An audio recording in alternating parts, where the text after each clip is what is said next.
Okay, let's do a sound test. Wait. What the fuck is going on here? Hold on.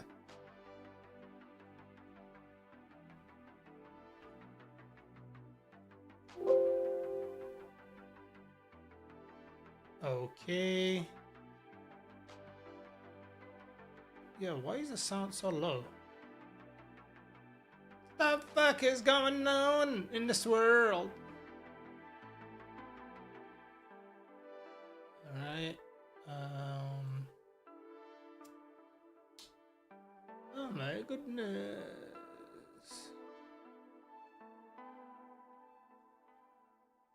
Filters.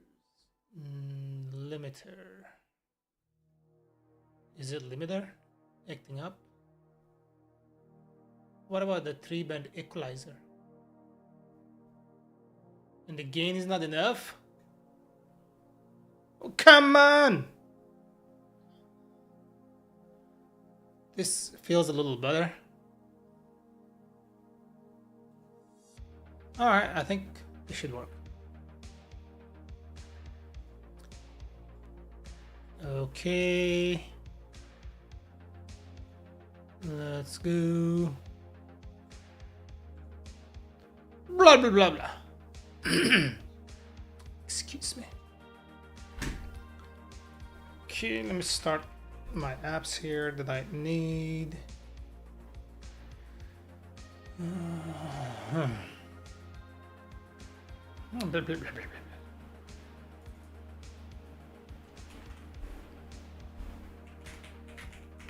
Starting Python just makes the computer struggle.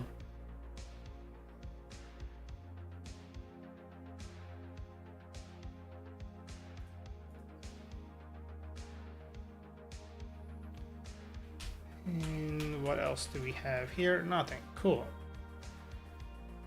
I'm gonna disconnect this thing here.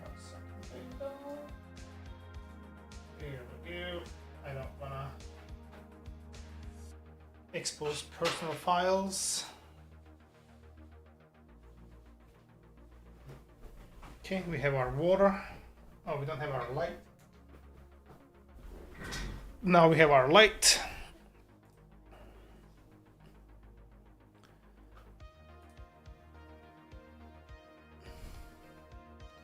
You are making me see ad on my own motherfucking channel? What the fuck? This is stupid, yo. No way.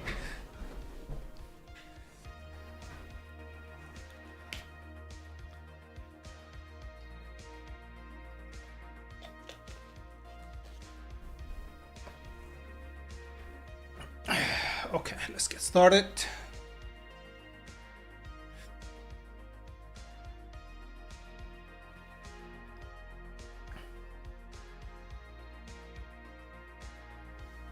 And the fucking camera, oh, there we go.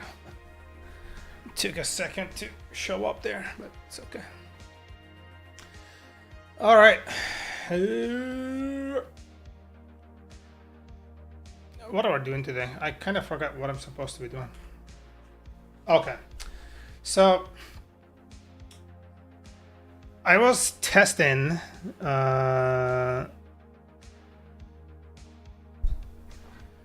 the async support in the entire app using Django REST framework, and I was also looking at alternatives. Didn't really work well because primarily Django REST framework doesn't have async support, and second important point being they don't have plans to support async either. So it's kind of messed up.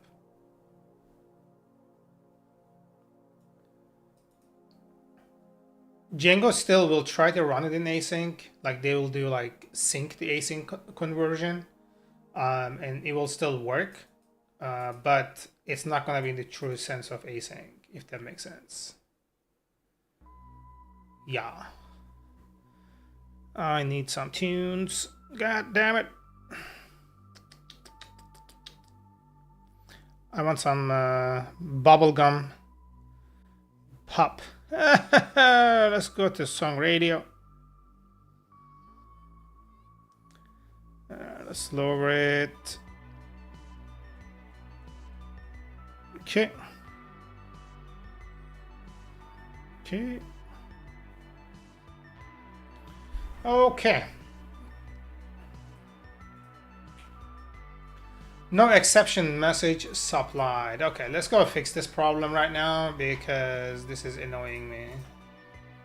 We are going over here. Hello async class view. Hold on. Why am I getting in users?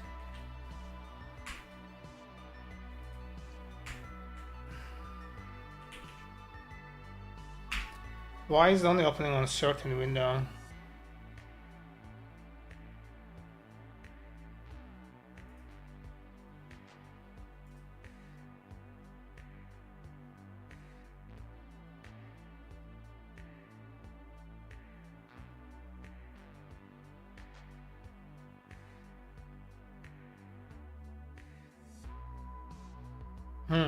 So it should work. What the fuck? What? Get the fuck off.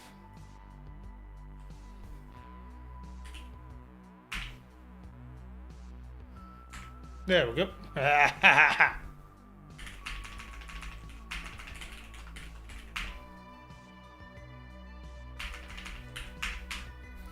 Okay.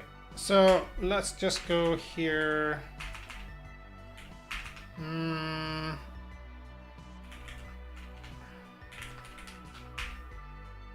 Yeah, I'm gonna steal this because I don't want to.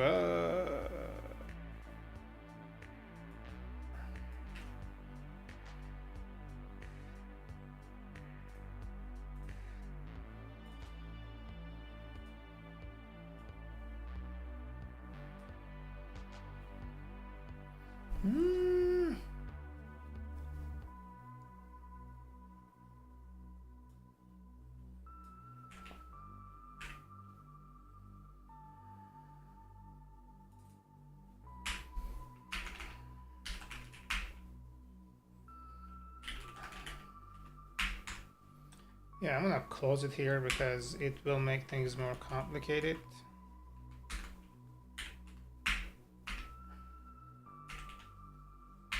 Got to be fucking kidding me. Bro. Alright, this is just going to be called API. And then I'm gonna call this container.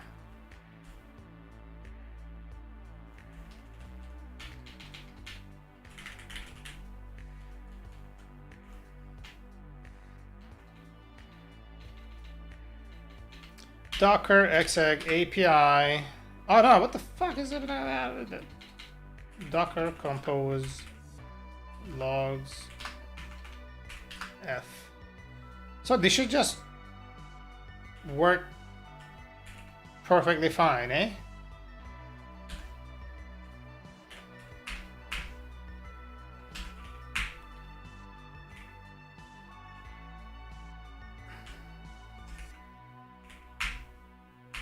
Okay, let's do make logs, no rule to.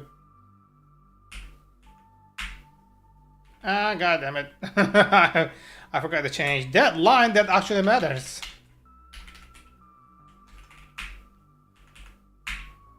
Oh, shit. That's not good. It's doing logging on everything. That's not what we want.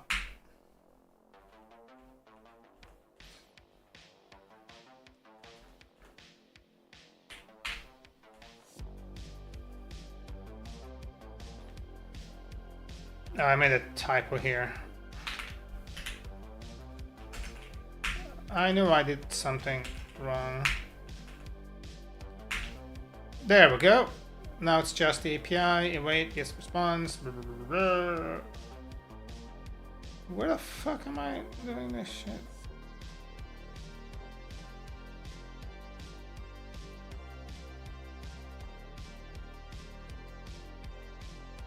Ew. What the?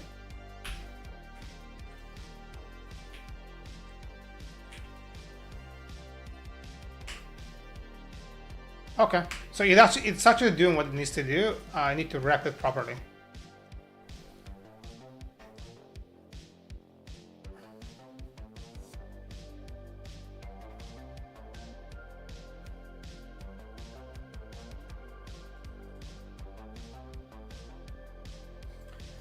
We're gonna do this Python file. We're gonna do here exception handler. Ah, fuck, I made... What's up with typos?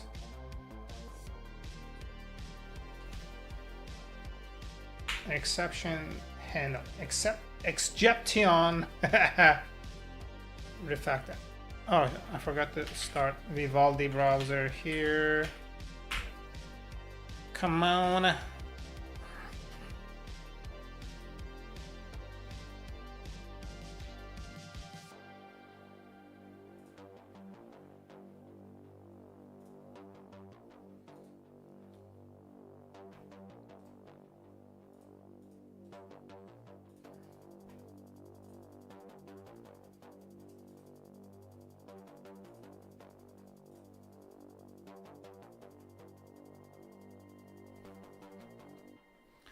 Okay, now I can see all the chats. Sweet.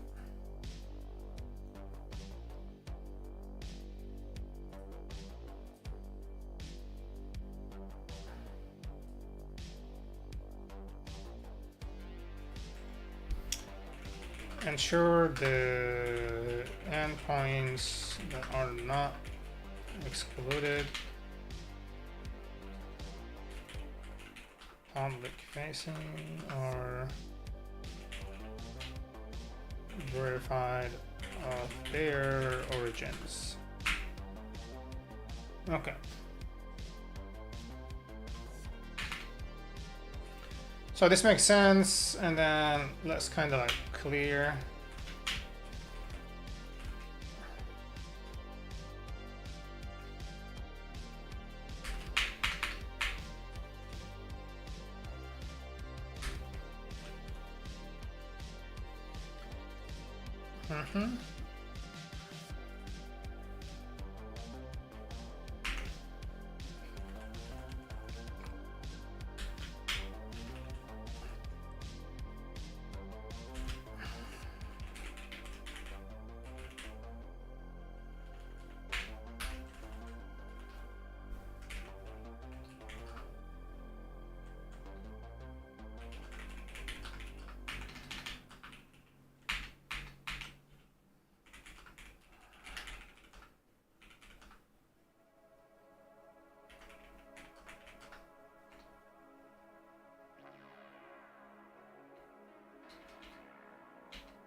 Okay. So let's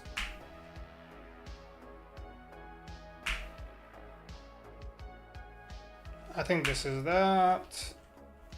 Okay. Okay.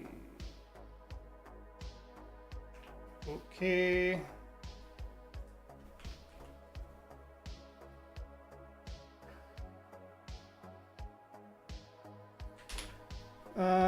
Let's do Django process exception.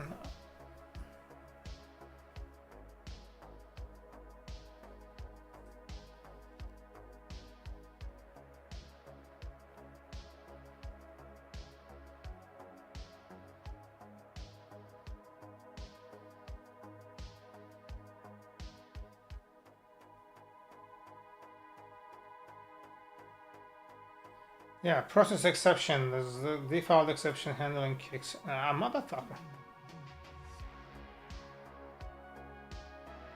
So it gets require. Okay, there we go.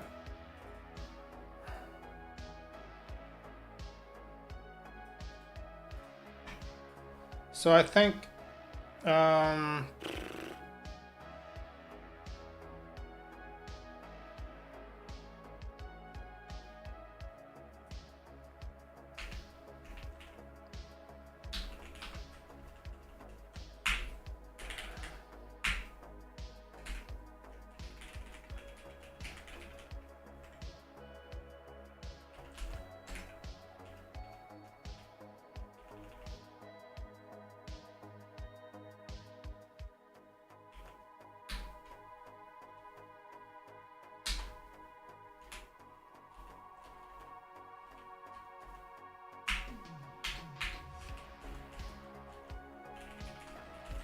I don't know if this is gonna work or not, but fuck it.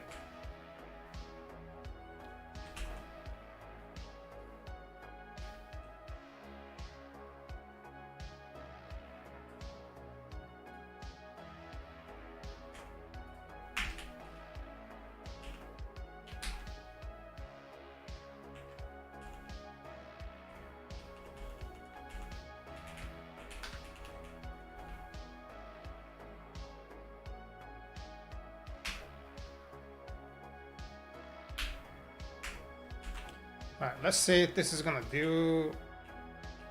Okay, hold on, shit. Ah, this is not edit to the things. So let's go to base.py.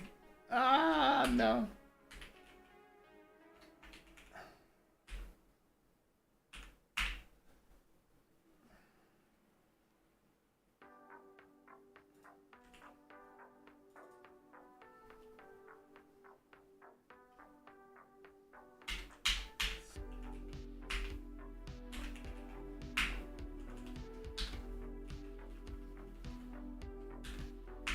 I think it will need to be the last one as far as I can say, so we let all the other ones like do their things.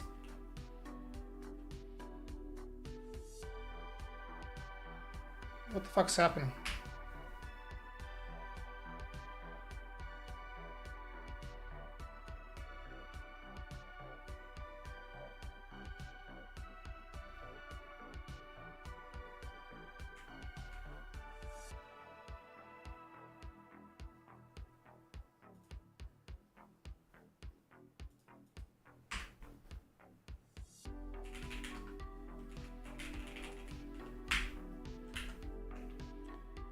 I want to make sure it actually kicked in, but I'm not so sure. So let's see.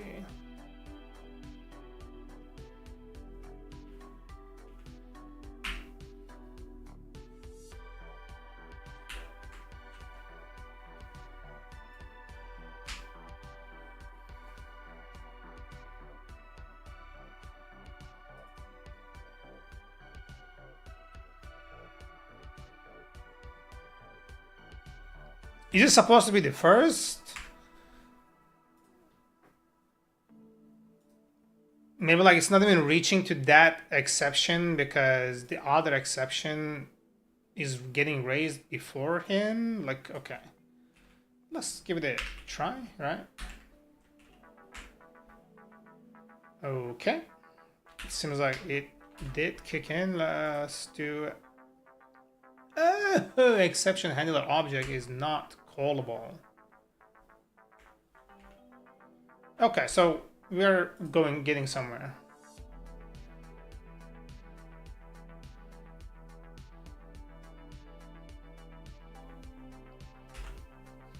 I fucking hate the documentation here. Like, what the fuck is this?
It's not callable. Motherfuck. Okay.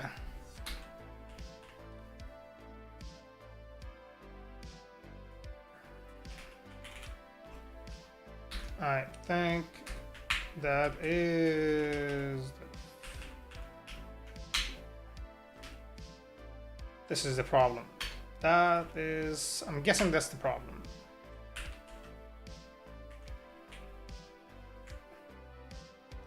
Okay, tell me you caught the motherfucking thing. Internal.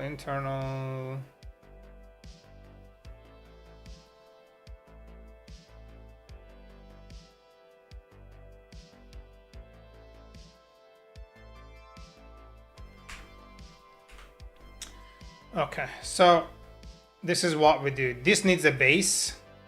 Okay.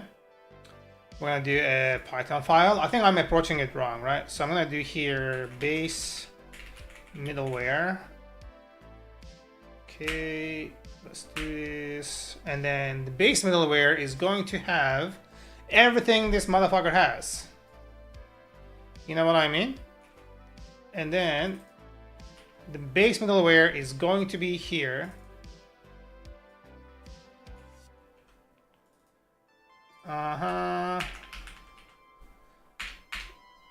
Okay, and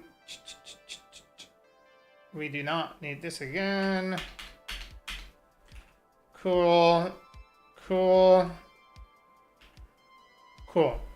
So client origin verify whatever that we do over here.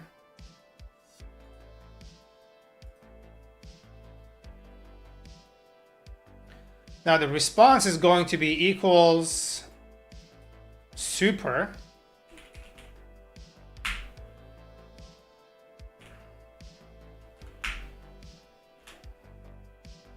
And this motherfucker is going to be base middleware, and this provide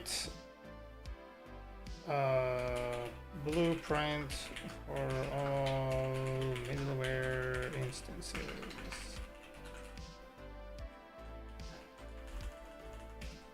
Okay, so this should be pretty good. And then this we can delete. Goodbye. So this here, base middleware import. Thank you. We do not need this anymore. Don't need this anymore. Basically just synthesize it into this assignment here, and then this motherfucker should be good to go. If I didn't make a mistake somewhere. I think I broke something. Core middleware's exception handler. Oh. Core middleware's base middleware. Oh yeah, it's the setting here. Yeah, we don't need this anymore. Right. This should just work like with no problems. There we go. Our server started, and nice. Give me the message that you caught the fucker. Wait. Oh, this is... Okay.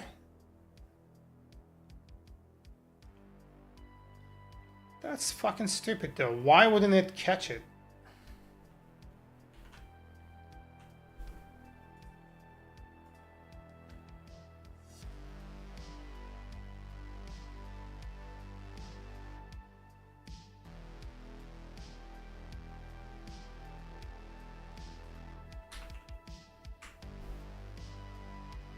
I don't see it printed. That's just odd.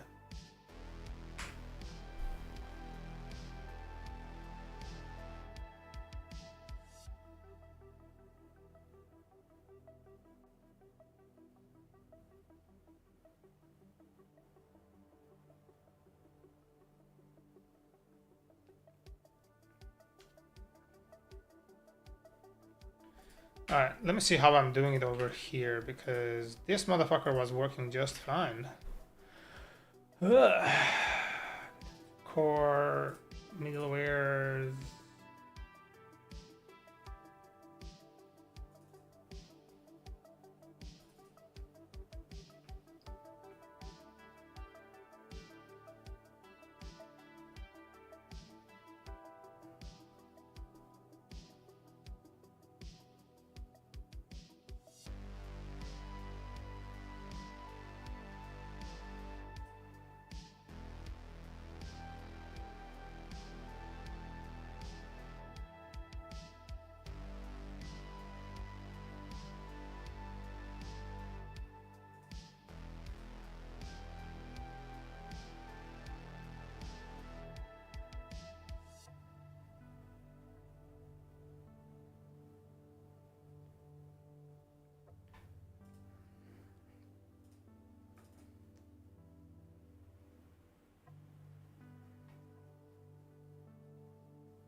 Base middleware 12. Where is this being used?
I can't get that fucking print. This is bonkers, yeah.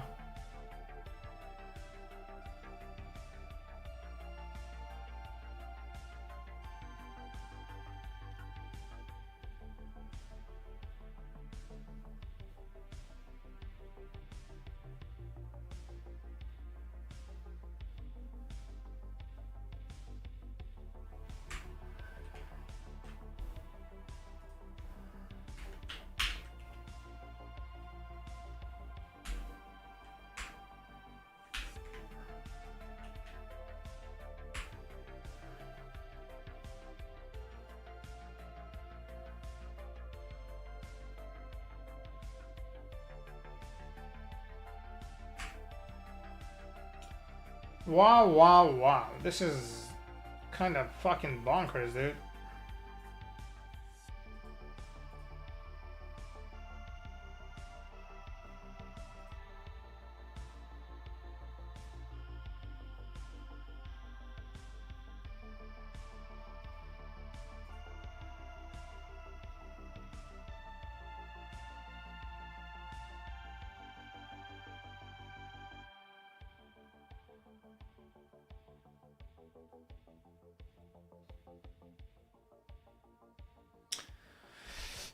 Yo, hey, how are you? Welcome, welcome.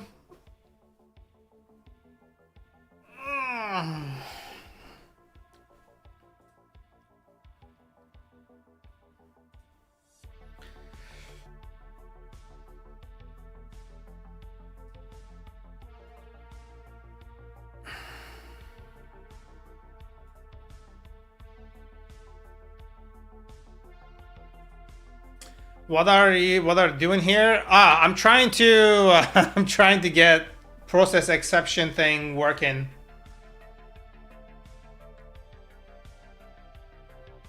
I'll just say here Django process exception not working. Let's see if anybody.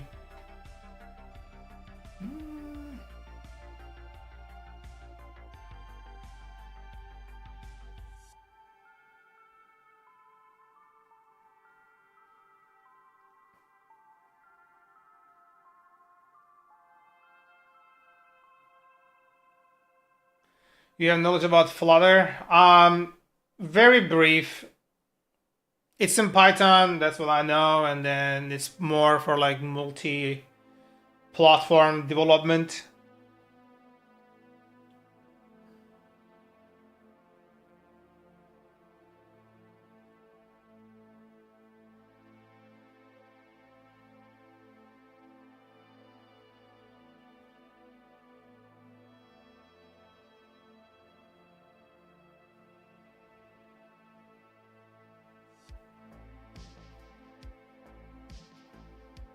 Are you working with the Flutter right now?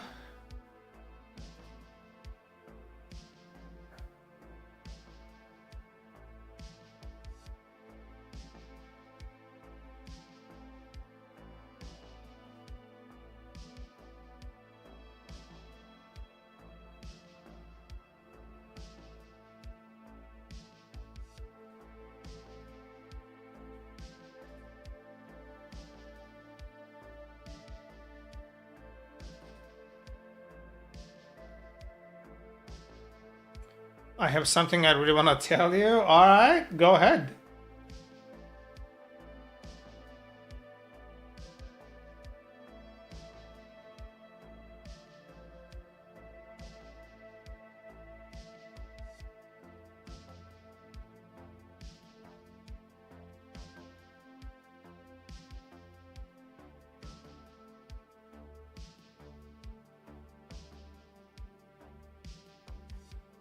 So if it is going to be, hold on.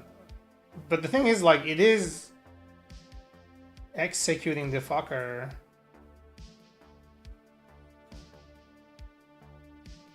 Uh-huh. And then this is being overridden, of course. Yep.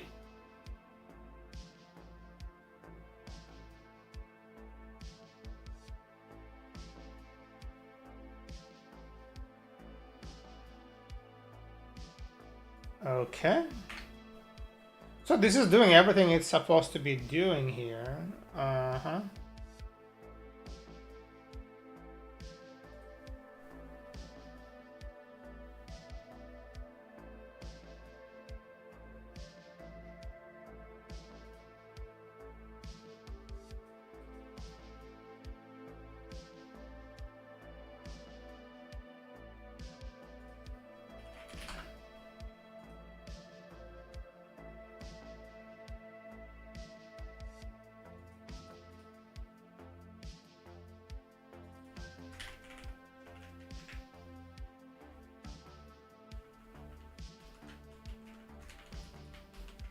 Let's do application JSON, and I'm gonna say, well.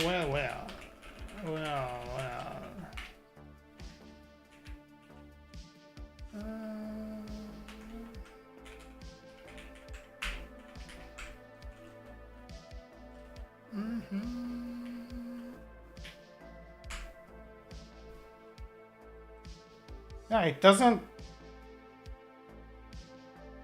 do it, even though like it fucking gets it from there. What the hell is going on here?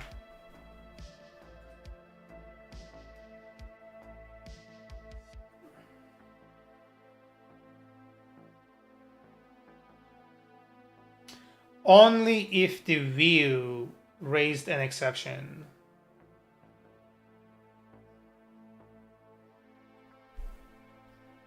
Only if the view. Oh fuck, okay. Blah, blah, blah. I'm not even able to obtain $1 from the internet, and I do not know why, even though I have the skills that qualify me for this. What have you tried to be able to obtain that your first dollar though? Like what have you done? What have you tried?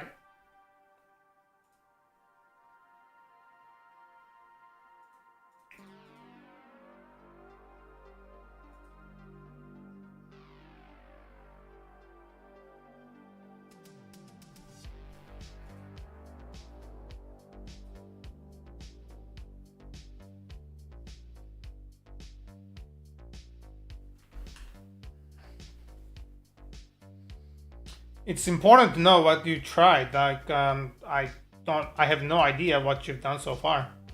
Make mobile app in Play Store or App Store with AdSense. Okay, are your apps like being downloaded, being utilized? Is it generating like you know, are the ads being, you know, like viewed? You know, like it all makes thing. Like how many apps you have, you know, are they being utilized by users? Are they being downloaded and whatnot?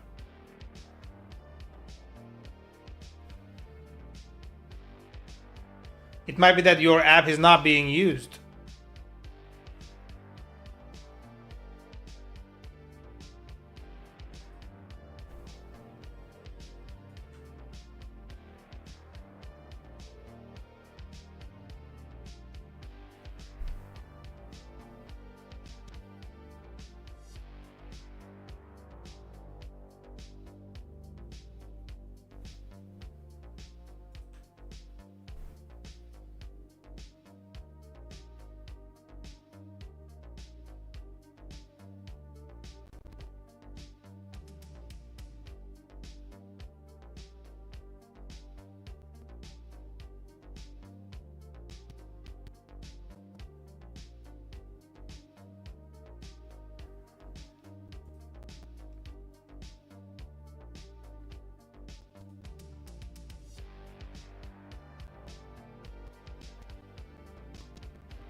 I don't like it.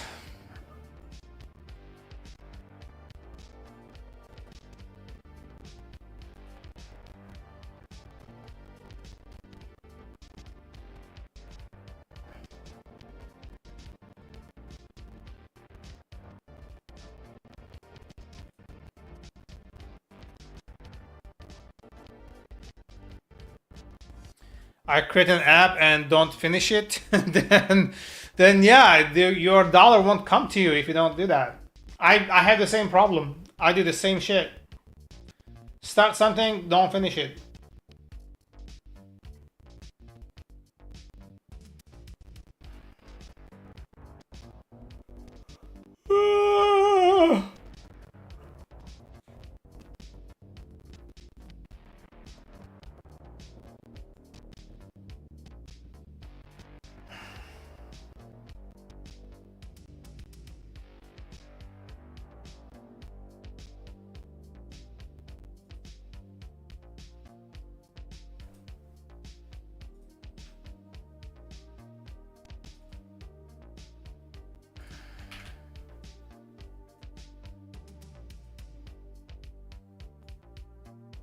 None of them has a fucking process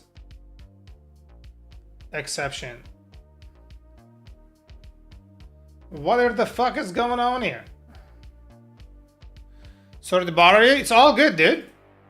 I'm not being bothered. I just, you know, I'm giving you my thing. So let's see process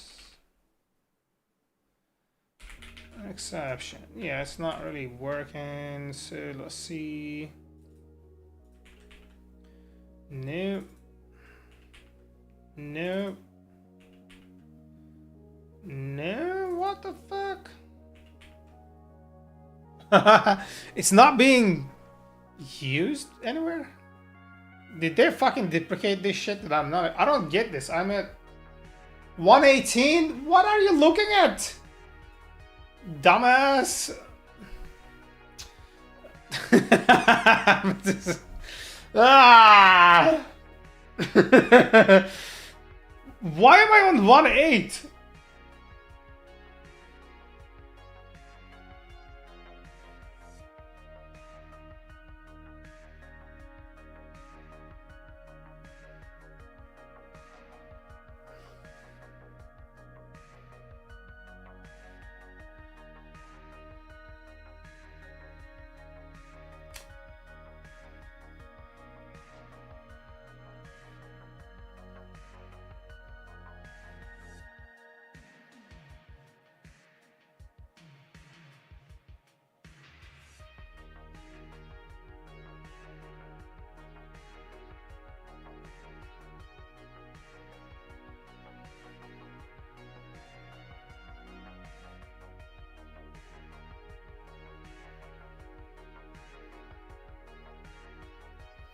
Let's see, process view, process exception, process template response. We are not going to be dealing with templates.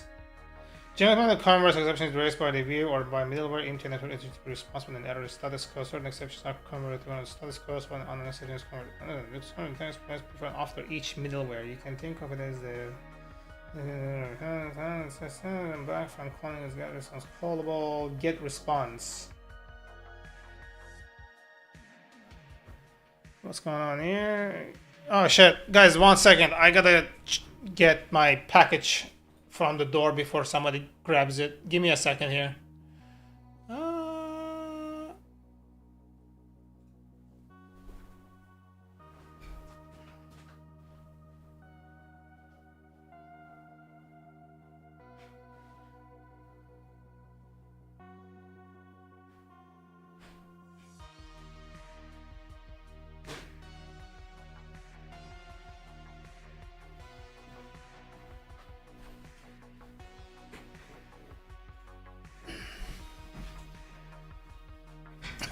Okay, we're back. Let's go. Okay. I want to enjoy the previous song. Let's do it again.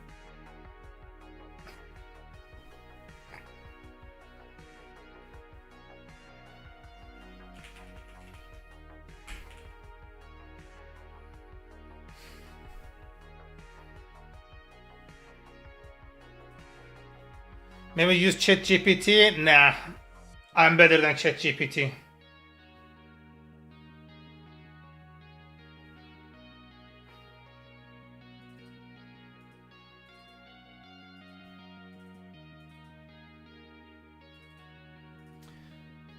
So process response, I think this is like where our thing is going to be. Yeah.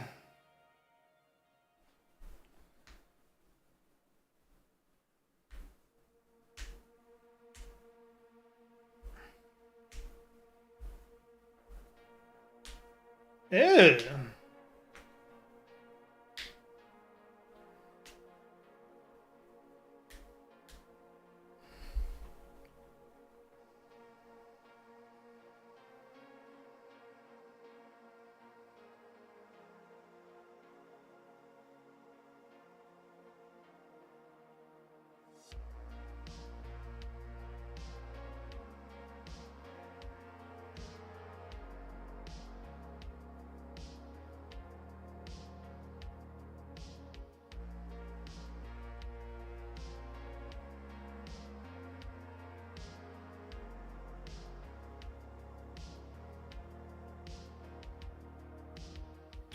Yeah, so this is not working the way that it should be working, like as far as I can tell.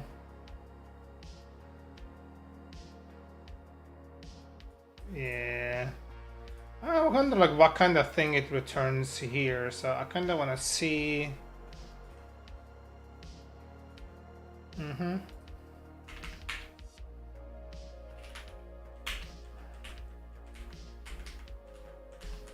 Let's do async def.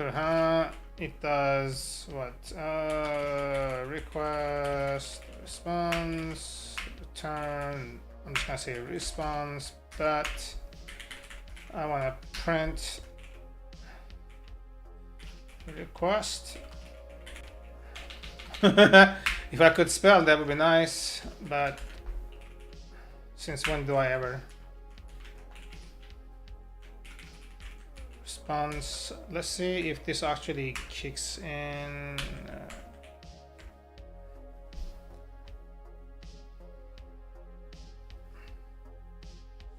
That's the part I do not fucking understand, bro.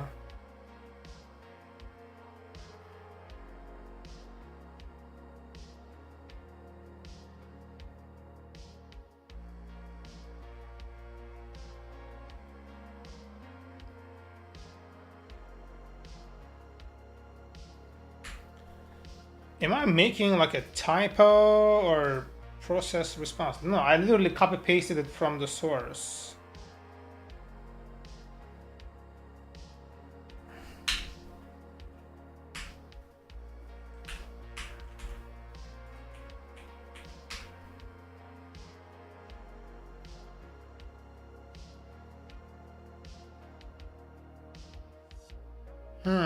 I feel like I'm missing some important piece of information here.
This is genuinely stupid.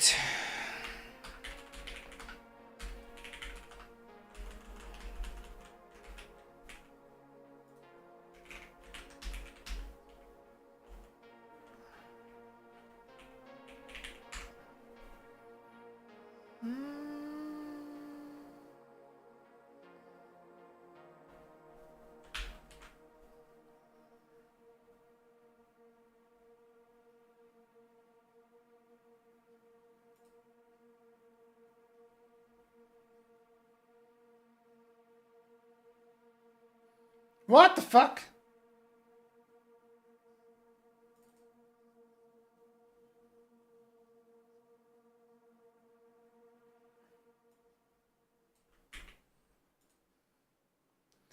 Wipeout! How you doing, my dude?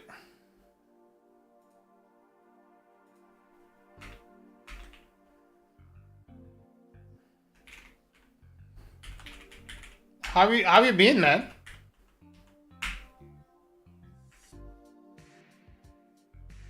All good. How are you? Been a long time. I know, right?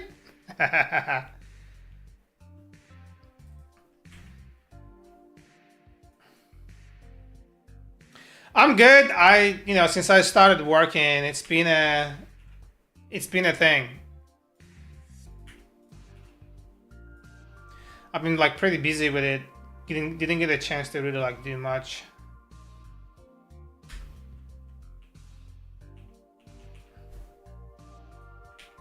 I should not be seeing this. It should throw me a fucking error.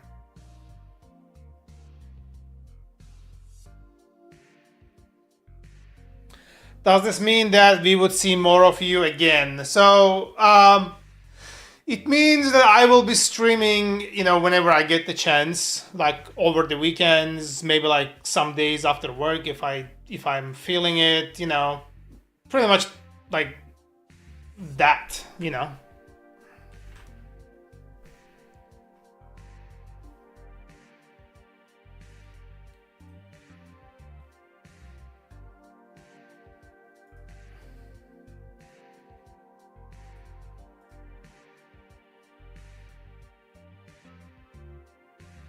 I see, but yeah, man, been super long. I know.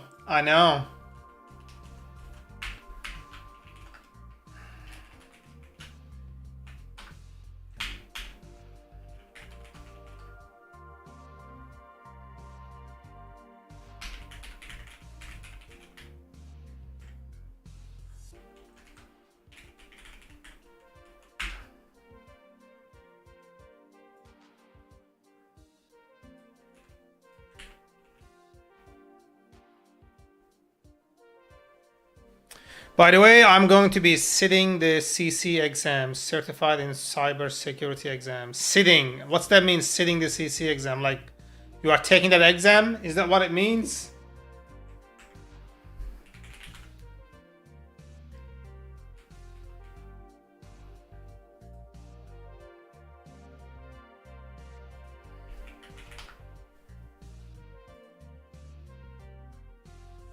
Cool.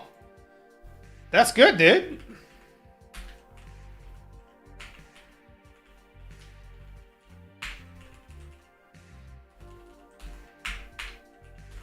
All right, give me my exception.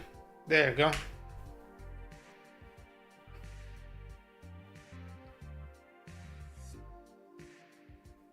After that exam, I'm going to be attending investor conferences. All right. That's good. To sell my software. Hell yeah, man.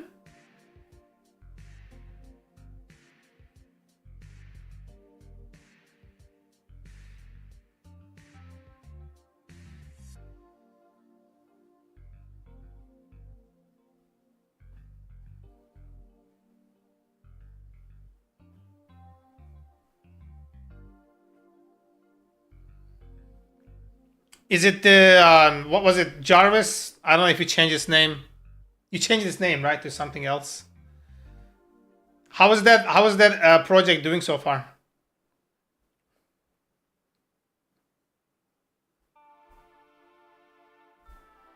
We Control, yeah. What are you working on? I started a new project called Lumen Gift.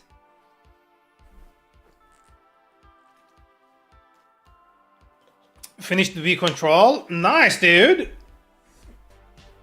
Yeah, I'm starting a new project called Lumen Gift where you're going to be able to buy gifts online and then sell it to somebody. I just finished it with adding facial recognition for login system. Damn, bro. That sounds like very versatile.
I don't know if this is gonna work, but fuck if it doesn't.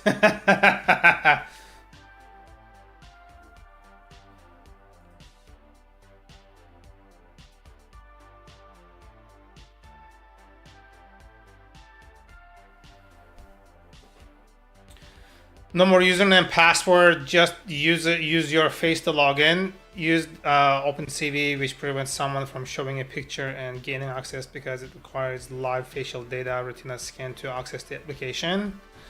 Bro, that's cracked. I didn't know that was a thing. It's awesome, dude. Did you find any clients for it so far?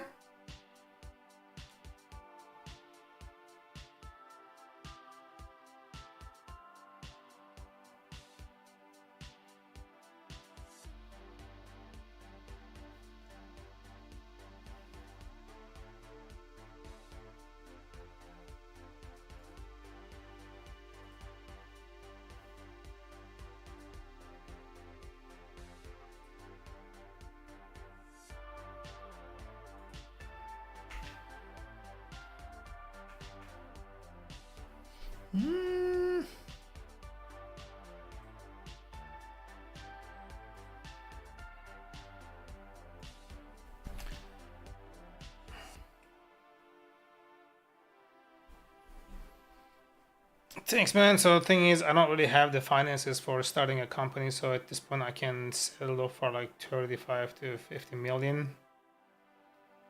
All right. You should put it on like where people sell their startups, ideas, and things like this.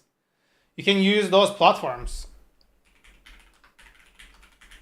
I forgot its name, but I think it just comes up here. Acquire.com. This one right here. You can sell it here.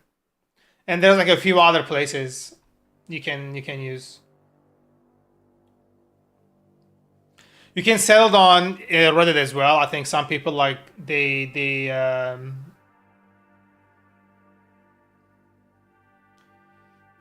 you know, they want, like, they list their things that they created and then they sell them to interested parties. Thanks, ChatGPT.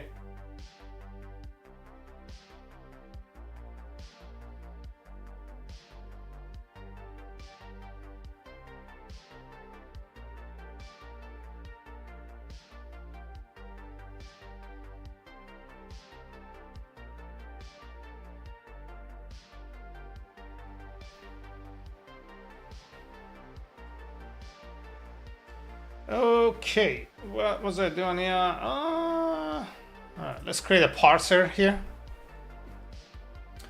We're gonna do exceptions.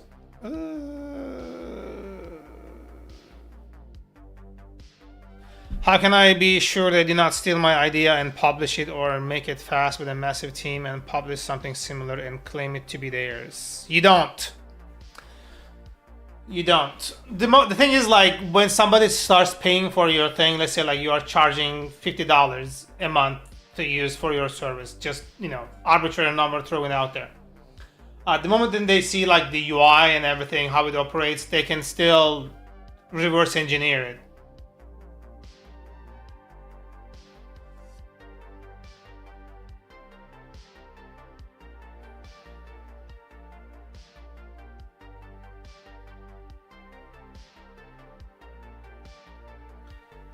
That's why, like, you do trademarks and patents and things like this. Again, I know like it requires money to do, you know, but even that has like workarounds. People just do like minor tweaks to it to make it look like something else, and then they, you know, put a few like additional bells and whistles on it, and then put a new brand and then put it on the market.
I spoke to a different streamer and they said people are trying to start to build softwares like mine and now, but it's crazy how I have started it 3 years ago. Honestly, if I show it to you, I really don't know what I can add.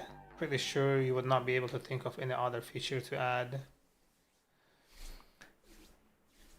I'm gonna disagree on that specific section because there is always like a software is never really done, right? Like it never has like a definite finish line. It's not obsolete. There is always something new, some new tweaks, feature implementation, modification required to a software. It's like a living fucking organism. It will have to change, adapt, and accommodate new things as it in its lifetime. It will never stay the same. So when you actually have like real clients using your software, there are always gonna be like cases that you haven't thought of or that you haven't seen, and they're gonna be like, "Oh, Viper, like as a client using this thing, I think it would be super convenient to accommodate this particular feature here, right?" They're gonna give you ideas. They're gonna give you new things that you can add and modify. It will 100% happen.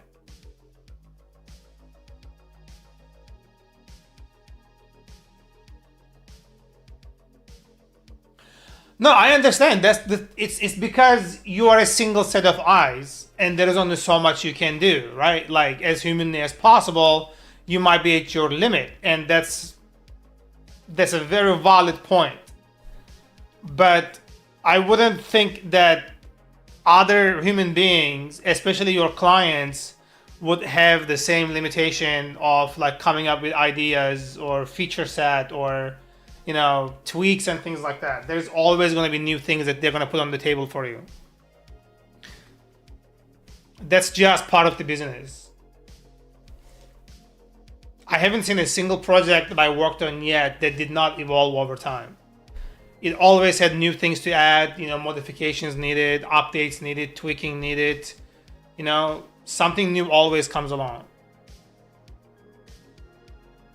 It's normal to go through this, right? Like the phase where my mind is blank throughout the project. Yeah, oh, of course, yeah, because, like you kind of get like hyper focused and I forgot what it was called. Like you get like a tunnel vision, right? Because you created everything that you could think of that made it, plausible to implement, and you did that. So the rest is just gonna be like, come over time as you think through it or as you are using it and experiencing it firsthand. It will come that way. Or sometimes you're just taking a shower and it will just pop in your head, like in the most unexpected places, and then you might think to like implement it or not. But again, it will come to you. But after a while, getting tunnel vision is a thing.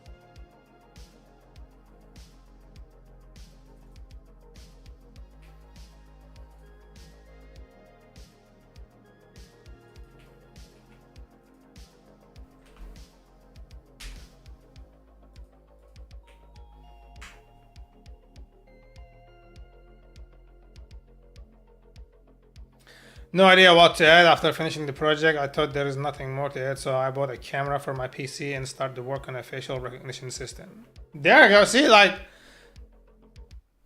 apparently there was something to add.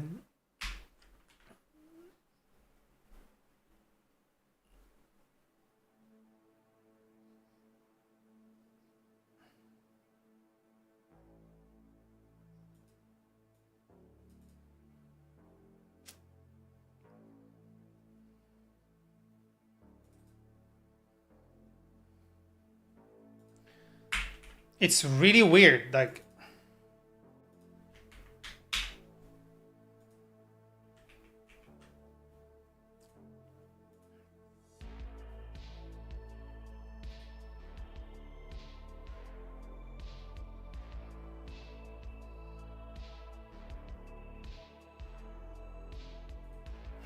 It's never seeing this, which is fucking weird.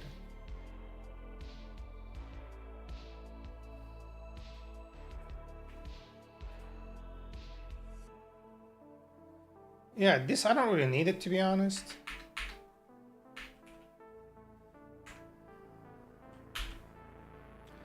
Then I thought I can replace login using the password with that, so I have facial recognition as my login system. That's definitely a thing, you know, you can try for sure.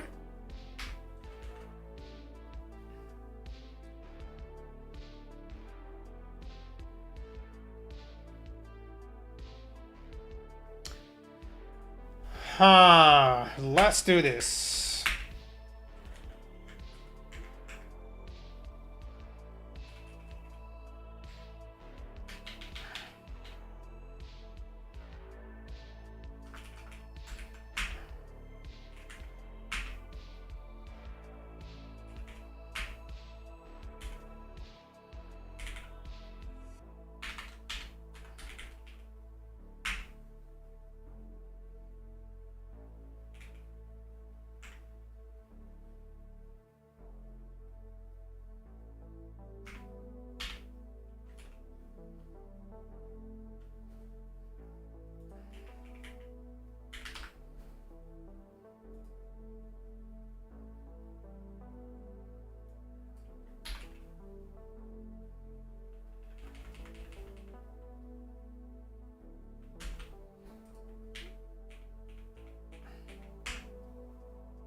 Okay, now we are getting there.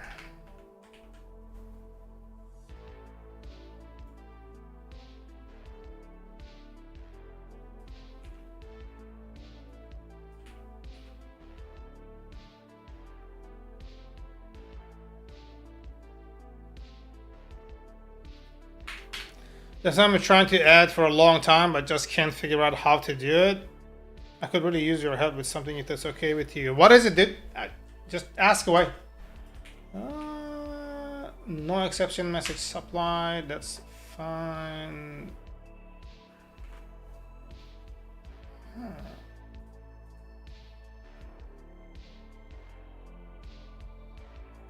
So it's using this.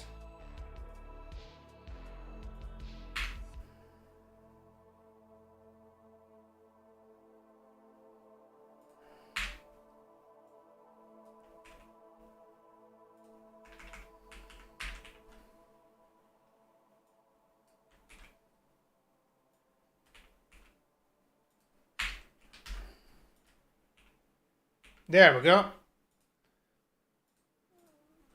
There we go. It's kind of fucking stupid what to do.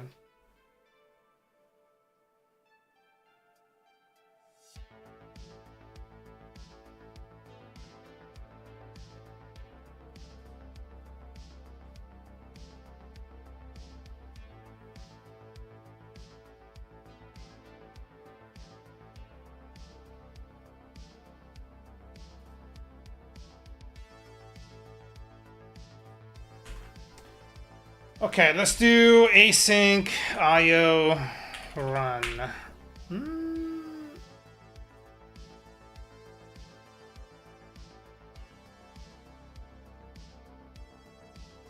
Okay, so this does it. What the fuck does it really return? Jupyter Labs. Fucking. So you know how Tony Stark has Jarvis, and every time there's a voice input or output, there's like a torch sphere and lights from it like that's on the screen, if you know what I mean. Yeah, like the effects that takes place.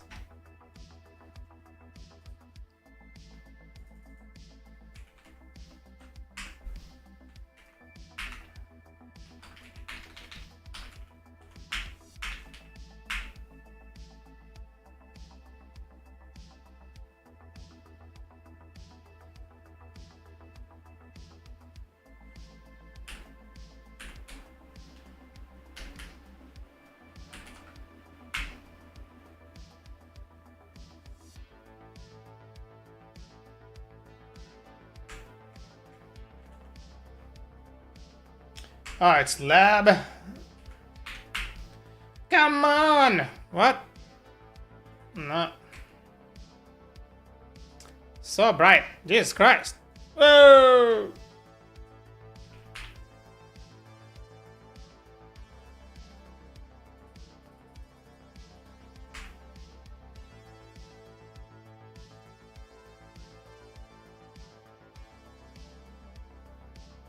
It wants a token. Copy URL, please. What the fuck is going on?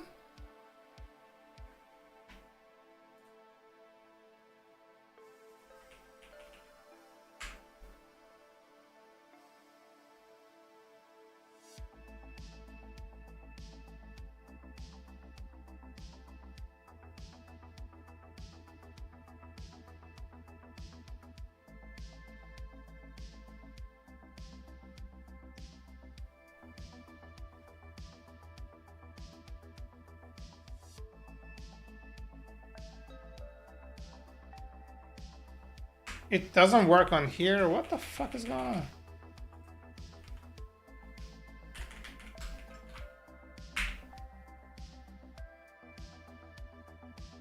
Huh?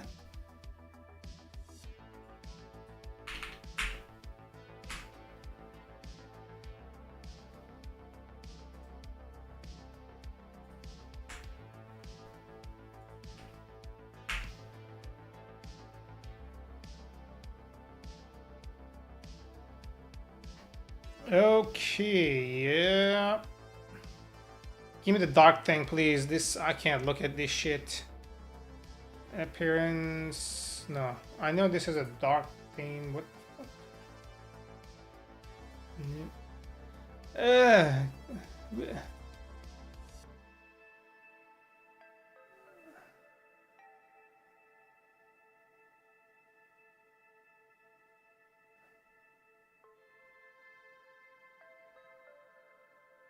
Oh, there we go. Jesus. Bro, burnt my face.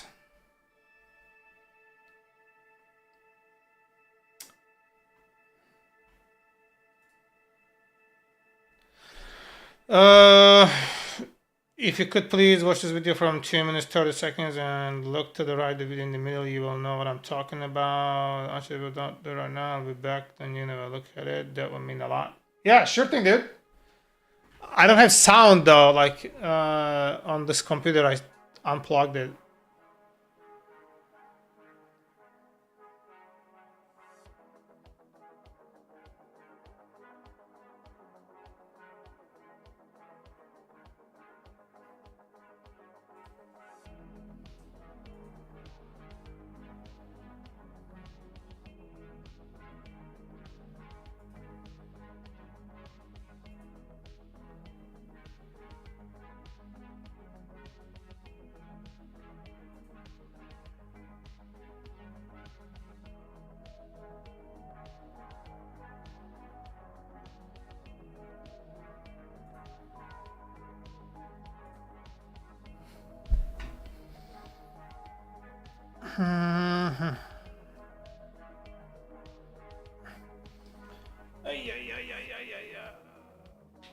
Okay. Okay, so just give me a Python 3 here. Cool.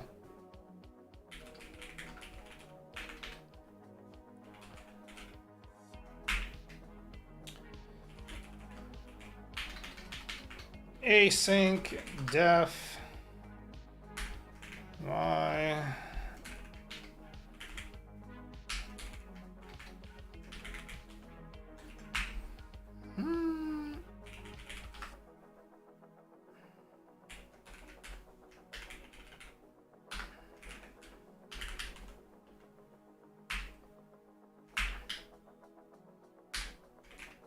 So this is of course not gonna do anything coroutine, but if I do greeting equals async io dot run y name equals Justin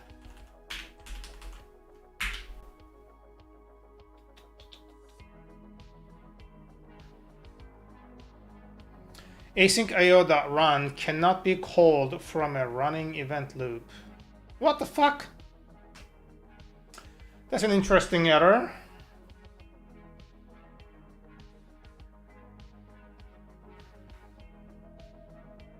Is it an Jupyter Lab thing? Oh, what the fuck?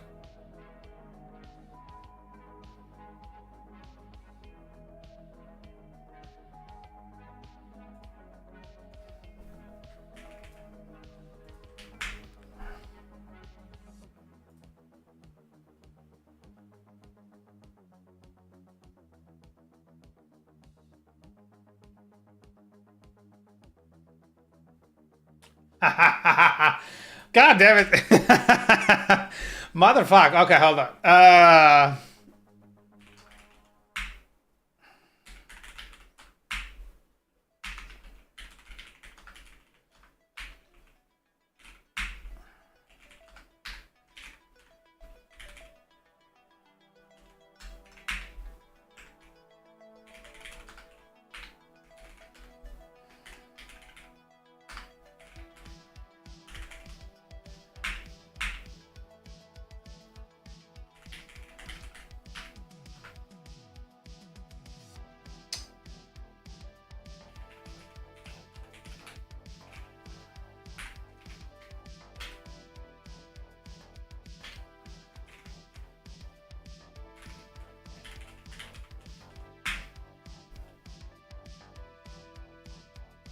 Oh shit.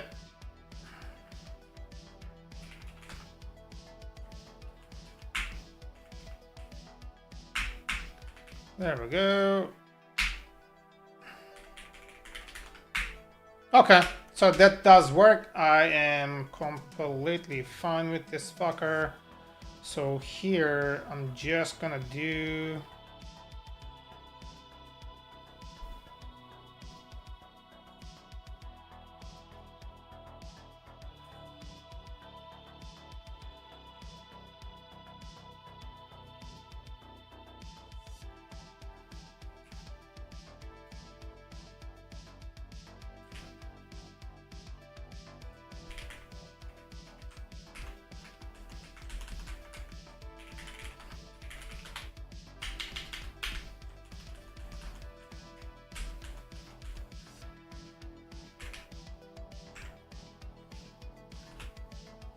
This should still work. Please work. Oh, ho, ho, baby. Come to Papa. Fucking weird. Yeah. Back, can you please have a look at the video? Yeah, I know what you're talking about when he opens up the thing at the 2-minute 30 mark. Like the thing opens up the blue keyboard looking thing where he like types on it, right?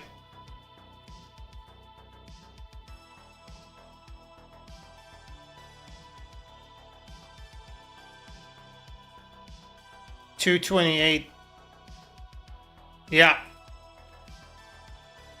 Not that. What?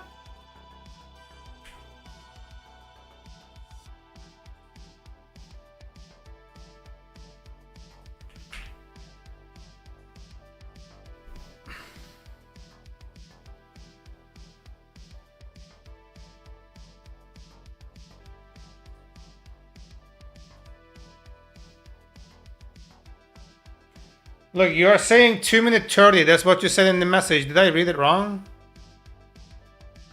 2 minutes 36.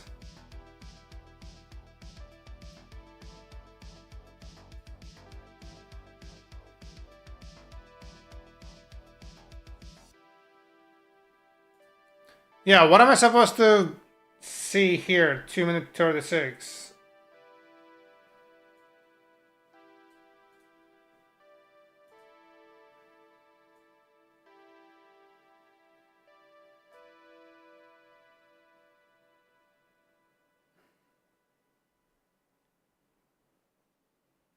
Which one? You mean like this Sapphire thing here?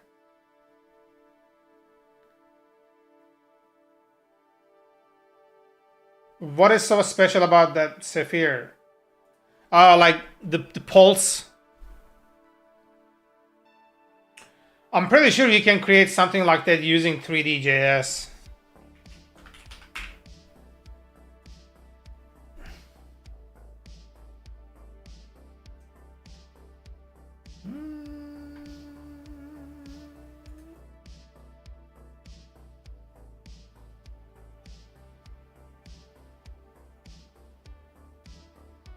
Yeah, 3D.js like should work. I know like they do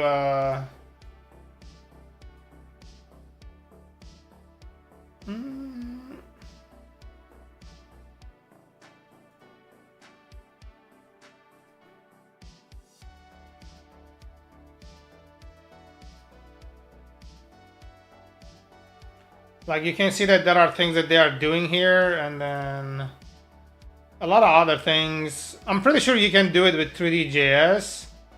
Not so sure about Python. You might end up having to learn something about this here, but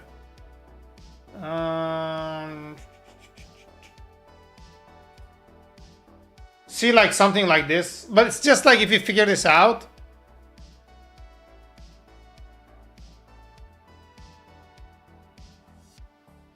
Yeah, I see what you mean. I see what you mean. It's like there's definitely 3D.js should definitely like help you do it.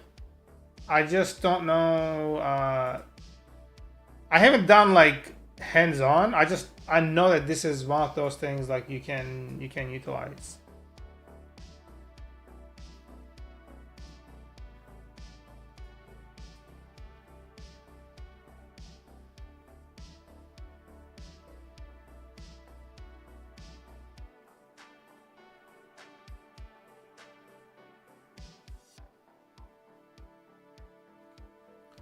CodePen, rotating sphere. This doesn't look bad.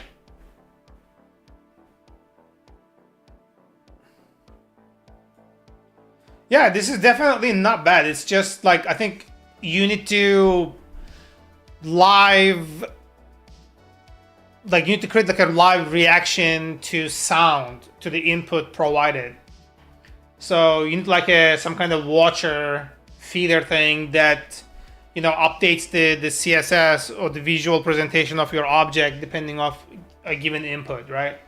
So I think I would definitely go with 3D.js. There is like, I'm 100% certain you can do that with 3D.js. 3D.js pulsing sphere. Pulse effect 3D.js, there you go.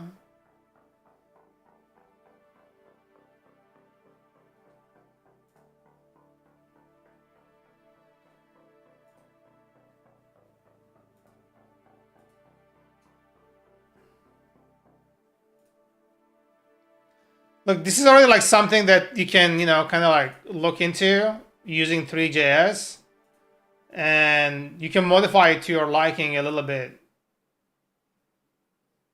Yeah, this is, yeah.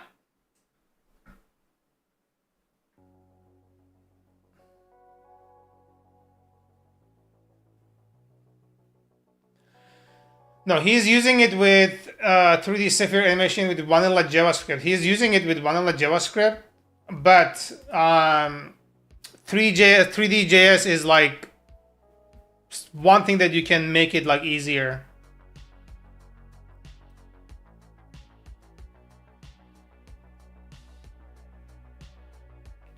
Pulsating sphere showcase. What?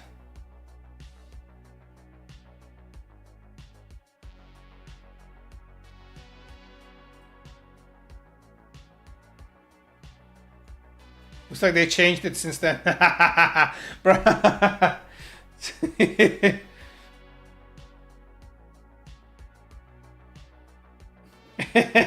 Since they posted that screenshot. But look. This is kind of like, look. This is kind of doing what you want to do. Like, to a certain extent. I'm pretty sure like you can pulsate it too. Like, change the distance of the particles from the center. You know, depending on the sound audio. I'm pretty sure you can do it with that. This is worked of like mouse movement, but you can make it based off of audio.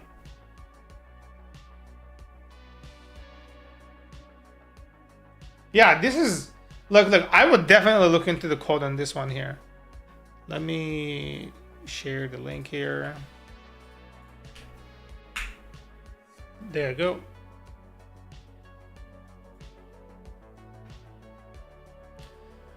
I would look into Three.js.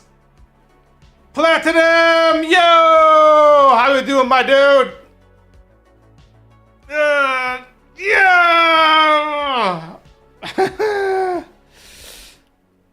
What's the name for it though? Like, what's it called? The Sphere with audio pulsation? I googled pulsing Sphere. Maybe pulsing Sphere. Maybe it should be pulsating. Pulsating.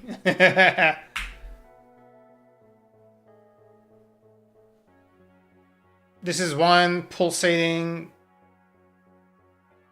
Yeah. What's up, my brother? Bro, I started a new job, so I've been kind of like off on the streaming side of things.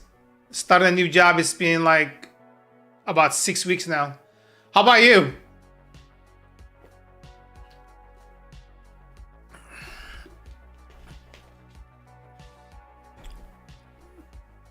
I see that you are like still streaming regularly.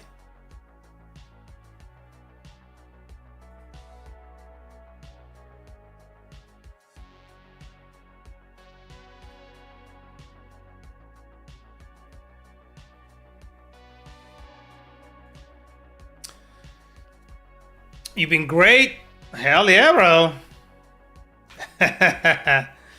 How is the streaming going on Kick so far? Are you like getting worth off of your time? Is it giving you back?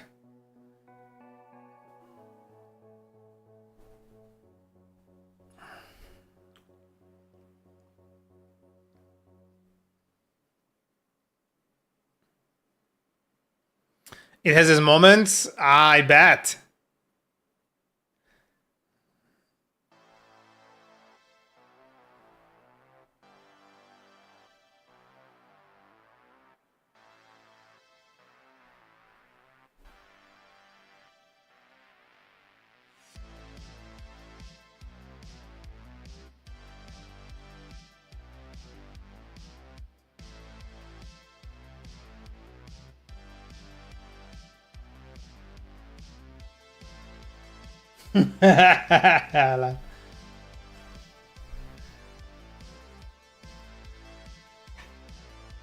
Yeah, I started a new job and then it took away a lot of time from my hands. I didn't get a chance to really like do much, to be honest, after that.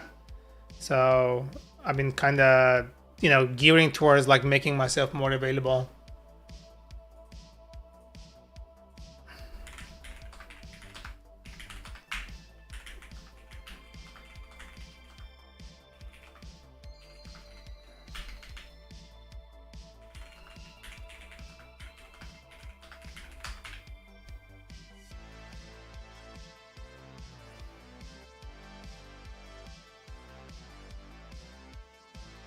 I've been working on this Valorant team stuff and building my gaming team up in multiple games. Multiple games as in like Valorant with multiple games, or like different games you are playing? All right, I'm gonna go back to the work I was dealing with here.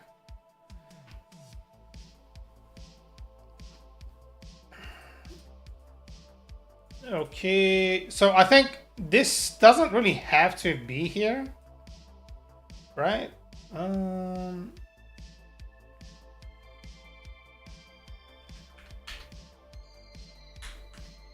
can make this a shared thing over here. And then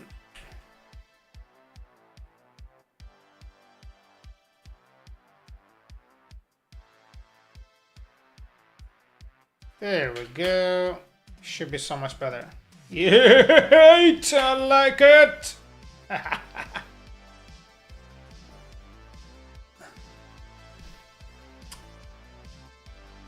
We're working on Fortnite team now, different games. Bro, you're really like making it go further, eh? We need to bring you in to the wall team. Bro, I haven't played the game in like 1 year, pretty much, maybe even more. I just haven't touched it. I'm pretty certain I'm asked right now. There are like 2-3 new agents since I started playing, came out, and then new maps. I miss playing it, but I don't have time.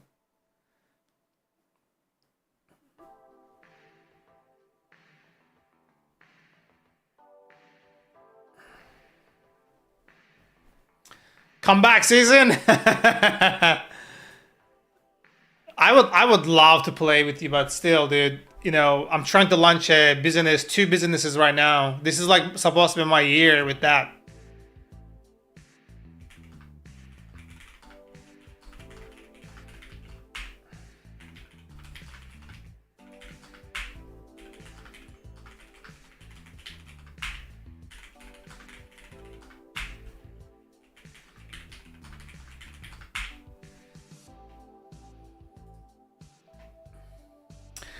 I'm sorry I had to do this. It's amazing. All right, let me see. I don't think I can hear this. Hold on. Oh, yeah, I remember this. When we were testing your thing. Hold on, let me open on the other computer so I can hear it. Yeah, it's me. God damn it, the wiper. How dare you?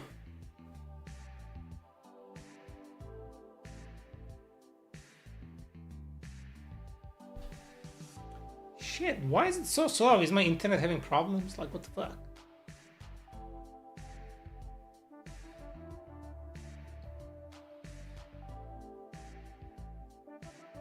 Straight out of Compton, motherfucker. Holy shit! Ah, bro.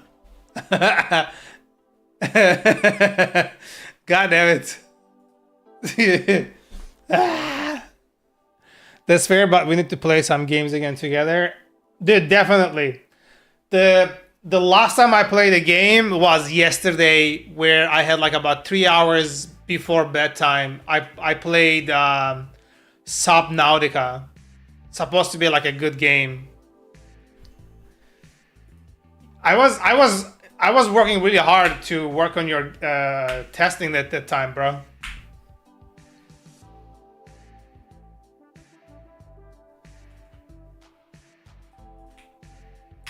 Yeah, it seems like it still does work. Count exception, sweet. And that's all I wanted to see. Nice. Hold on. Count exception cannot be called from a running event loop.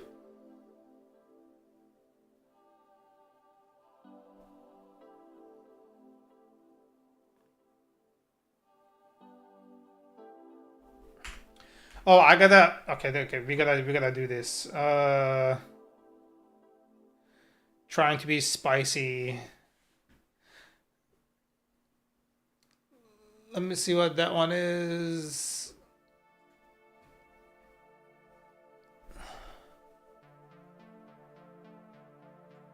Oh my god.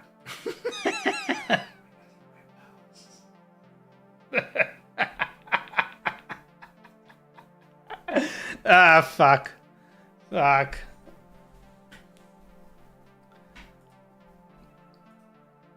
Yeah, so if this is a thing here, if the thing is already async, I should not be doing that. That's the problem. Okay, that makes sense.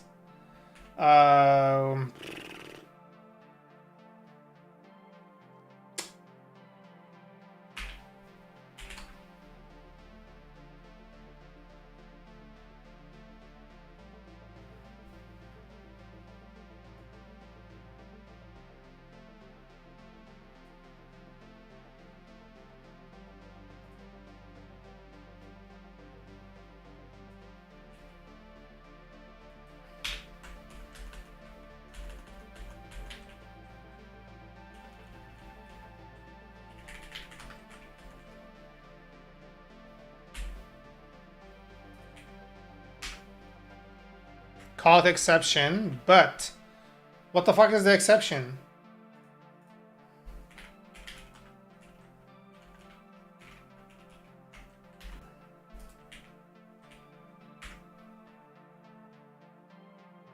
Resource client ID header required. There we go. That's what I'm talking about. Let's go. Have you heard from Fatal Rain? No, he went like completely off the grid, man.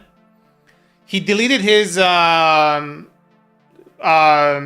Discord, the channel, like everything is gone.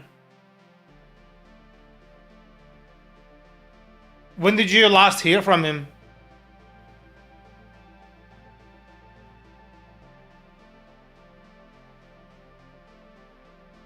He was a great entertainment, bro. He was growing too. Like his channel was growing and everything. Yeah. I actually like thought about calling him the other day, and then my fucking car broke down. It still doesn't work sitting in the driveway. I'm gonna I'm gonna try to give him a call afterwards and then see if he's like still alive. Check up on him. Because he deleted his Discord, like his account is gone. Not just the server, like the account. Trying to just bring memories. Those are some good memories, bro.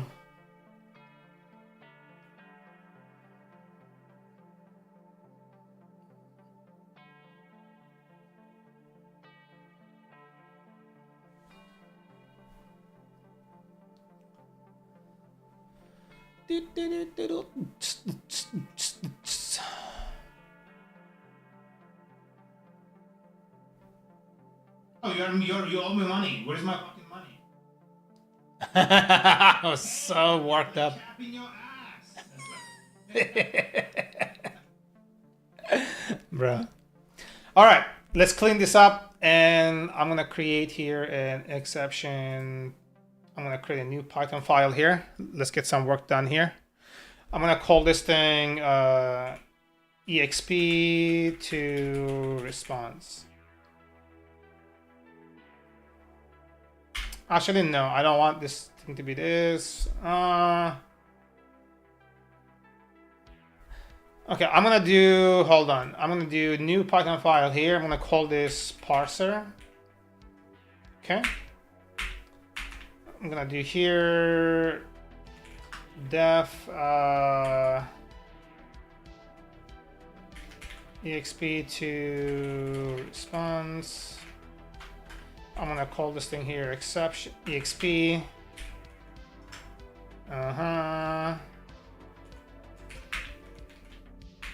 We're gonna do this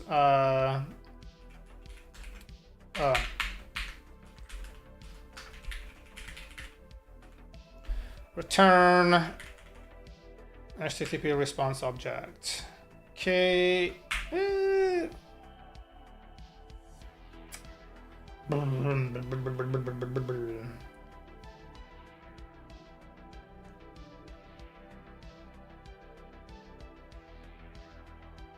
Okay, how do I properly manage this though? This needs to be, yeah, this needs to be properly. Okay, I already have this created, so I don't want to create it again. It's in the utils. This is it in the fucking API?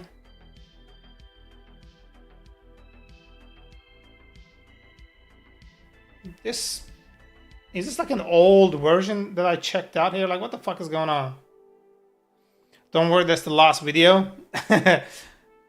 Yeah, I gotta get some work done. That's why I kind of like focused on the code. Yeah, shit. I still had that costume. I still have that Michael Myers costume. Tell him I miss him and we all need to get in touch again. I will do, dude. For sure. Fucking miss his ass for real, bro.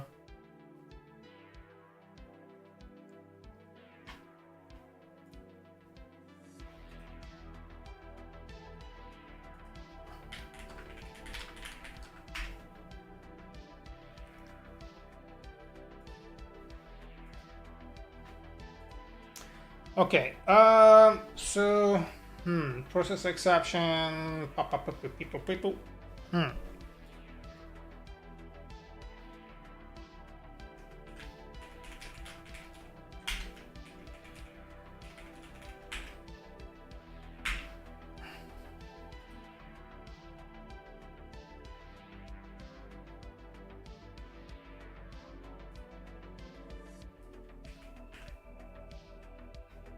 You just gave me a Prime sub? Oh, thanks, dude. Appreciate it. I didn't get an alert for it, but I'm not... Huh. But, yeah, I see it, though. On your... Next to your name now, like, there is the subscriber thing. Alright, bro, I have to head out. Please keep in touch. Will do, dude. Will do. Yeah, you too, man. Thanks for stopping by. I appreciate it. Take care. Are you going away too, Viper? Both of you guys are like stepping away. I'm reading the other chat, so he said he's going out. So this was who I was talking to.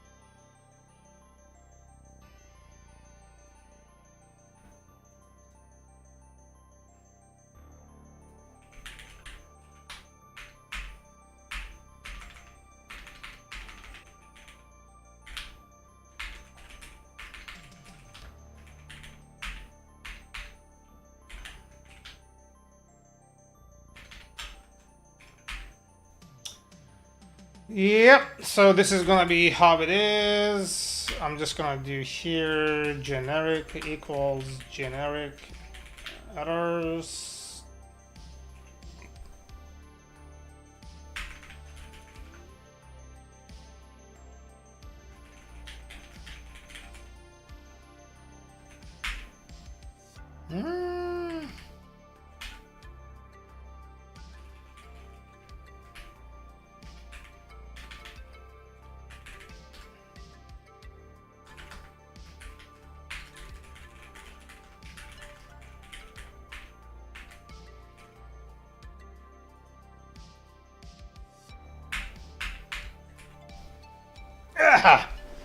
Okay, so I think this should be like a package.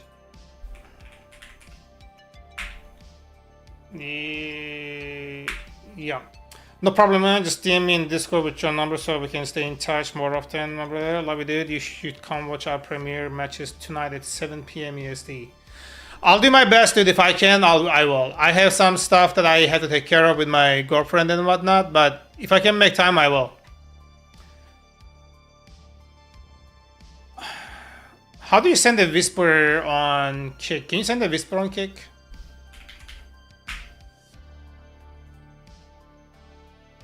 So bright. Fuck.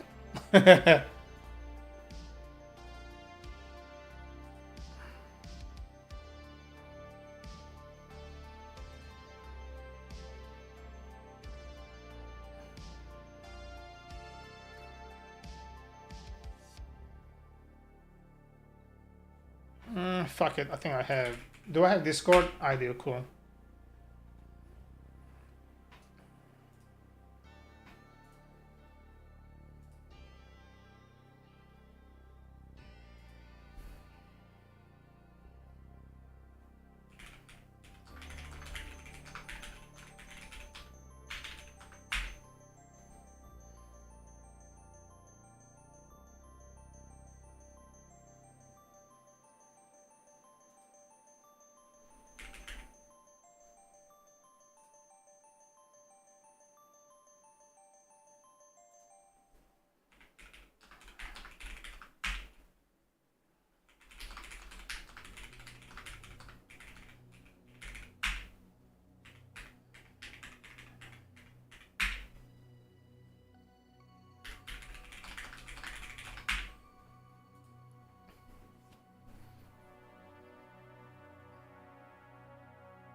I did. Phil, I did. Alright, guys. I'm gonna get back to work on this thing and then just go ahead from here. Can I text you? Yeah, you can. I'm gonna exit. Yeah, you can. Both works for me. Okay, let's gonna quit this fucker because I don't like these personal things showing up on the motherfucking thing. Ah! Alright, so this is gonna be generic errors, generic error message. Yeah, let's make this a bit more generic errors, generic error message. This is gonna be errors dot generic.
Can we do like relative import? For fuck's sake. Jesus Christ! Blah blah blah. God damn it. Okay. I think this should. No.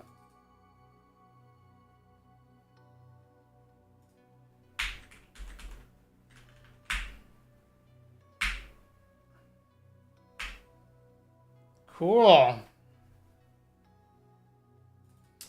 Okay, I need these because that actually makes sense. But before I do that, let me see if I already have it.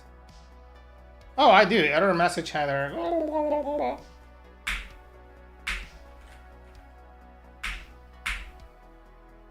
Cool. Generic, not generic. That's a cool word.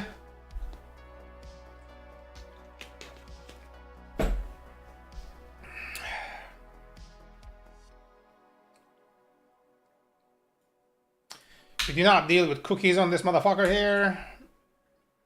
Okay, so the parser now will return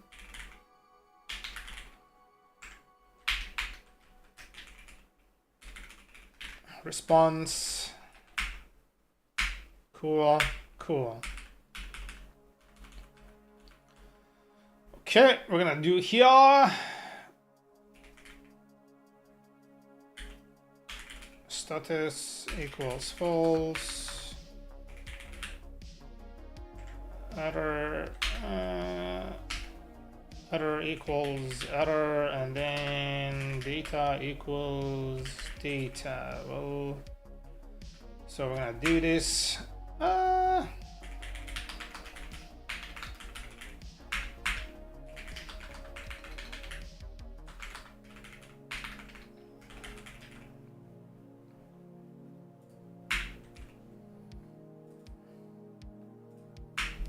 So we're gonna say if exp is instance base exp. So we're gonna do here status this equals false.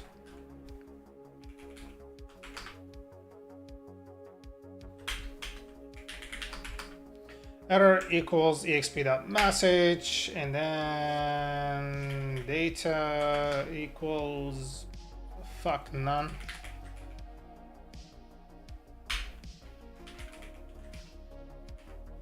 Okay.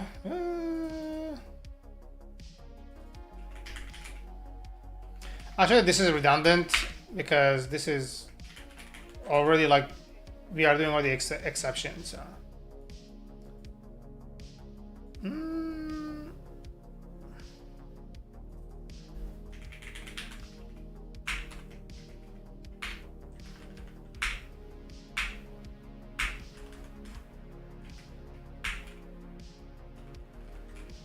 Okay. So we're gonna take this thing here and I'm gonna go to the base middleware. So instead of doing this, we're gonna response equals, right? We're gonna do exp to response and exp.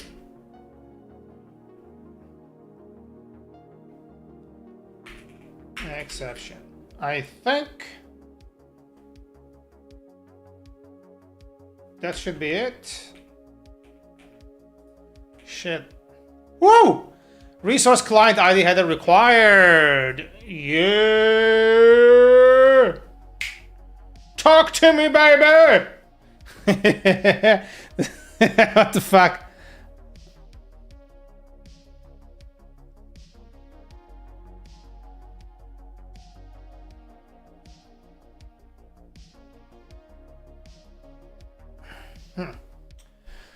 This is what I needed, and this is perfectly fine. So now I can write a motherfucking unit test on this. Let's go do it. Okay, so where was my unit test? Unit test views, this one right here.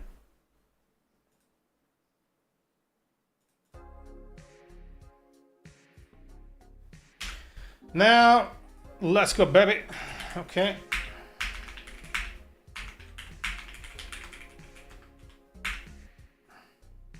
$500 is not equals to 403. Oh no! But that's good, right? From paper and motherfuck import key formats. We're gonna do print, and then we're gonna do here res.status code. What is your problem?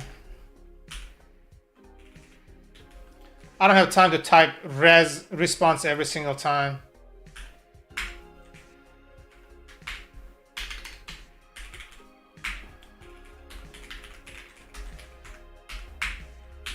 Show me! Did I do it too slow? Shit. What's taking so long?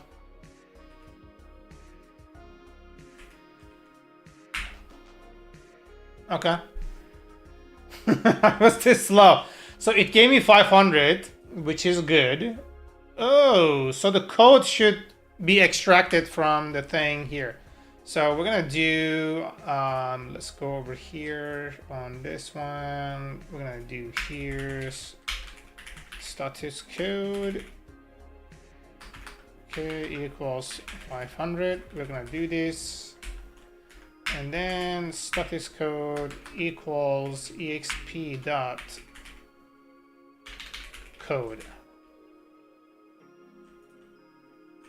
Code. Yeah, that's the one. So perfect. And status code is status code. If I run this again, I think I should get like 403. Yeah, there you go. Perfectamente. Nice. This is cool. There's like a shit ton of changes here, but I feel this is pretty good. Yeah.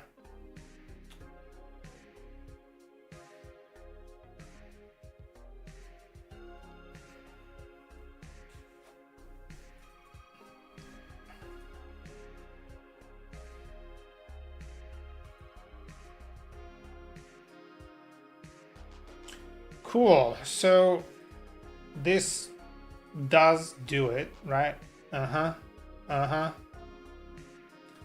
And let's do here error equals res.json, right? And then error self.error. No, self.assert equal error. We should do error dot.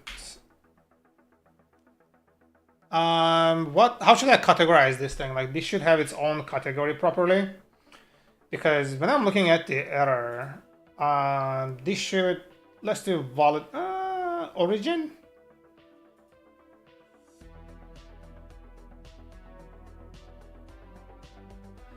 Yeah, fuck it. Let's make it generic. Helmet, how you doing? I've written approximately 0 test cases in my Django career. I'm not saying it's a good thing, but it's a reality. I would be extremely uncomfortable creating anything, especially on the back end, if it didn't have any unit test on it. It would drive me nuts. I want a smoothie, motherfucker!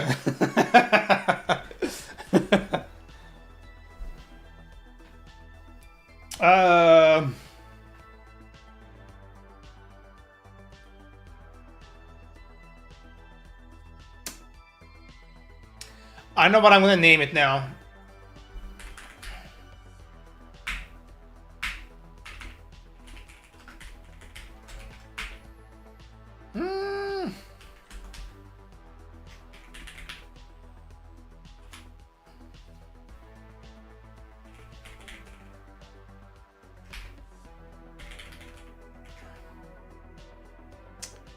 What is the thing that is being raised here?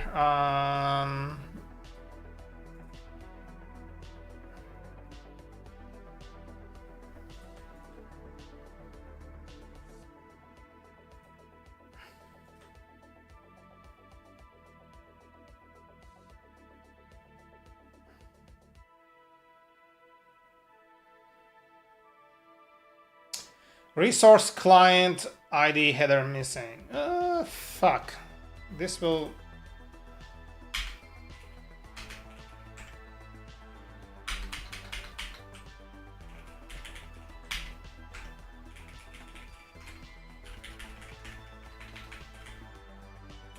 Imagine writing your entire DRF code based off model meta information and still have 0 test cases. Ew! Ew!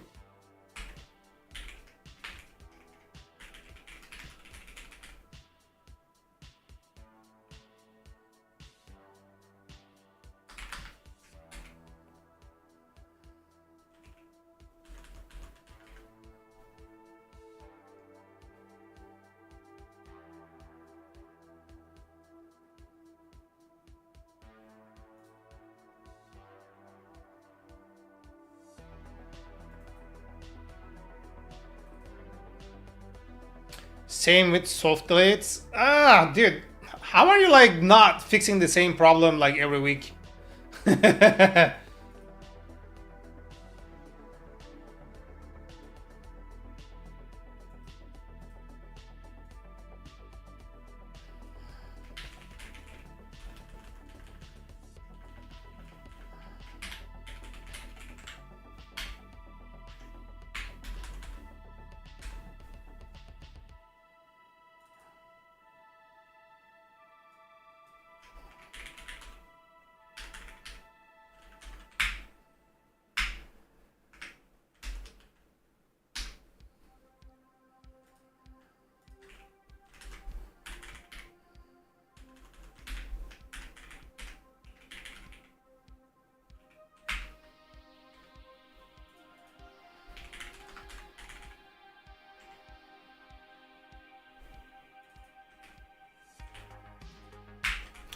I test my code, but the method of which I do so is outdated and doesn't result in test cases. Okay, if that's like how you are doing it. HTTP errors. Okay. Okay. Fucking. No. God damn it. I'm so fucking.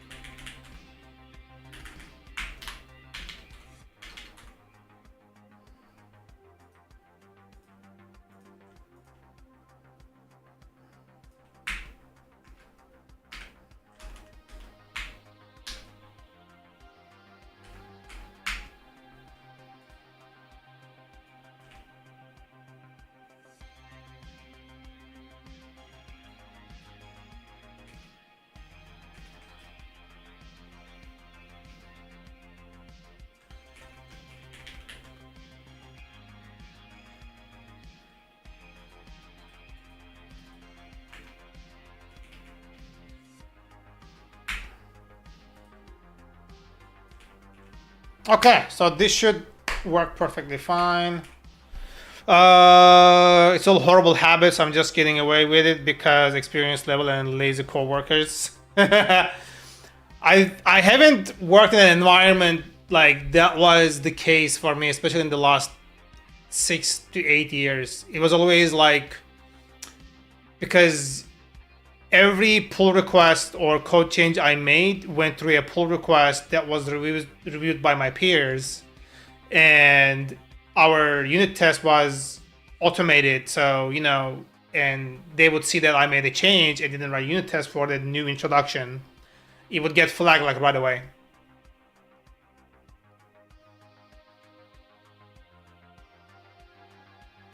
I'm still trying to get my team to understand what an object is and how to write classes. Oh, yeah. It looks like you are in an environment that just doesn't have any attention on unit tests. I'm curious though, like, what's your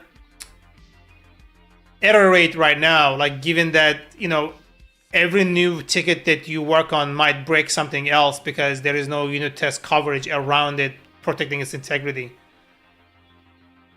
Is it a common occurrence where you fix the same thing several times because it keeps breaking? That's like one of the biggest fucking Century throws an error approximately of the time. Shit.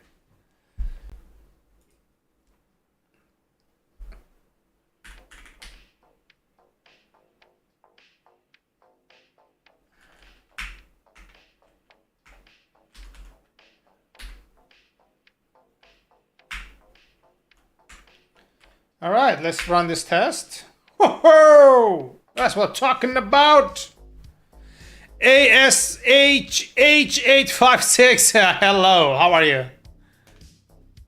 And when Century throws something, we fix it, but like it's all reactive fixes, not proactive prevention by writing tests.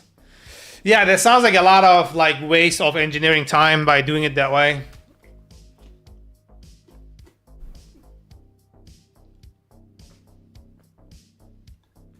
I'm all right. How about you? I'm doing great. Just chilling, you know, doing our thing. Finally got certain things working that I wanted to do, and you know, I'm happy with the progress. I'm writing a unit test right now to verify my changes. I'm happy I got them to start writing 5+ minute tasks inside a view. 5+ minute tasks. What do you mean, like an endpoint was taking 5 minutes to complete?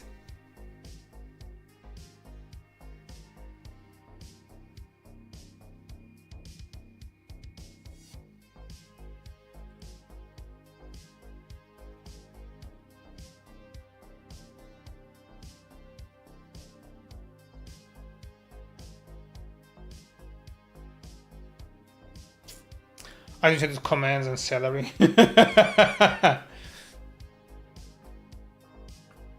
5 minutes is fuck. Who's got time like to sit on the computer 5 minutes waiting for a click to, you know, initiate a request and for it to complete like over 5 minutes? I would just assume shit was broken or not working and just move on.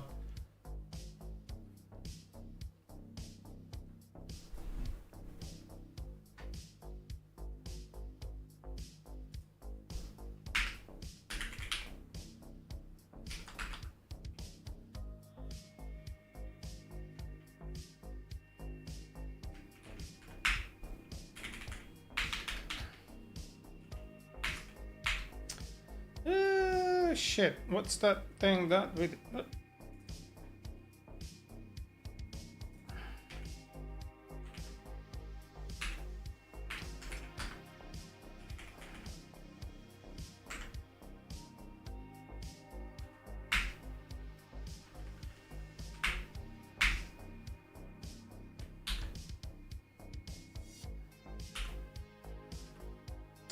So if I do this,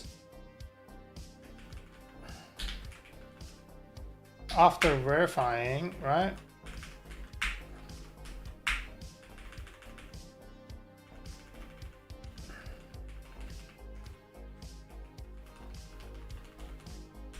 since this works now,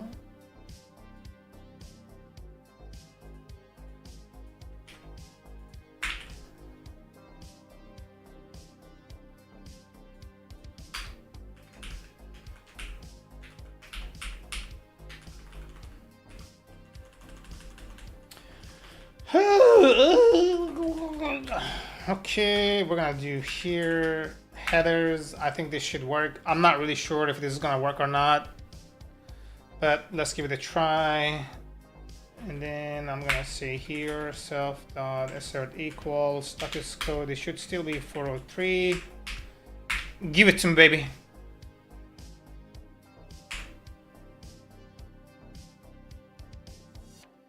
How the fuck are you like getting that? Ah, Jesus. Yeah.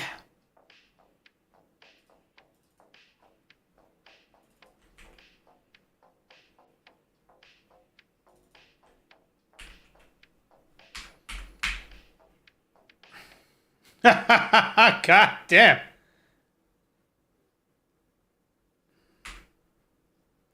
It still is expecting that? What the hell? No. Oh yeah, this has to be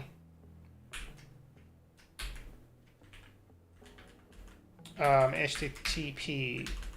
I think that's how it is supposed to be, right?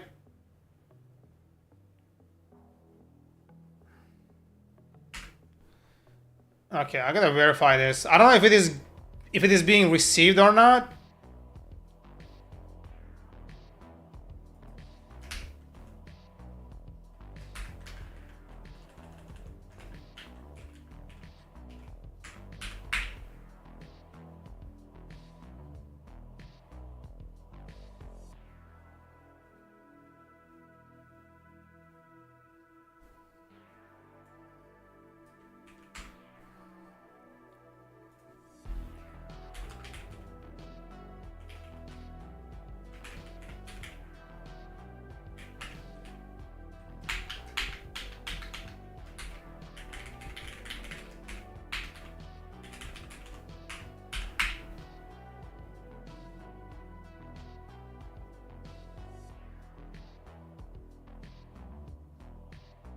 Hold on, it gave a 404? Are you fucking kidding me? What?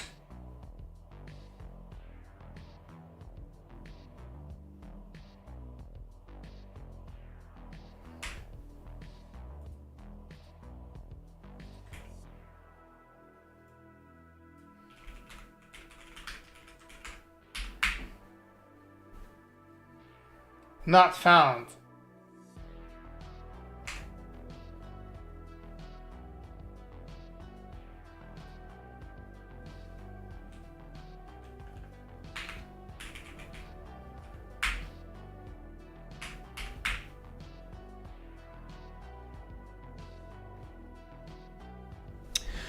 When I got there, this is how they were running batch tasks. Point localhost run server production database. What? What? Hold on. Point localhost run server at production database. Are you fucking kidding me? Visit the endpoint because run server doesn't time out the view, and make sure to sit down at localhost to do this at scheduled times these jobs are going to run. This what the fuck? That's the thing that I'm having a hard time like finding a proper reasoning, because these people have jobs working for God knows like multi-million-dollar platforms, and then qualified people out there like just looking for decent jobs to find and do work. And then motherfuckers do tests like this. Assuming you're creating a web app since Django. Ash, I'm not sure if I'm saying your name right. The thing that I'm creating is a gift platform where I'm going to be creating like gift boxes with selectable options in them using Next.js and Chakra. And then I have Next.js for the user facing and then Django for the backend.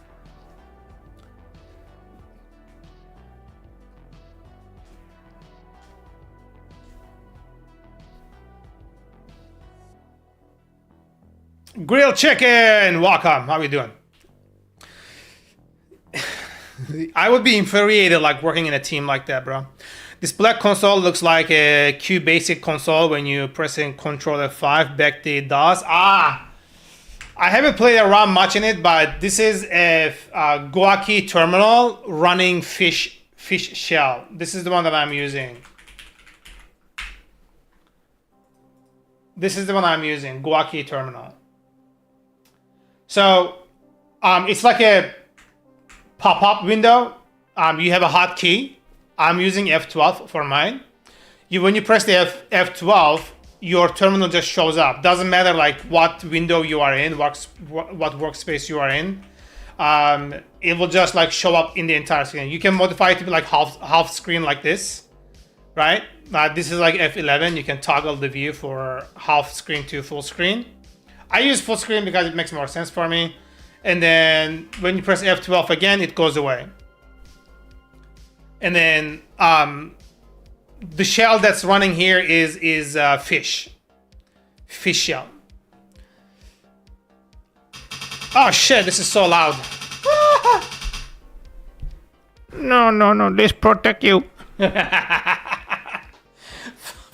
Philly orange juice, thanks for the follow. Philly orange juice, thanks for the follow. I forgot the best part, localhost was running in Windows. Yeah, it wouldn't be my first choice. I don't have like much of a problem with Windows. I wouldn't personally choose to do any work in it, but you know, to each their own. You're not picky over pronunciation. All right, I appreciate that.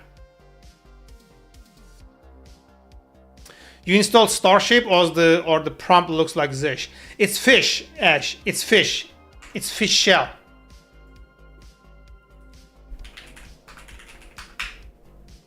This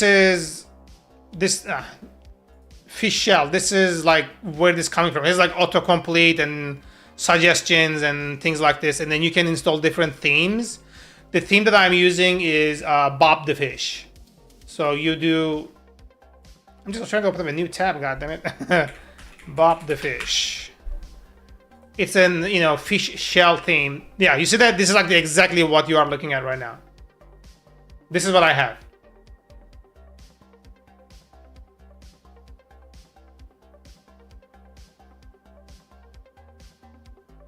It's like highly customizable and it's becoming like a pretty mainstream and things like that. So I feel pretty good. I've been using this for over 6 years now, at least. Yeah.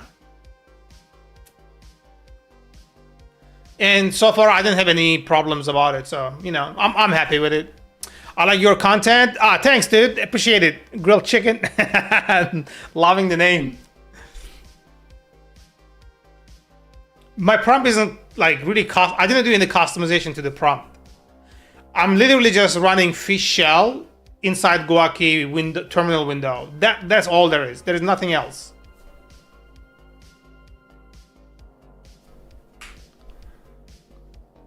See, I'm just like doing Docker here. Like there's nothing like magic happening here. So it is still expecting a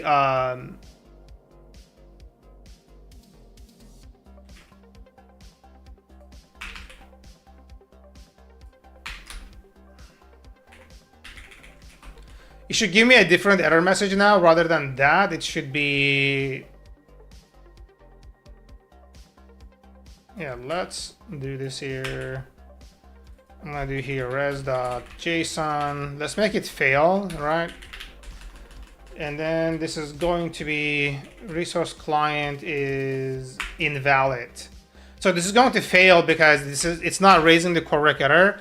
I think like what's happening is that I am not passing the header properly. So let me go check out my middleware here, see what it is seeing.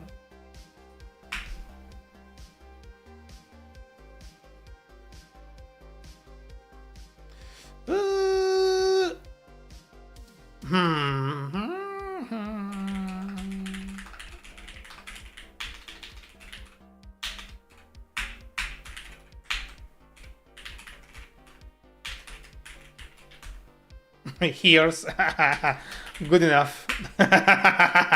good enough. God damn. Torb, how are you doing? What are you doing today? I am creating like the initial setup of my application that I'm looking to use here in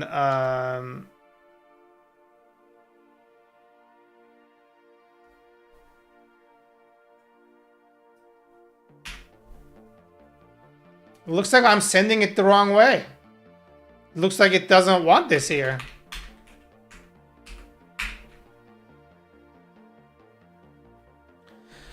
Django, what the fuck?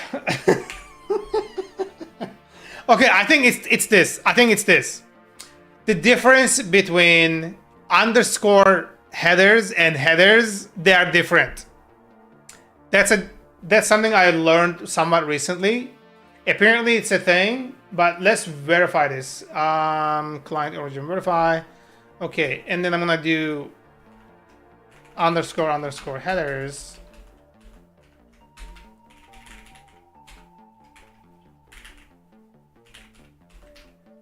Yeah, I think with the underscore it's different. With the non-underscore it's different.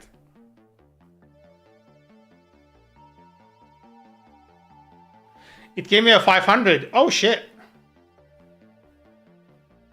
Oh shit.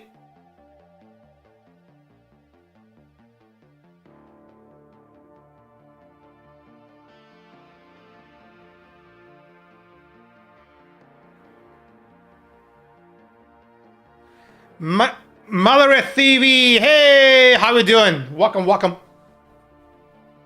I'm not sure if I'm saying your name right. I remember I struggled with it before too. How you been, man? Long time no see. I know, right?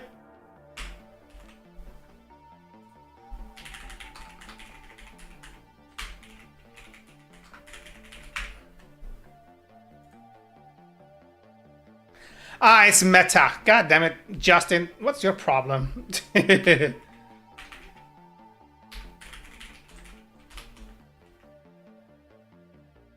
Oh, it says request that meta. All right. Come on. There we go. Ah, yeah, there you go. See, this one attaches an HTTP underscore to it. So when you are like trying to read it this way, it will come out like this. But if you are reading it directly from the thing, then it's the other way around. See, here it's missing, but here it's provided exactly as is. Here it's all capitalized. How are you? I'm doing great. How about yourself? I don't remember seeing you that much recently, like streaming or like doing any projects or anything. Like, what have you been up to these days? My arms are so sore. Okay, so I think I'm good now. I don't wanna get into this here. I verified what I wanted to verify and we are set. So this is good. If I'm gonna go back to the test here, this is good. Okay, so what I'll do here is I'm gonna take this. Okay, get rid of these prints. All right, so we're gonna do some commentary here. We're gonna do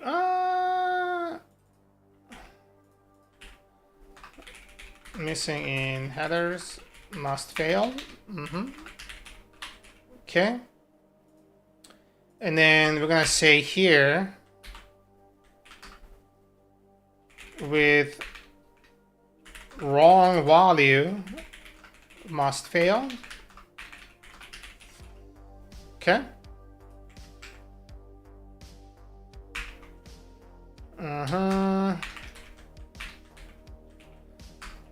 With correct value must pass. Okay. Not much. Played a lot of World of Warcraft, moved apartment. What about you? Ah, looks like you have been having a good time. You've been having a good time, man. I started a new job like about 2 months ago. Just a little under 2 months ago. So I've been a little like swamped, you know, like things got a bit hectic. So I didn't get a chance to really, whatchamacall this thing. I didn't get much of a chance to stream. And then now I'm kind of like putting things a little bit like more organized. It's a little more like settling down. So I started like over the weekend when I have time on my hands. I'm kind of like trying to do my thing. Do you like it? Yeah. So far so good. So far so good. Can't complain.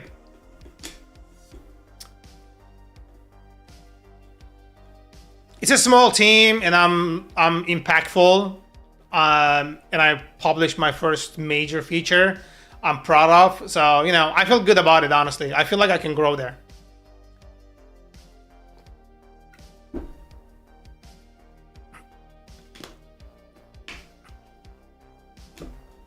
I feel probably in about a month or so, I'm gonna be like even like a lot more efficient.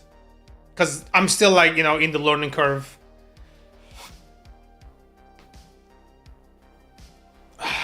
Okay, so this is all good. Let's clear this out and then try it again.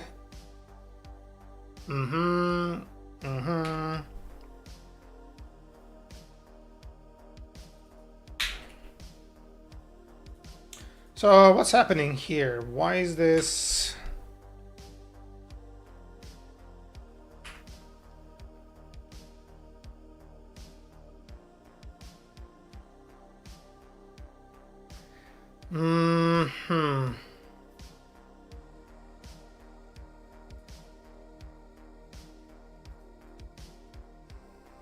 Yeah, let's print this and see what this is. Because I yeah, I forgot to reverse that one. Yeah, we don't need this anymore, so let's go. Yes. So why is this complaining now? Res and then yeah, this is, let's do this.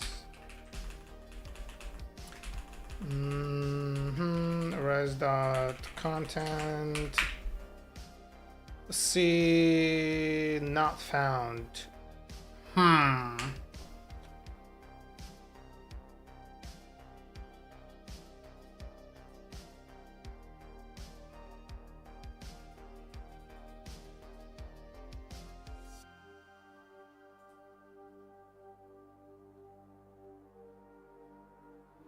Oh yeah, this endpoint doesn't exist, of course. Like what? I need an endpoint that does exist. So that's kind of rough. All right. I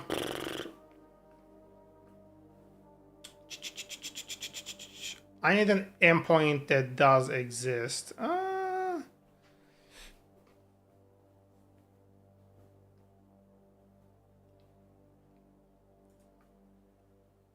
I do have an endpoint for user, so let me just go get that.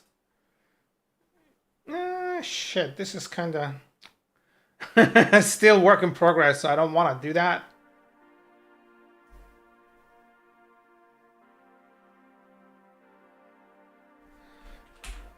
Let me get this thing here, Django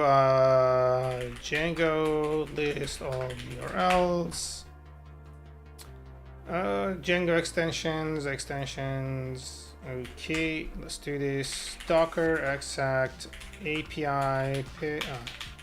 There you go. Please. Thank you. And then we're gonna add this to base.py on the settings. Thank you. Installed apps. Okay, we're gonna Django the Django extensions, and then show URLs. There you go. We're gonna do Docker exec API. It's a dot. Are you kidding me? Manage.py show URLs.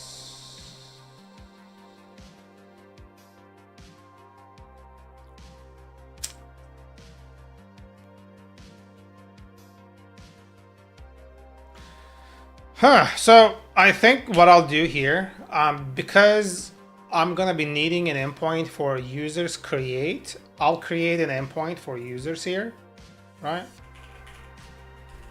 And then that doesn't matter because it's gonna be users anyway.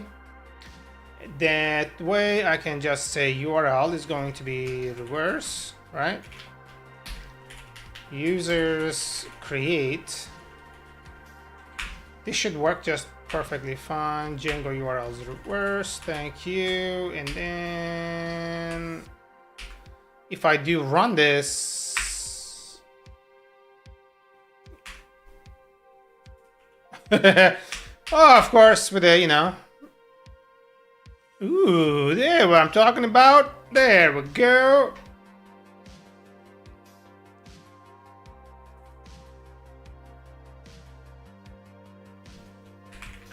And then when I change the thing, the other part should fail, right? Right. I'm glad you agree.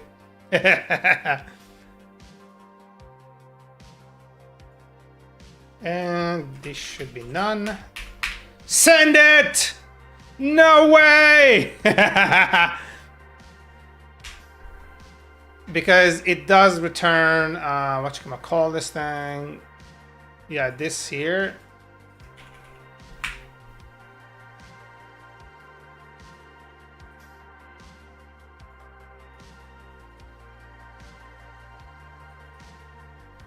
That's not gonna work, right?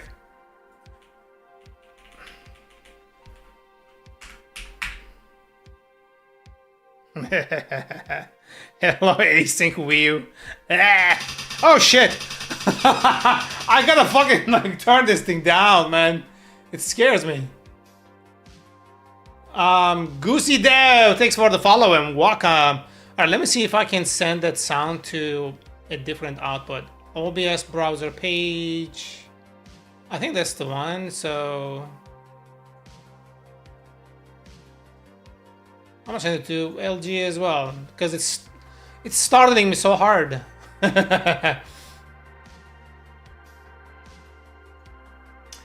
Goosey Dev, how you doing? Thanks for the follow, yo.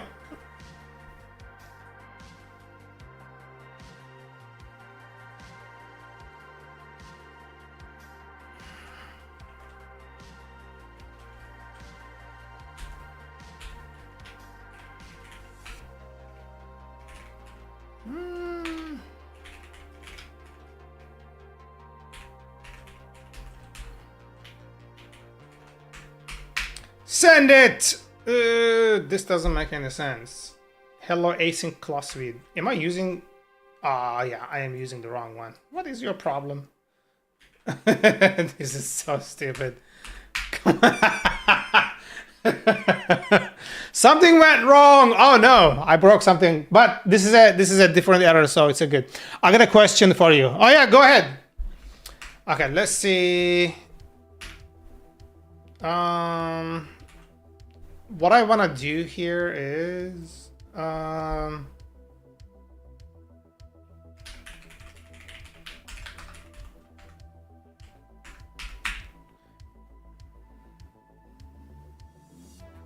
okay. So what is the problem though? I wonder if I can do this thing here.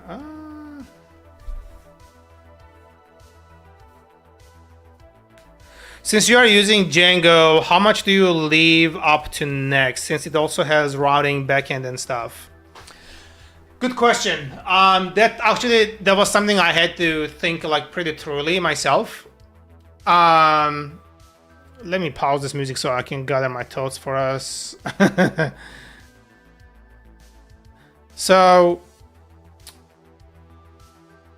the way that I'm using Django is entirely as if like it's a third-party public API I am consuming, right? So when I want to create a user, so let's say like you are creating users like using Google accounts, for example, right? Like you are making an authenticated request to an external service API. And then you are fetching the user from there as well with every single time that you are interacting, you are logging in a user and whatnot, which you can cache. right? So like it all comes with its own thing, apparently. And that's the way I'm doing it. I'm using Django as if it's an entirely third-party API, and then I'm implementing things that I need. That's kind of the how it is like working. And you could say that I'm using like Next.js as a replacement to Django templates, kinda, but to a more extensive level, right? Because I don't want to put in anything that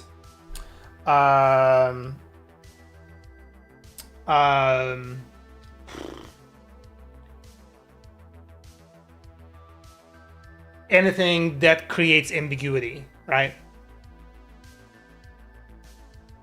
Like my other application, for example, the project I was working prior to this one, I was creating a user client, but Django API was my actual product. I just created a Next.js UI for user onboarding and account management and things like this, which gave me the ability to create a pretty quick prototype using React compared to Django templates.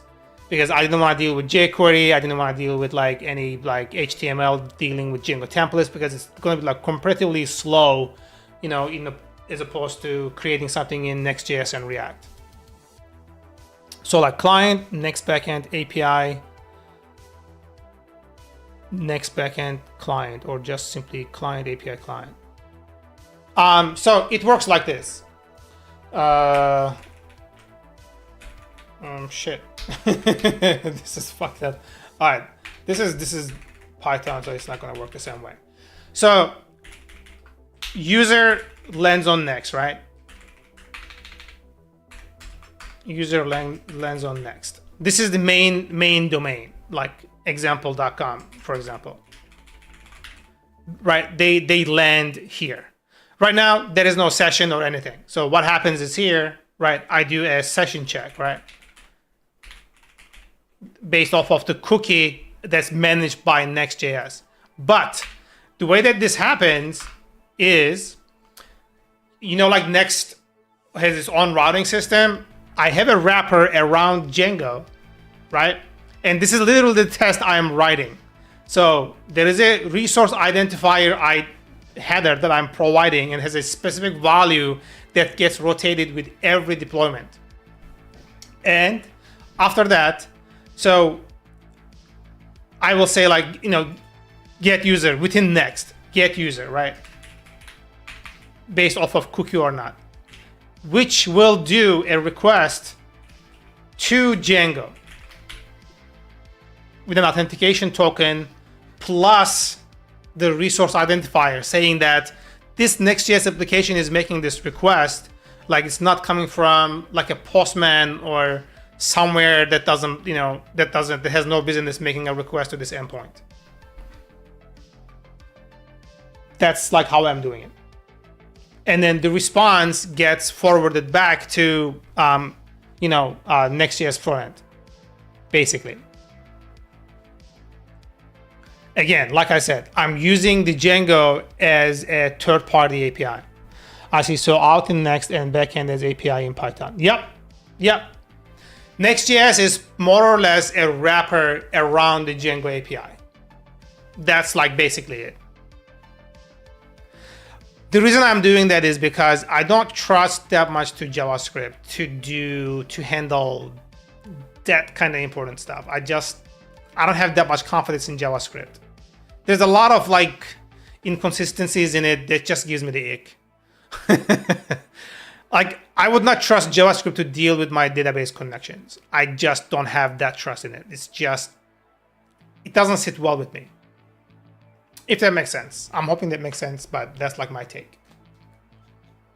I know there's a lot of libraries and there are like, production level applications that does deal with like direct database interactions and, querying things, creating entries and things like this.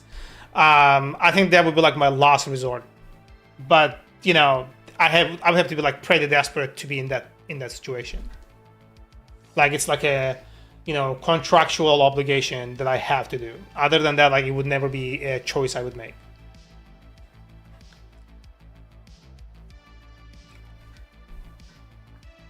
Goosey subscribed with Prime. Yeah, thanks for the subscription. I do appreciate it. I'm gonna build some things in a couple of months in NextJS and VPS and would have similar problem, which is why I'm asking. I see. Yeah, that makes sense. That makes sense. That's literally what I'm doing. And honestly, the way that Next.js works, the way that it's implemented, it makes it like pretty easy, to be honest. You're just creating a proper REST API, and then you are consuming that REST API with your Next.js application. Like it's not really convoluted, right? Like it's not that complicated. So you do your proper authentication and then make sure that, they are like covered with unit tests and everything. So like, there is no, session leak or data leak or things like this. Like everything is protected that needs to be protected. And then, just keep developing around it. It took me like an additional day or two to get the system set up properly in a working state, right? In my previous project. I'm guessing it's going to be a little faster with this one because, that was a first time implementation and I figured things as I went along. And with this one, since I know like how it is supposed to happen and whatnot, like it should be like relatively faster. Thanks for the Sabio. I appreciate it. You can still hear me, right? But I don't have any feedback to like what's happening to the sound. Okay, it looks like everything is working. All right, cool.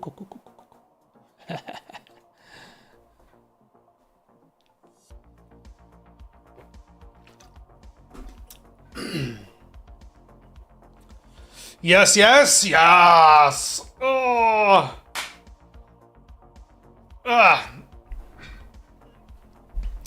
But I'm a little bummed out with Django REST framework not supporting async though. I just learned it like 2 days ago that they have no plans on implementing async support for Django REST framework, which is really fucking. It's like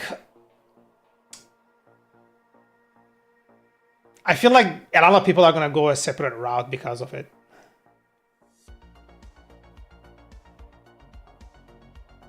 Because Django itself is pushing like pretty consistently towards async because I can see the need for it and it makes sense to go that route.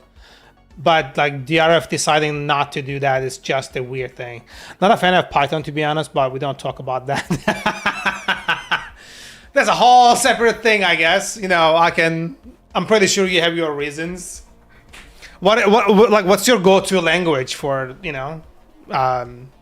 since you don't like Python? Okay, I'm gonna delete this now. Cool. Okay, I think this kind of makes sense.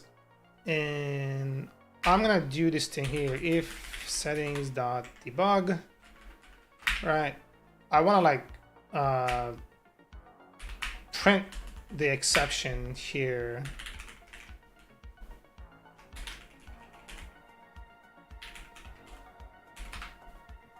Here to see what's happening. TypeScript, but that doesn't mean I like it either. I wanted to try Go, but not really. I gotta say, Go is like, I actually liked Go a lot when I tried it out. It looks like a really nice fucking language, dude. The one thing that is a pet peeve in Go for me is the exception handling. Like, I don't know why they chose it to do it that way. It just feels really like illogical to me. But everything else in Go, I'm a big fan. And it's like a multi, it's like a concurrency focused language. So it's gonna be like significantly more efficient than Python, where it matters.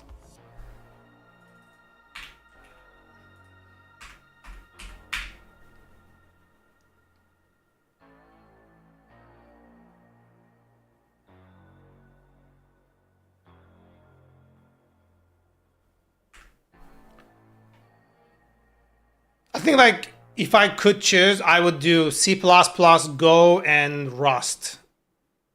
Yeah, those. I spend a lot of time in C++ learning it. I gotta say it's like pretty extensive, but Go is like so much more readable. I currently build an ERP system in Python and it's so slow. Yeah, Python, there are things you can do to make it faster. But again, it has its like limitations, especially like running things in a multi-processing has a lot of limitations. So because of the global interpreter lock, and then their multi-threading is like not really multi-threading. It's like a fake multi-threading. I don't know how to really explain, to be honest. But they are putting a lot of work towards making it more efficient. Like starting with 3.13, I think they are removing the GIL on 3.13, or you're gonna have the option to run it without GIL, the global interpreter locked, which should provide like a lot of like speed.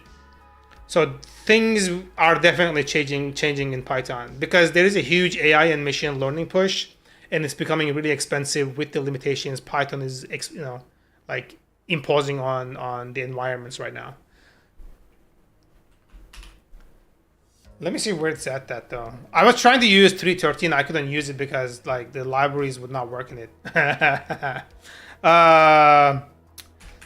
Python 3.13 GIL removal. What's up? The GIL remove new compiler. What? Opt parse deprecated.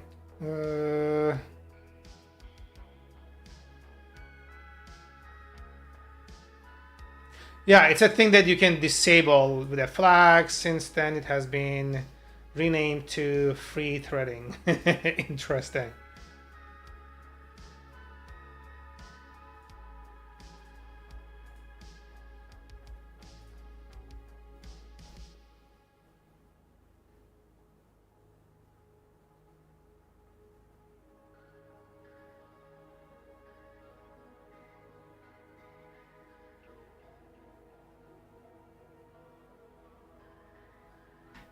Okay, that makes sense.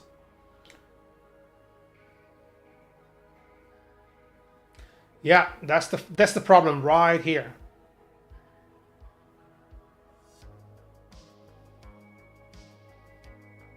Nice.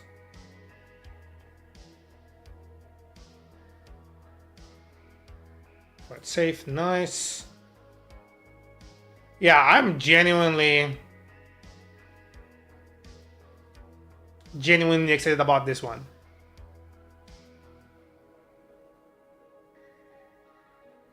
But it looks like it's gonna. Oh, hold on. PyTorch exposes a multiprocessing based API called data loader for building data input pipelines. It uses fork on Linux. Yeah, because it's generally faster and uses less memory than Spawn. Yeah, but this leads to additional challenges for just creating a data loader after classing a GPU can lead to containing CUDA errors. Accessing GPUs between the data loader workload quickly leads to out-of-memory errors because processes do not share CUDA contents unlike threads with the process. Yeah, that's exactly like what I fucking faced when I was trying to create multiprocessing file uploading implementation. I couldn't get around it, so I had to ditch it.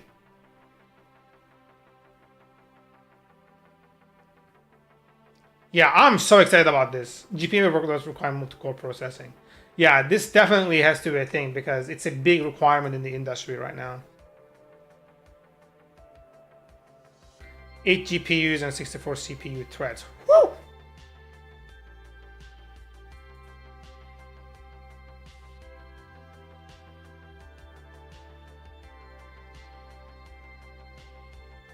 Because of the... Yeah, that makes sense.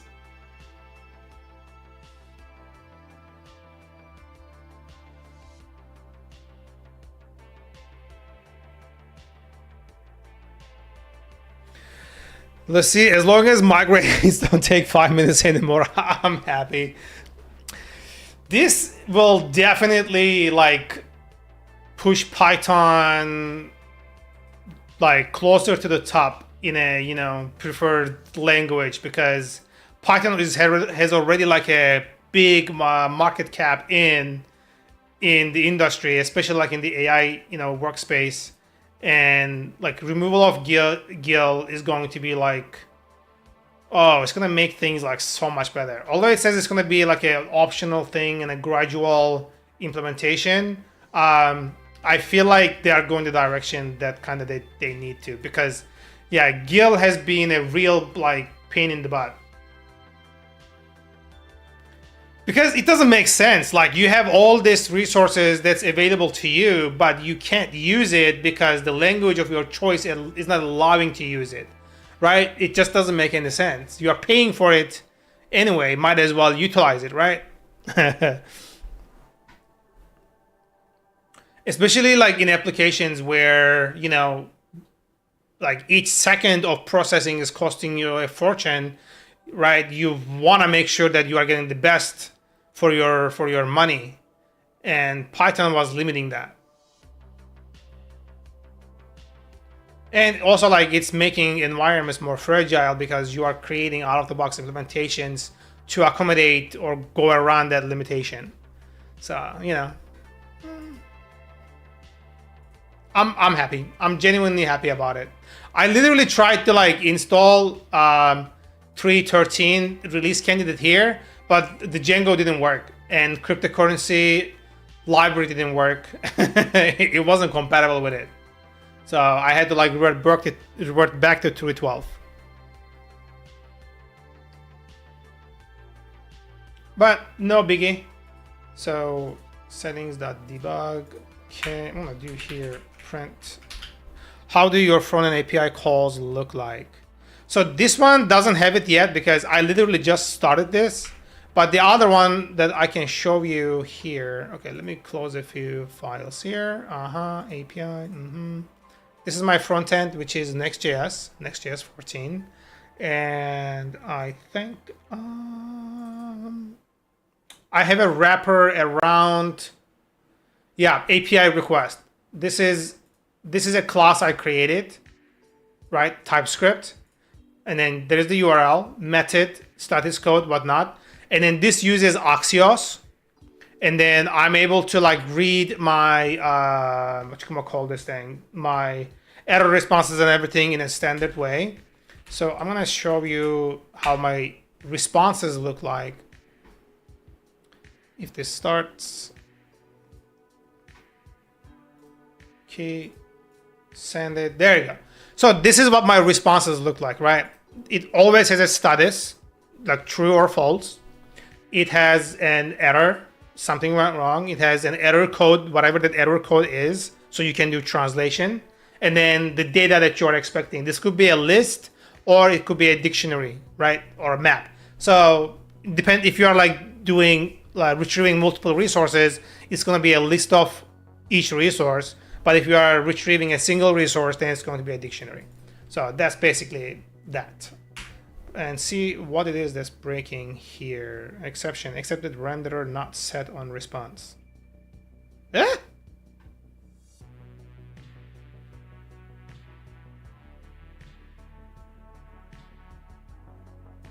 This is an error message I haven't seen. What the hell?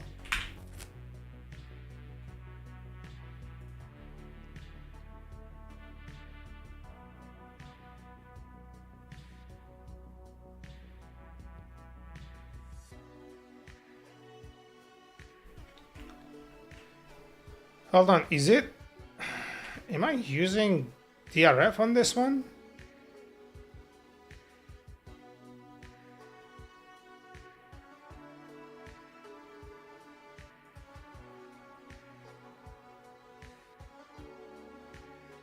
Oh.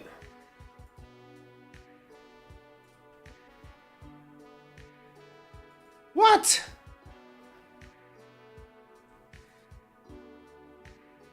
No, this is... Yeah, this is the wrong one. Jesus Christ, dude. Core dot response. Yeah. There you go. Now it works. Ah, I'm like, what is going on here? That doesn't make any sense. Bro, I was using the wrong object. That's why you write unit test, right? That's why my unit test is failing here. It's giving me I mean, it was giving me 500 prior, but I just changed it, so now it's giving me 200, which is good. Cool. I like this. Okay, time to clean this out. Right. Oh, right. Oh, this is gonna change when I actually start implementing this endpoint, but it's good. It makes sense that, you know, like it fails, which I will get to update it once we get there. Okay. Was working on a mini project when you could jump from client API call directly to the correlating API function. Oh, that would be nice. That would be nice.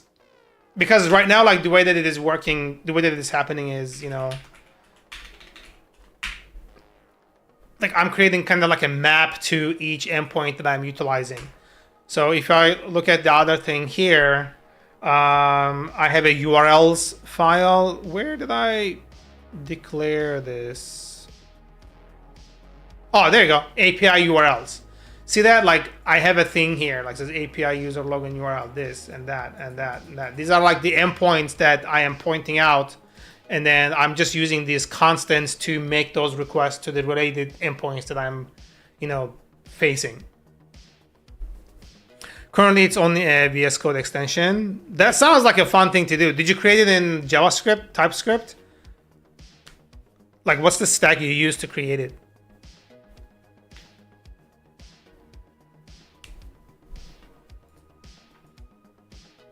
That's awesome, though.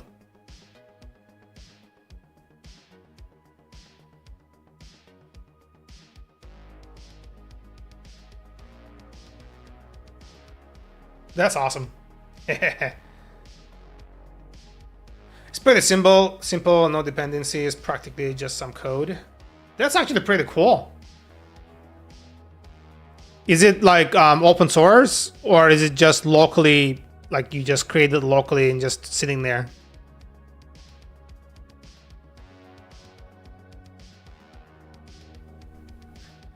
Yeah, but which one?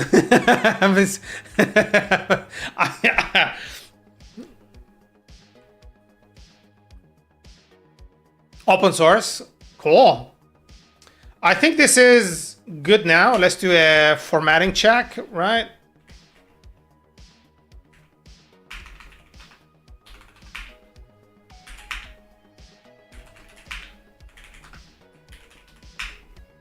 Woo-hoo, damn.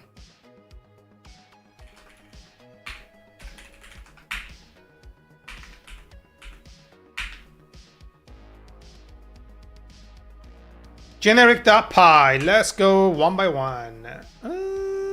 You gave me an idea for improvement. Ah, I'm glad to hear that. Errors, generic.py. So let's go one by one here and then clear this. Yep, this makes sense. What's the next one here? HTTP. Yeah, why is that even here? Okay. Exceptions in it. Blank line at the end.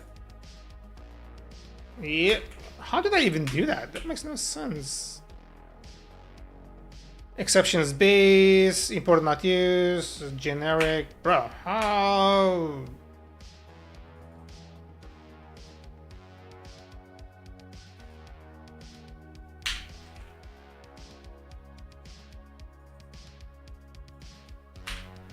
Oh, because I copied and then moved it over there, and that makes sense.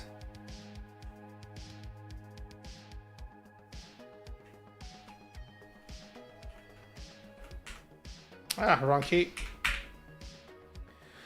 Oh, base middleware. So many things I imported but not fixed. There we go. Yep, that makes sense.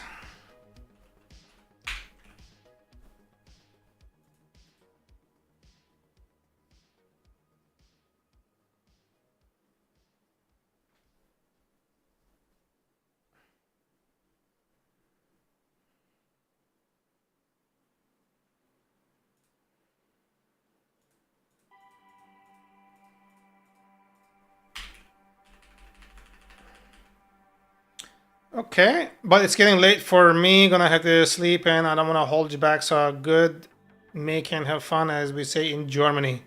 Ah, thank you so much. Yeah, it must be really late in Germany. Thanks for the sub again. Thanks for the follow. Thanks for joining and conversating with me, man. I appreciate it. You have a great night. Okay, let's see. So that one is good. Client origin verify, imported but not used. Yeah, that makes sense.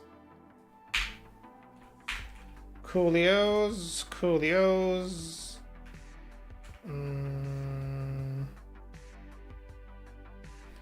Hold on, does this make anything different here? Actually, no. Oh, it does. There we go. Yeah. So that's actually a good point. I almost removed this entirely.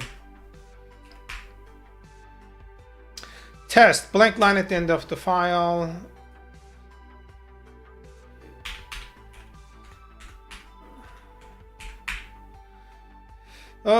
URLs. Yep, that actually makes sense. I know I did that. And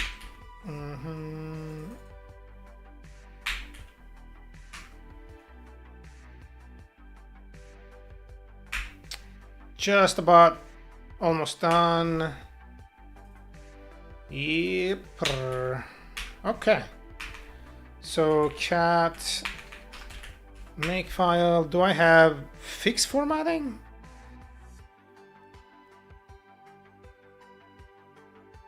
Apparently I don't. So I'm just gonna do this thing here. Hold on. How am I supposed to run? The Tox INI is not there. It's in the Lumen app. So okay. So let's do. Okay. I sort. This should just work as it is. Okay. I sort. It should skip everything. Cool. Alright. So if I'm looking at all the changes I made here, like this being one of them, cool. There's nothing much here. Yep. This doesn't import anything. Nothing.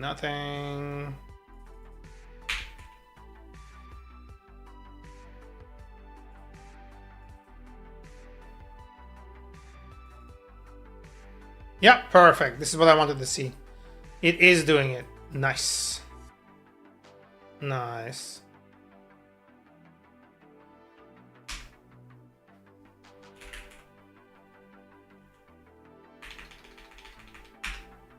Cool.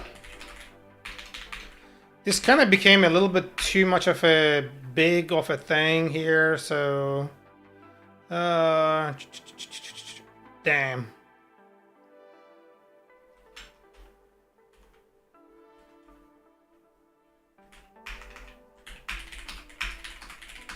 Send it. Okay, fix bunch of problems.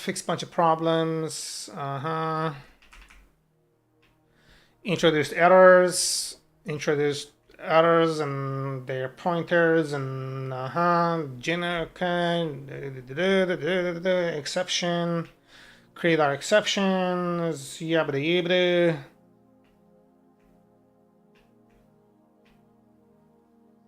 Our base middleware now, it does its thing. Sweet.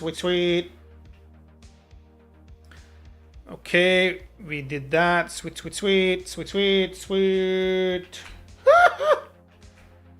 Cool. Oh, we have a print. What the fuck? That needs to go. Yeah, open the file.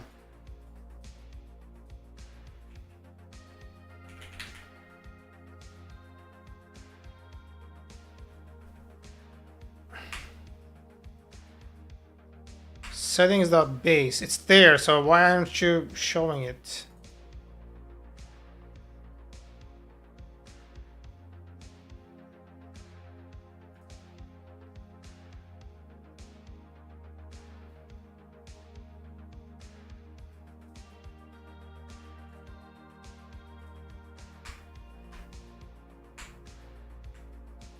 Okay, it's gone. That's gone.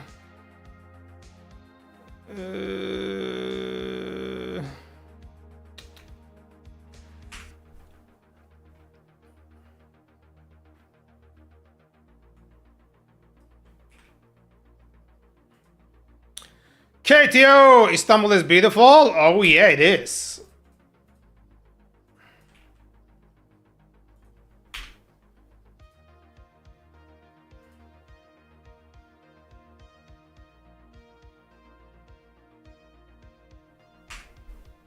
So that's good.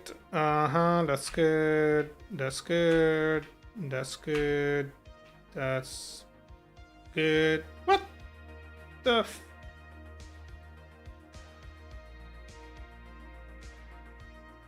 Okay. You look good with beard. Ah, thank you. Okay, that's our toxini file. Sweet. That's our URL file, which is good.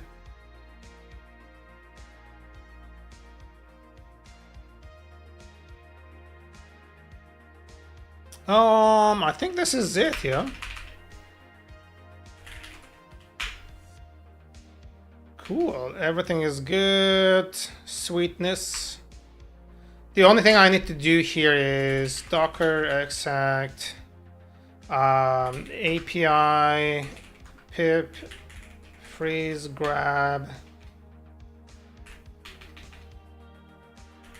Django extensions, and then how was the back? Back has been better since I changed my chair and I changed how I sleep. I'm also like looking to buy a new mattress, but I'm just waiting for my girlfriend to come here so we can choose it together. And hopefully it's gonna be better after that. Like even better, you know.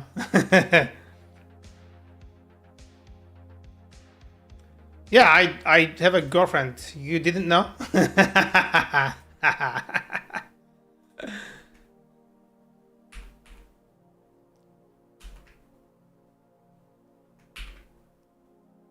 Yeah, she's, you know, I have a lady, bro.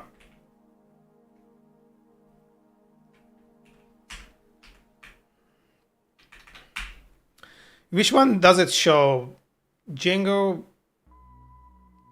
REST framework or Django extensions? Extensions comes before. Okay, if that's what you want. I think we should be good here. Yeah. All right, let's run our test again. API manage.py test. Yay! I like it. Oh, I was trying to run it with PyTest.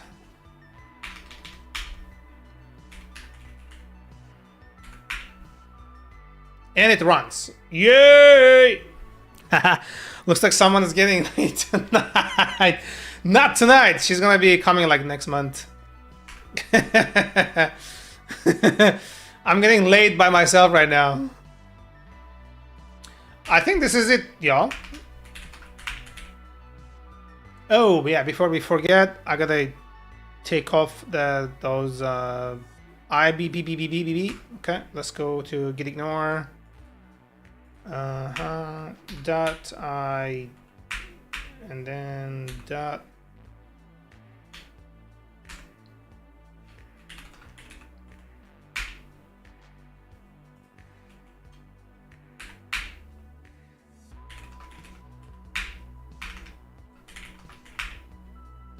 Okay, so that is gone now. Sweet. Have you watched the Euros? Turkey performed good. Yeah, I heard that they beat Germany, I think, or some other country, I forgot. And then, like, one of my old bosses, my old boss, he messaged me saying, like, nice win. But I haven't seen it myself. I was working.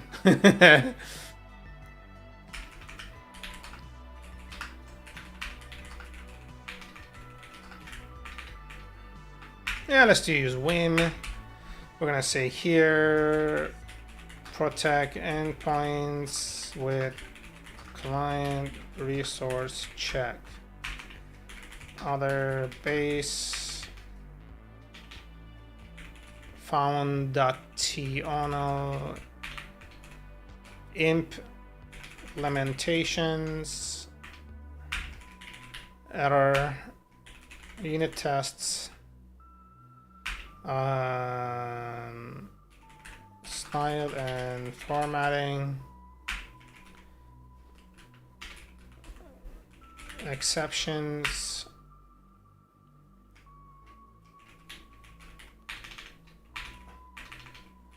exception parsing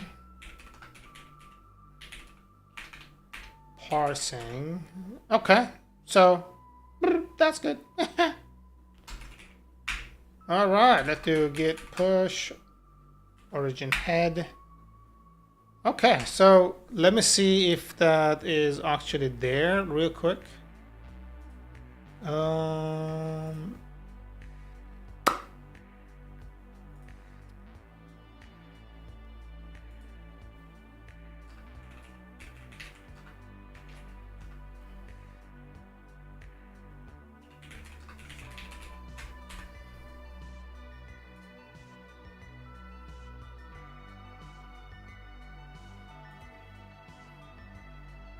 Okay, so I think the next thing is I will do here. I'm gonna create a whatchamacall this thing, GitHub workflow, so it actually triggers unit tests with every pull request. And then right. So I can run that stuff. So I'm gonna go over here. I'm gonna do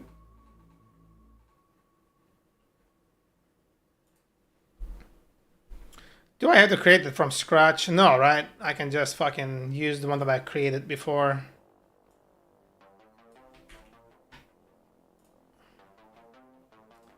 All right, new directory dot GitHub. Cool. I'm gonna do fucking paste. Oh yeah, I can't. Yeah.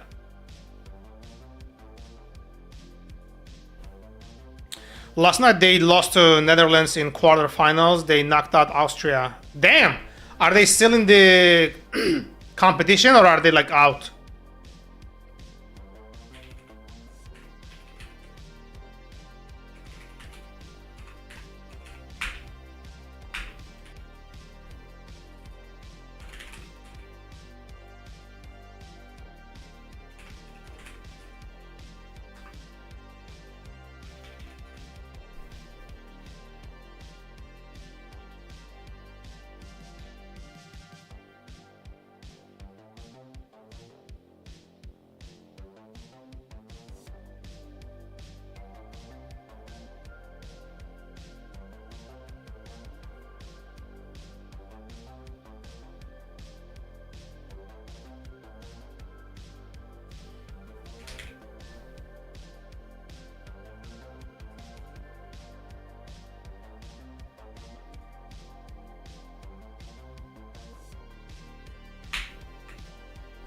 I think this should be good. I don't know if I'm missing anything here.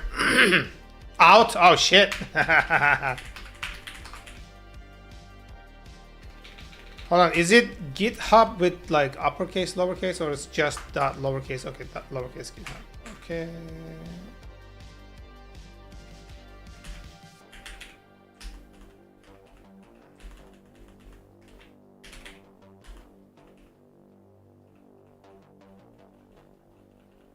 That should be pretty good. Let's see if this is gonna work.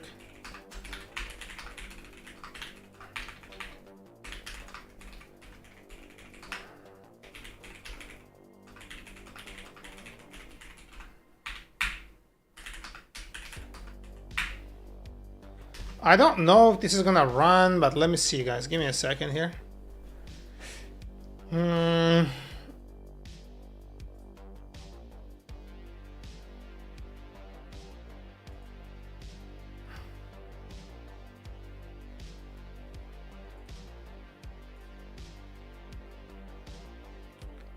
It didn't trigger, so why didn't it trigger?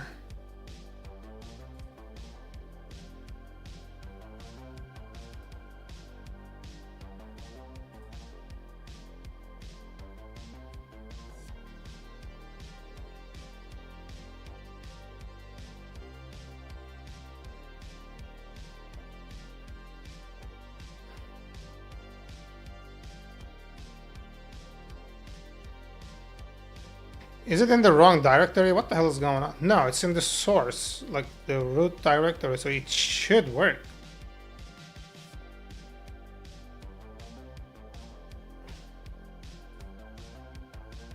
Ah, workflows, god damn it. Dumbass. That's fucking...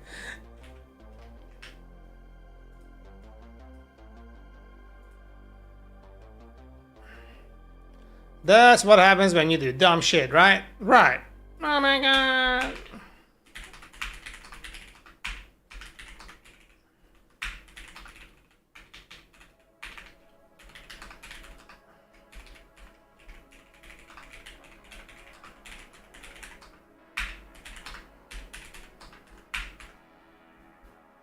All right, let me check again. Please. Yep, I see it running. Yay! I'm gonna show it briefly here. There you go. See that? Ha! It failed. Docker compose YAML. No such file or directory. Nice.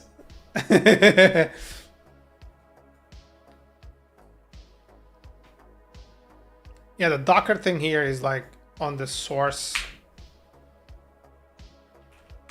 All right.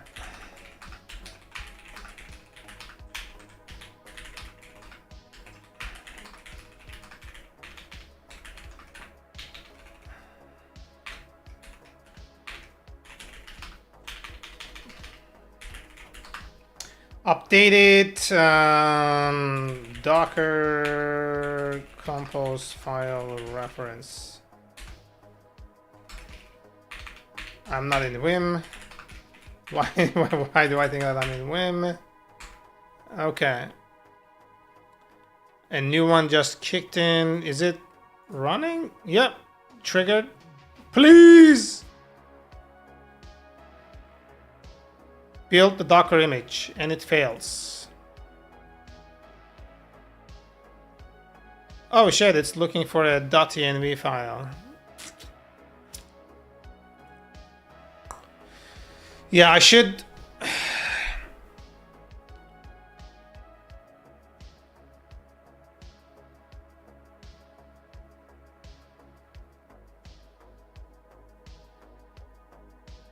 hold on, guys. Oh, it's sending me a bunch of emails. Fuck. Whenever it fails, it's sending me an email. Hold on one sec. Let me disable this.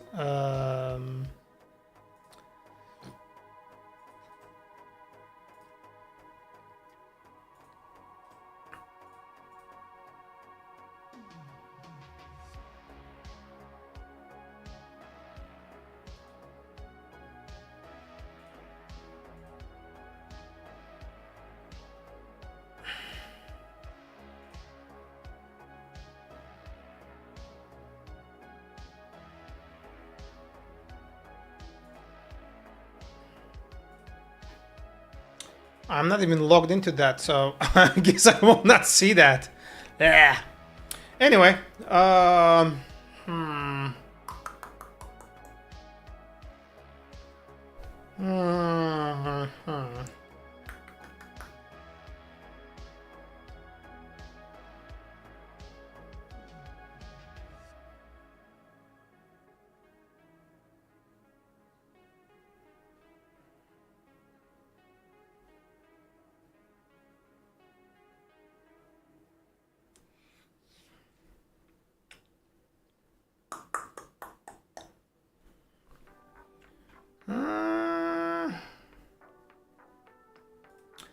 how can I provide a default thing here that, because I'll definitely need this.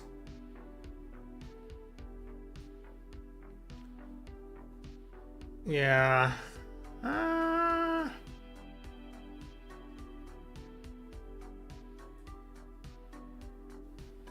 Yeah, I'm gonna do this thing here.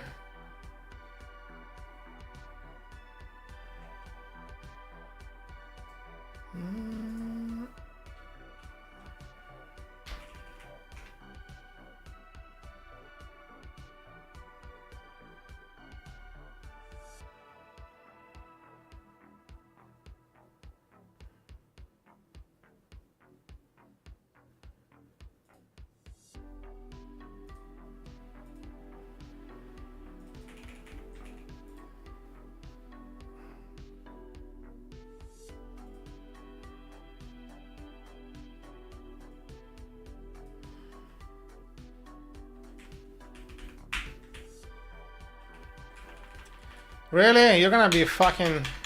Yeah.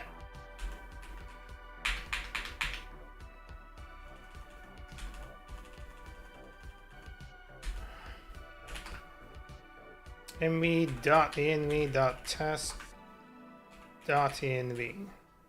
I don't know if this is gonna work, but let's give it a try.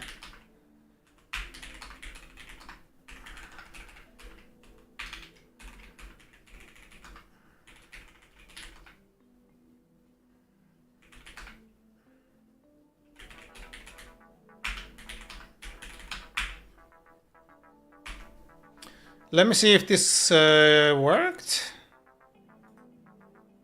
Okay, I see it kicked in.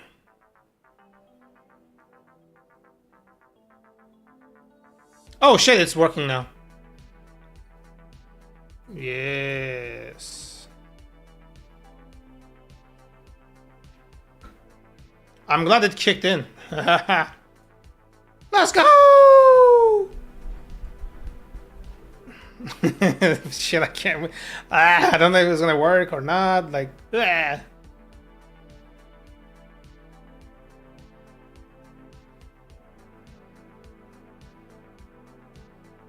that's good. Once you set this up, then it's not something that you keep dealing with like on a daily basis. Come on, keep it on the thing so we can see.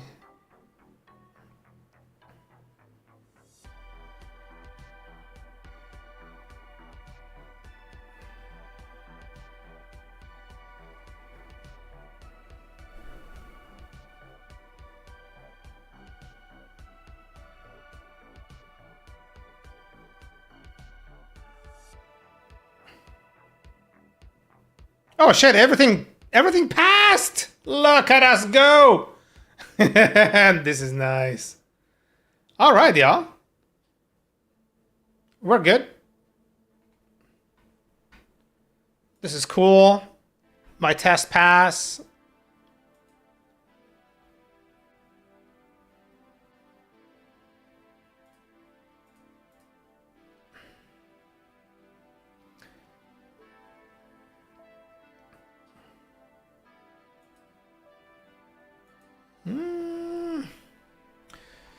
Yeah, I gotta change the settings on this because I can't merge it. Require approvals. Number of approvals before merging. Require review from code owners. Require approval of the most recent approval request before merging. Enable all comments. Require approvals. Oh.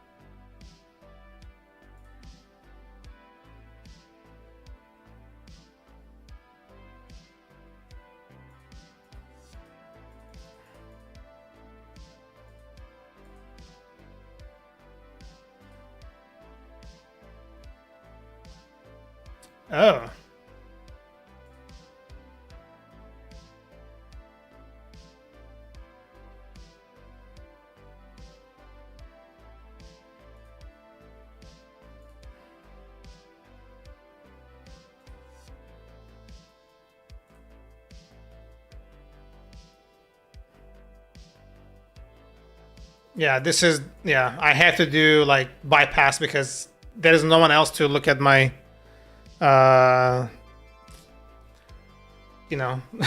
commits. I'll do squash and okay, let me listen port 80 project endpoint endpoint port with client resource check. Okay, I kind of want this.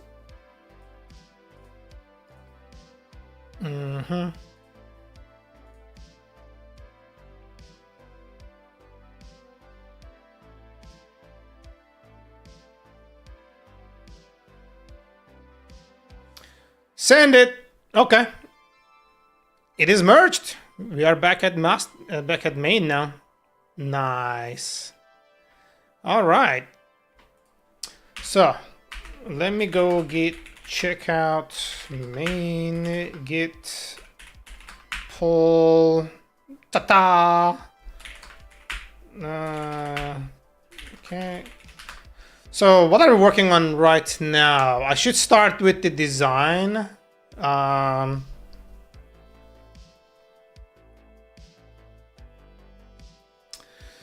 Shit, I need templating, don't I? So I was thinking, okay, let me do a little research here first regarding a few things in my mind. The first one being is like, I kind of want to use the shot CDN or something. Shot CDN, what is it? UI. I think it was this.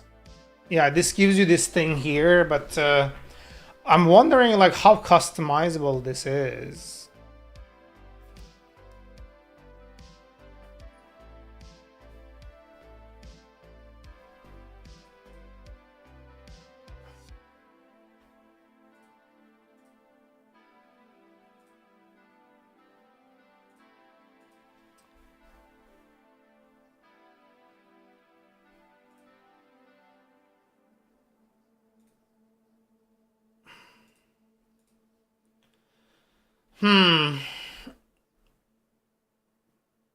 Like, can you customize the things? Like, I don't understand.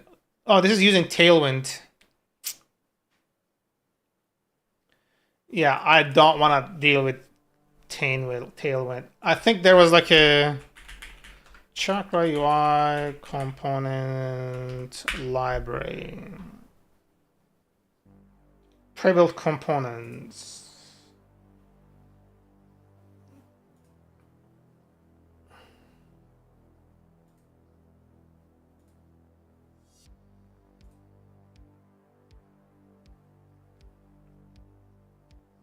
Okay, this is what we're doing. Yada yada yada.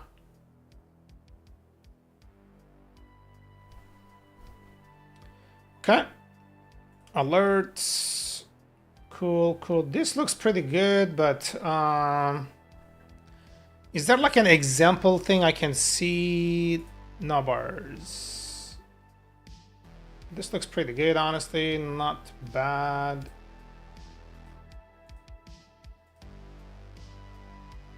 Is it ever like a thing like I should consider where people would need like light theme for like disability?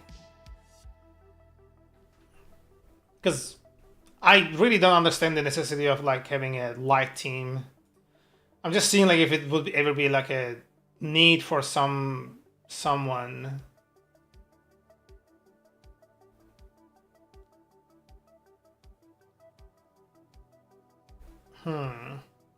Also, like, what's the pricing on this thing? Chalk UI. What's the pricing on this?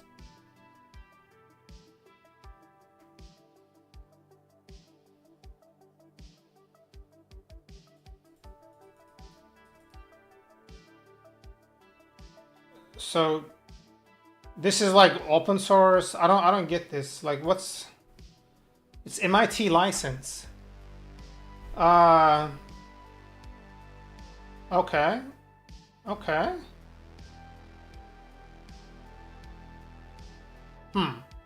Not bad, yo. I might be able to just use this.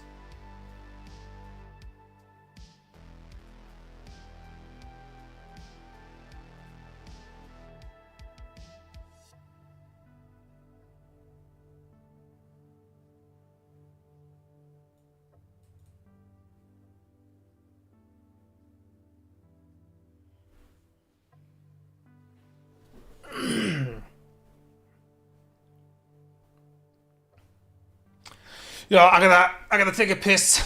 So give me a moment here. I'll be back. Blah blah blah blah blah.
Back to work. Let's get back to work.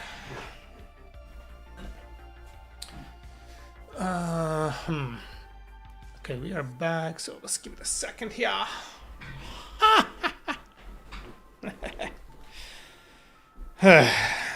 Okay. I don't know, I was listening to some tunes here. Let me open them back up.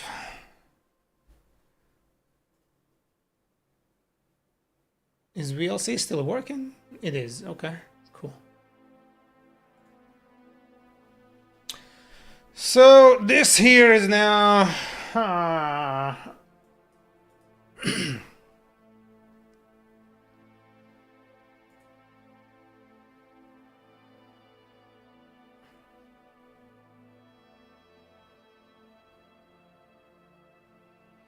this looks pretty neat.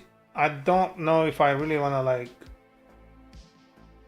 I don't want to create things from scratch, so I think this would make a lot of sense. This looks pretty neat.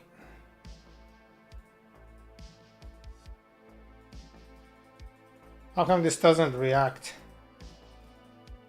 What the fuck? Is it supposed to be like this?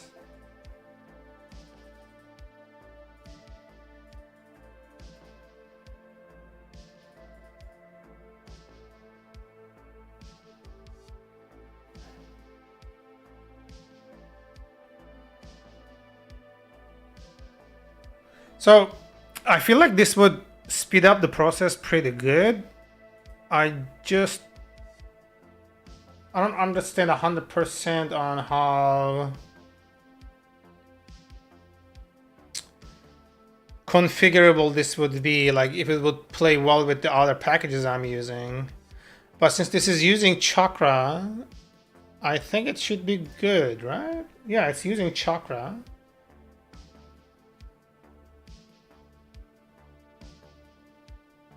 Yeah, it's using chakra, so what the hell?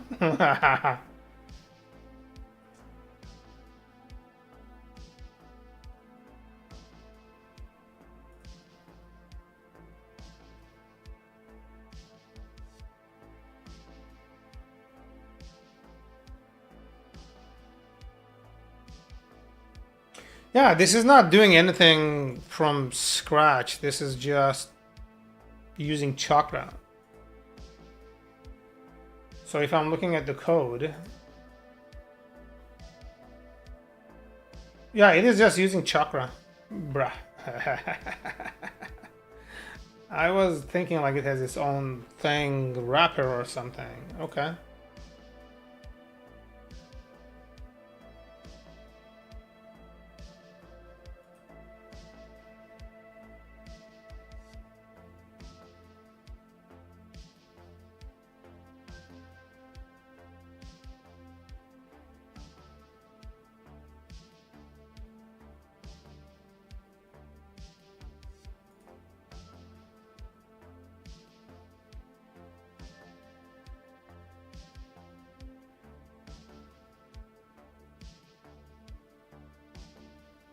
Mantine, now this is...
Excuse me.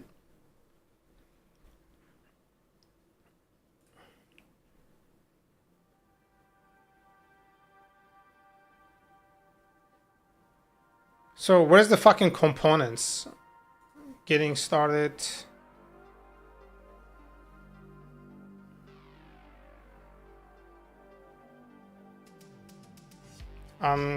This is another component library. I'm trying to see like how this really works.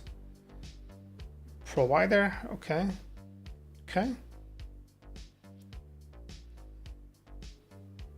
Core.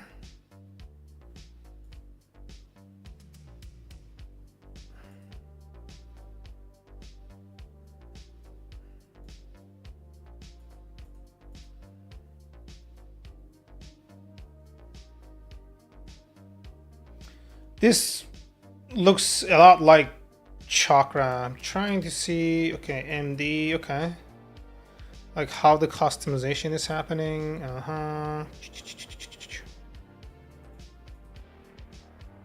Spec ratio, cool. Center, cool. Grid, span, okay. Looks straightforward. Okay.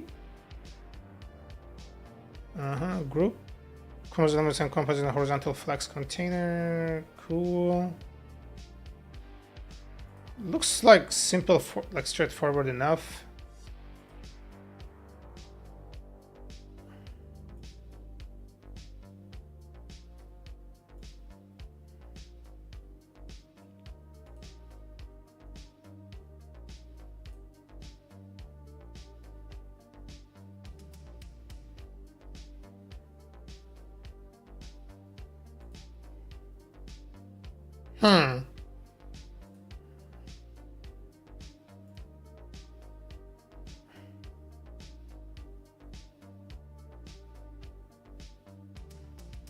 Damn. Rating segmented control. What?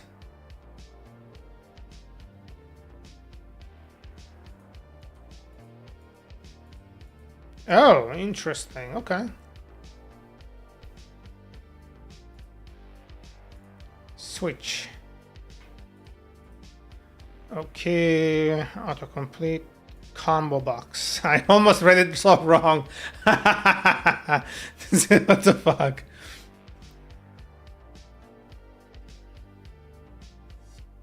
Okay.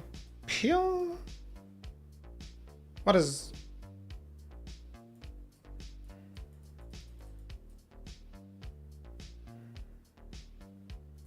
Oh, okay.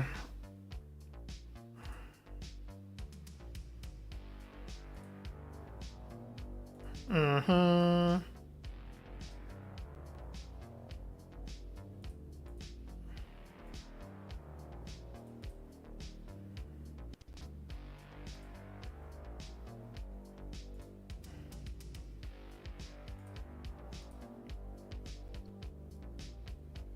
I'm really tempted to use this motherfucker. Like, seriously right now.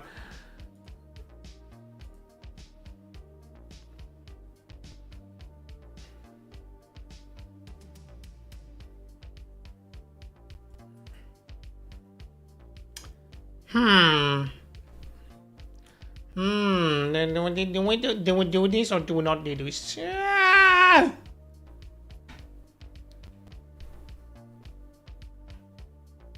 Burger? Oh!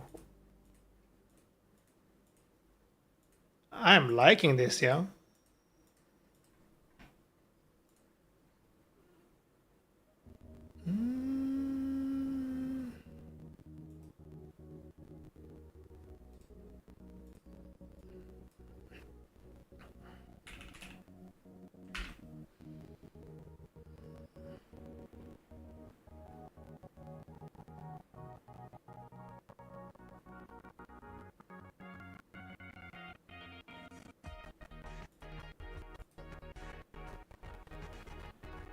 Coco, look at this boy!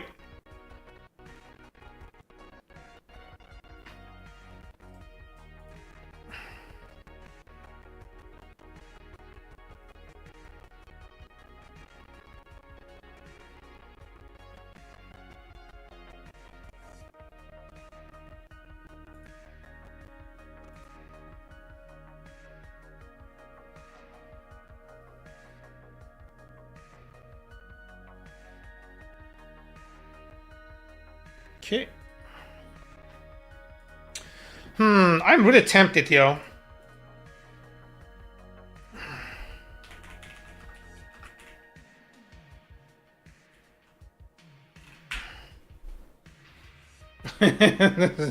uh,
Prime React? What the fuck does it even mean? Nick! Just got hit with a double surcharge 2 days into negotiating my next Fiverr artist. Bro, you gotta ditch that fucking platform, dude. It's turned into a fucking cancer, bro. Just go to Upwork. Like, I don't know why you are wasting your time there.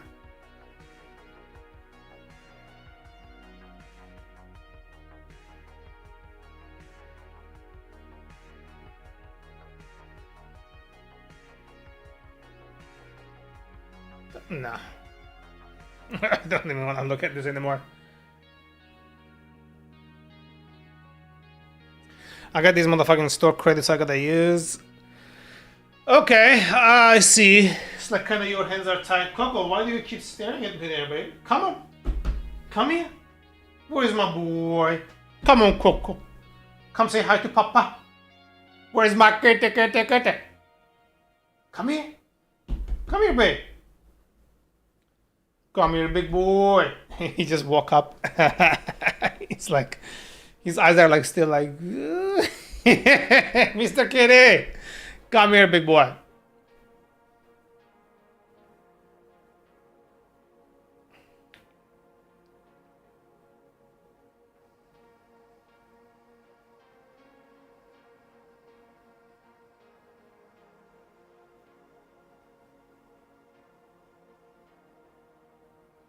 Surely Upwork cannot be that much better either way. It's definitely much better.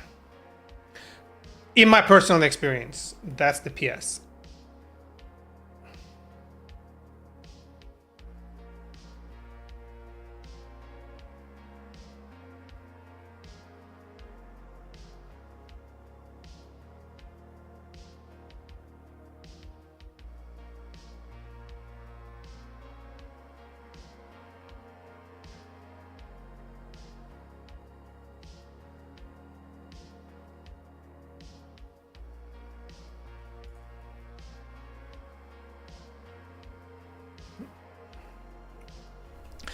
Look, I use both platforms, both Upwork and Fiverr. And Fiverr is like where you go after the talent yourself, and then it takes a lot of time to like deal with people, right? Like you're gonna have to like reach out to their products that they listed one by one, like inquire about the details, inquire about like revisions, inquire about like the turnaround time and all that stuff. Instead of doing that, you post the listing on Upwork, you put the details yourself one time, and then the interested parties put their bids on your work that you listed.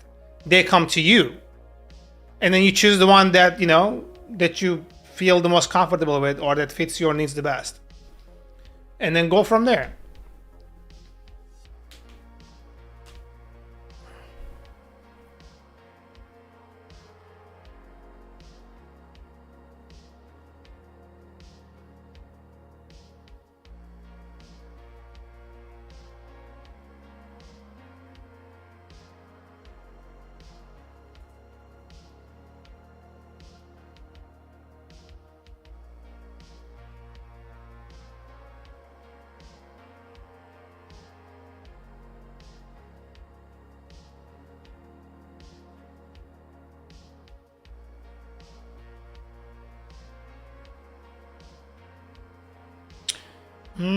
But doesn't this just turn you into a puppet for the algorithm or whatever?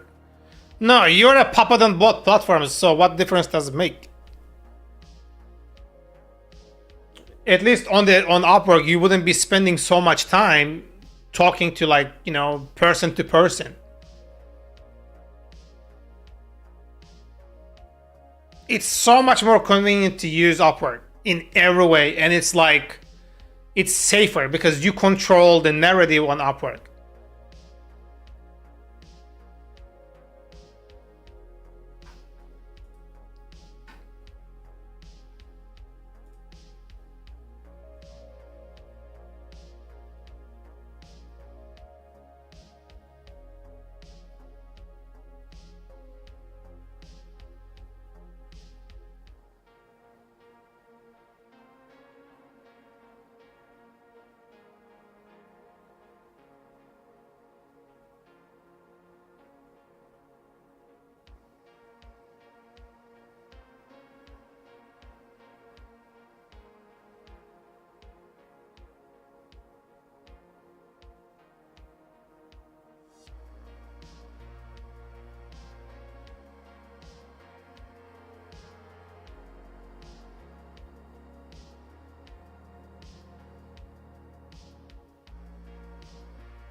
Ah, fucking. I am so tempted to go with like Mentine. And then motherfuckers like this come here when the question is a comparison question. No one's mentioning material UI. I don't know what to do.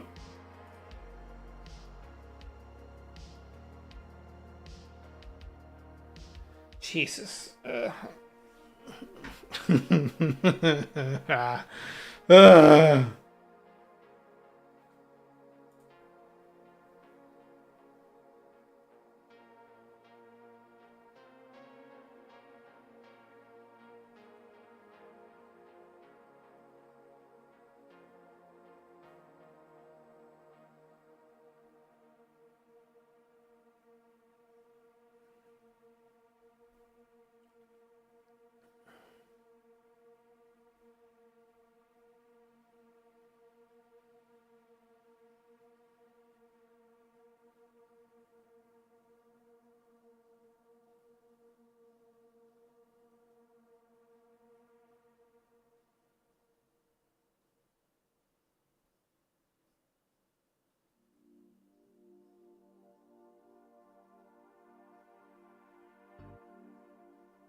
Radix UI, what the fuck is that? I don't think I heard of that before. Let me see what that is. Radix. Chakra, mountain.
Oh, this just flies in like this. Damn! Managed to negotiate away one of the surcharges. Nice. We went from 40 to 70. God damn, bro.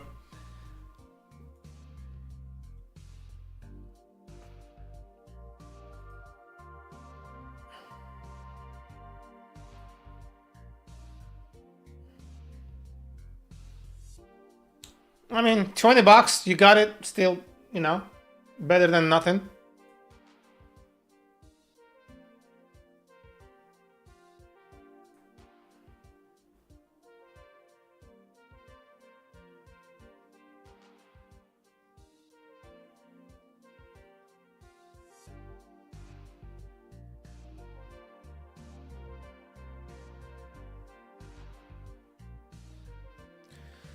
Let's say I want to look at the motherfucking button here. Typography components. Let's see this.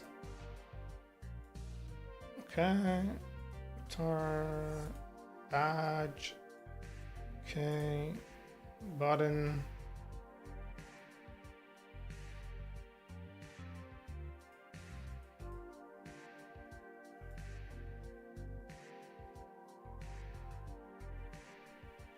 This feels a lot like Chakra UI.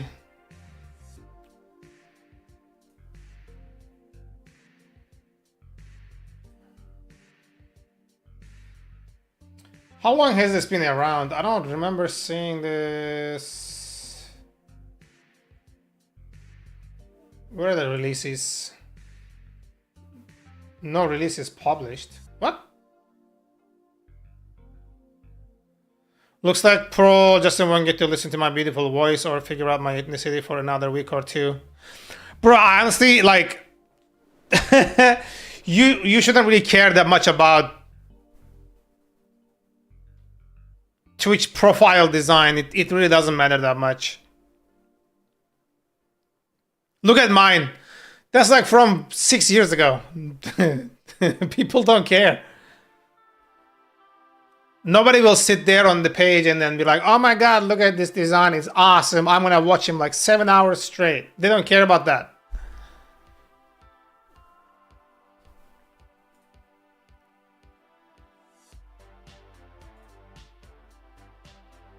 So it came out like 2023. Ew.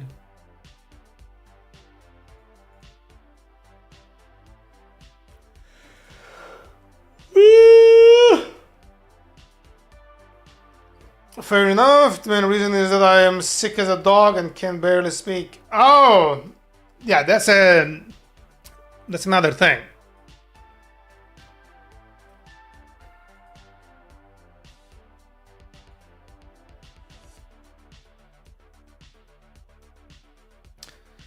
That is another thing for sure. Okay, let's do Mantine Prism.js. Let's see. Prism code highlight.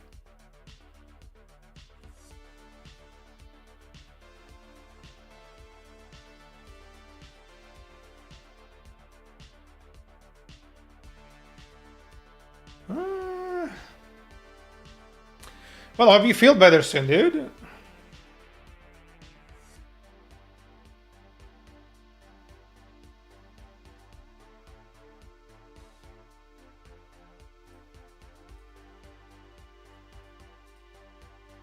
Shit, this looks nice.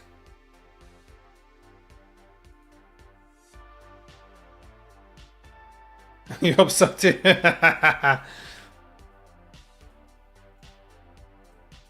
God damn.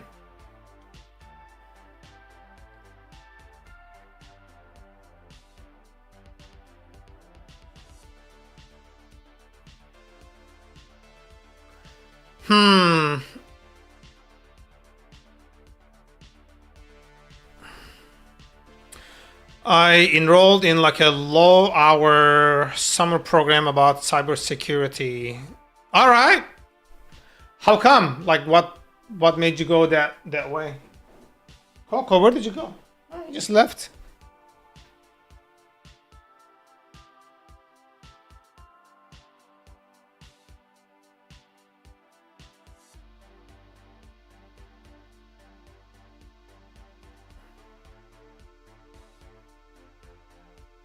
Got a bunch of small tests coming up in like a week or two. Oh, I see. And that's like around cybersecurity?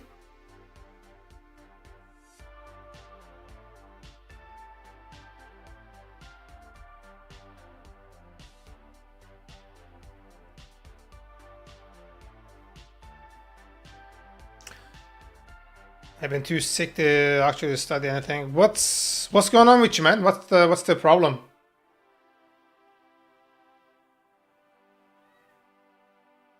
This is so sick, dude. I really like this, bro.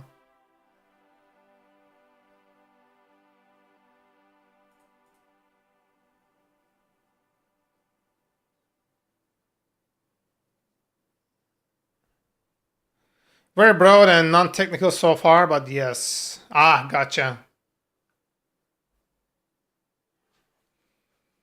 Is it like how are your tests like rendered? Is it like multi-choice, or do you like have to write something down? Like, how does it really go?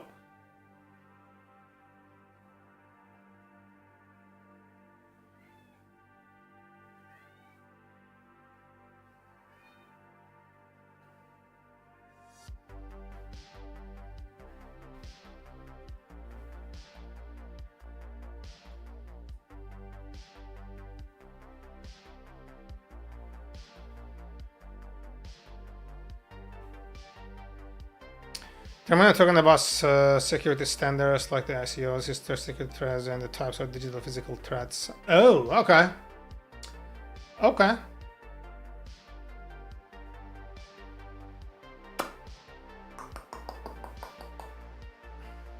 This is like pretty sick. I like this a lot.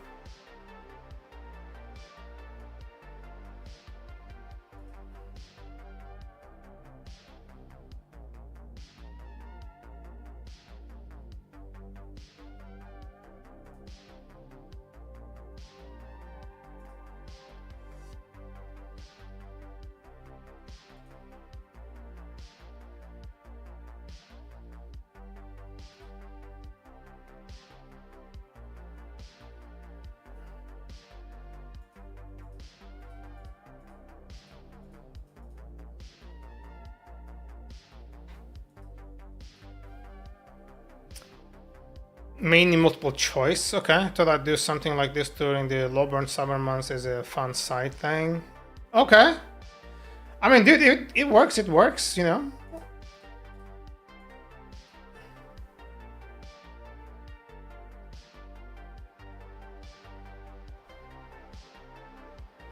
I'm gonna try both of them. Fuck it. All right, let's do this. Let's go back to Mantine. Get started. Use template. No, I do not want to use template. Just show me the fucking instructions. Bro.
The fuck?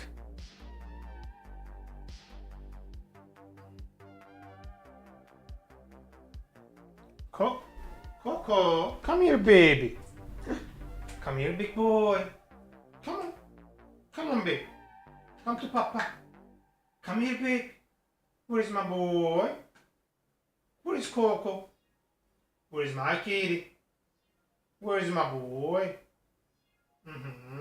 Look at this kitty.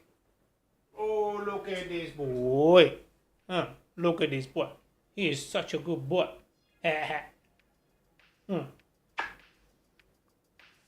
So handsome.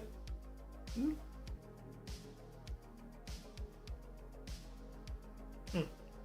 want some kibbles? Let's get some kibbles. Coco wants some kibbles? There you go. Hold on, my shirt is like riding up on my back. There we go. Here you go, baby. Look at this boy. Yes. There you go, big boy. He just eats out of my hand. There you go. Mr. Kitty!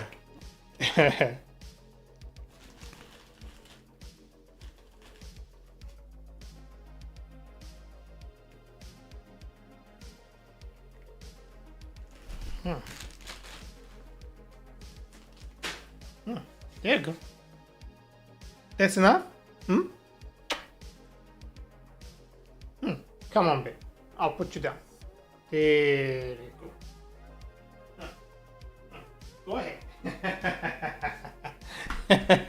I love his ass so much.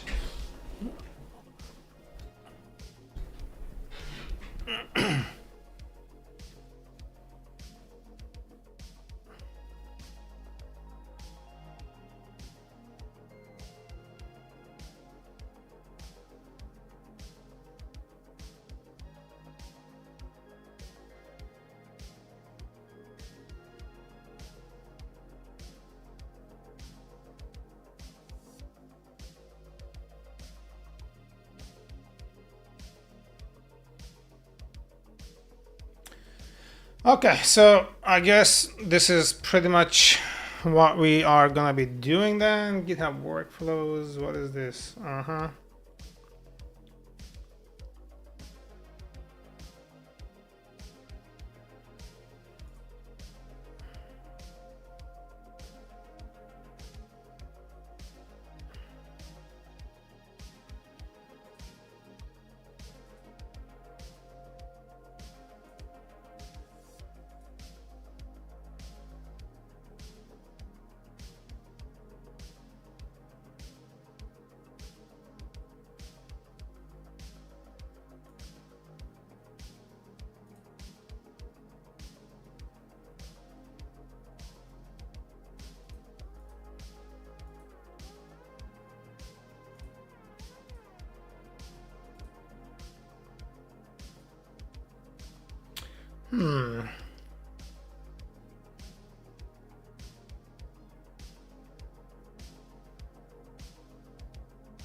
So what is the source? I don't fucking get it.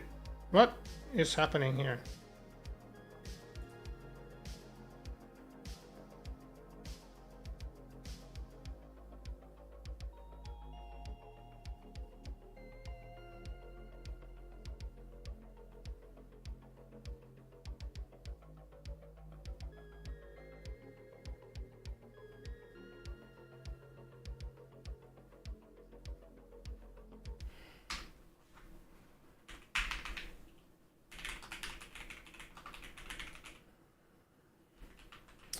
Let's give this a hands-on test rather than just looking at it.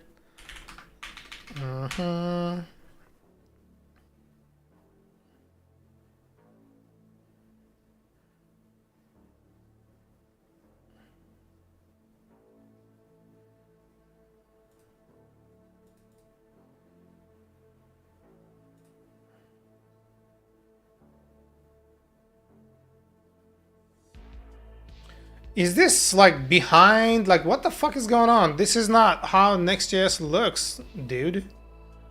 Am I tripping? Yeah, there's like a source and then app. What the fuck?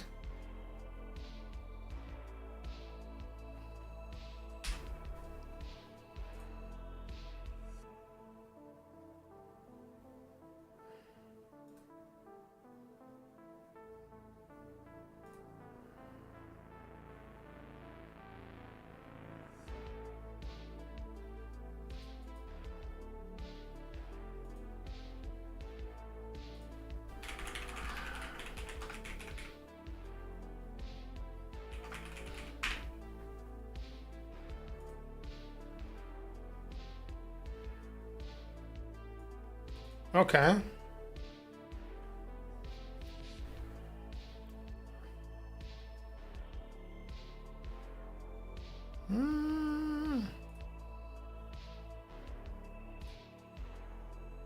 I so fucking hate this.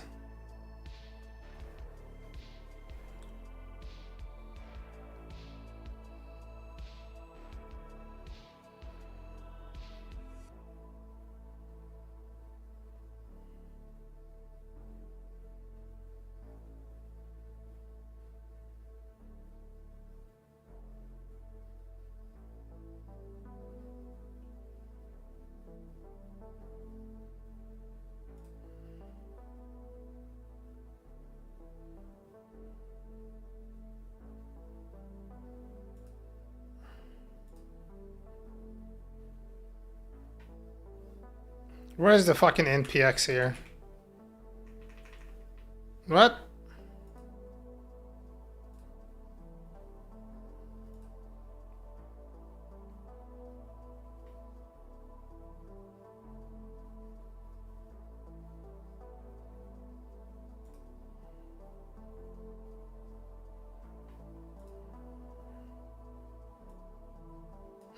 Okay. NPX, create next app, latest. Okay. What's your project name? Give me like Mantine. Let's just do this.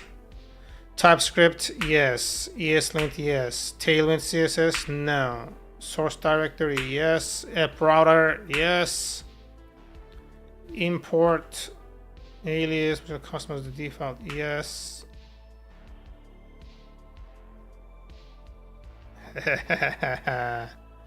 That's actually what I want. Cool. All right, so it will create a directory for me.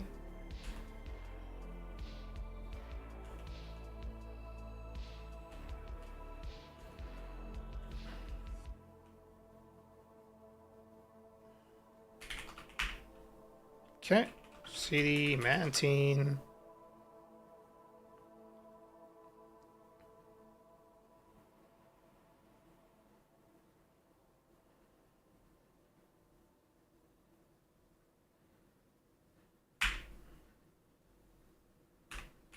npm run dev. I guess that's where it's supposed to be. Port 3001. Let's go. Ah! Localhost 3001. How did I even manage that? Okay. This is that. And then here we do this. Right.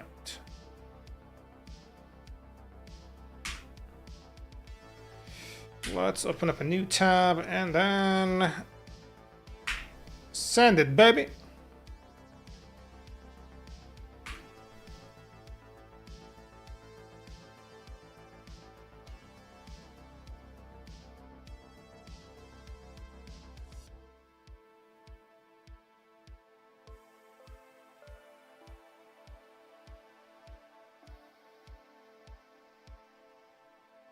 What is this though?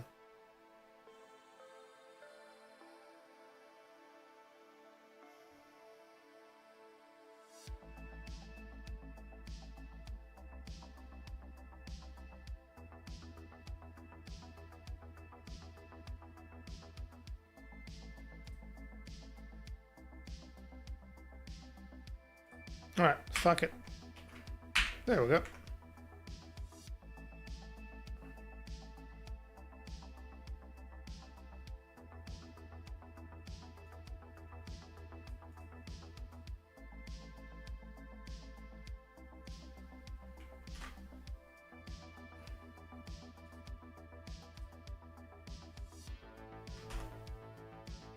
Post css config.cjs. Post css.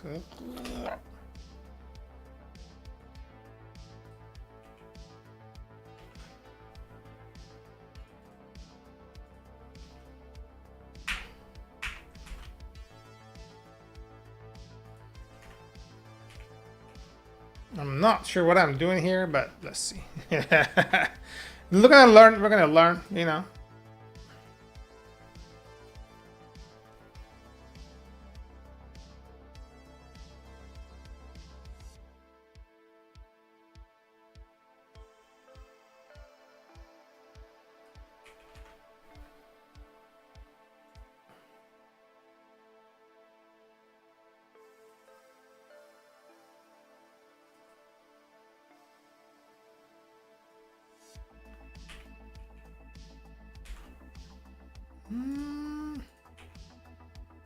Okay.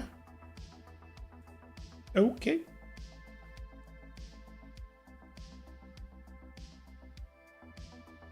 Okay, let's do maintain templates.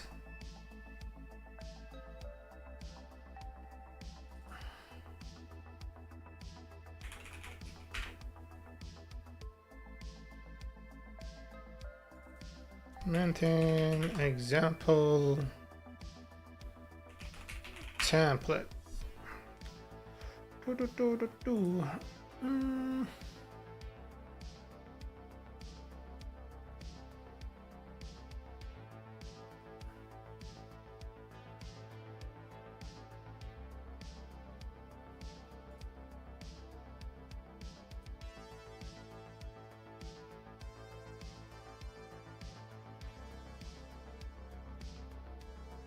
It would be nice to have like existing template directory where we could, you know, what is this? This guy.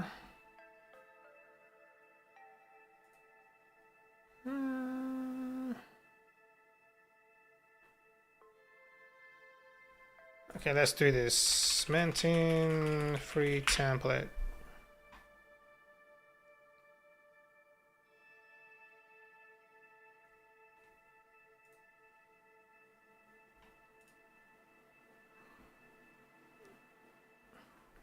Guys, hold on. I gotta feed my cat and I'll be back. He just keeps meowing.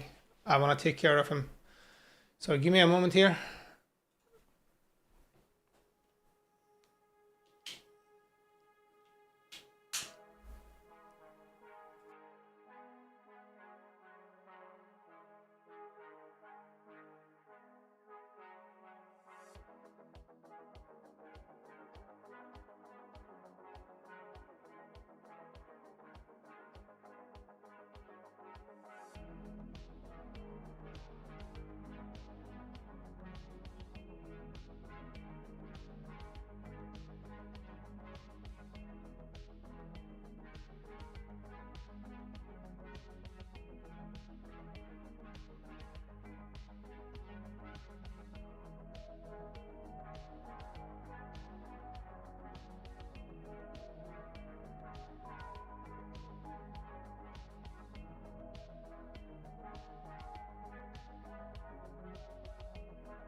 Whew. Okay, we're back.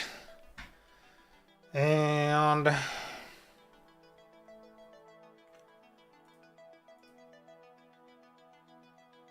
nothing to see here. Okay.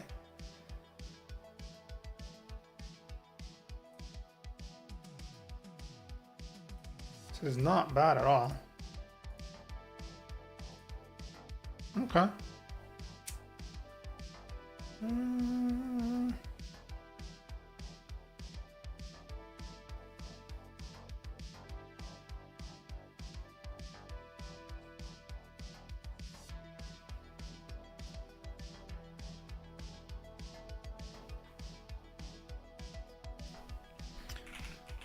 Product page template.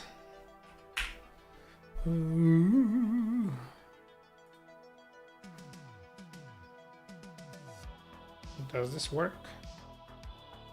What is this color? Jesus Christ.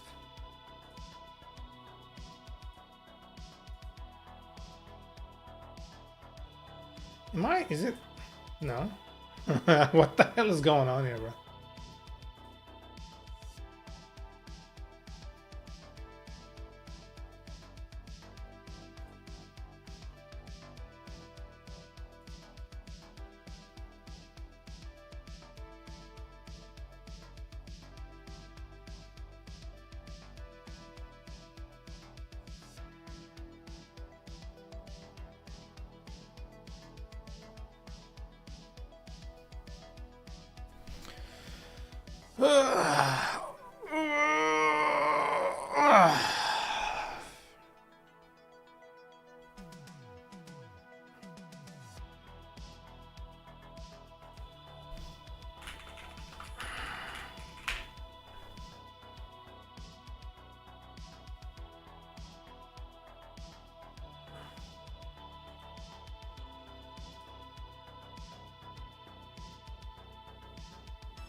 Bro.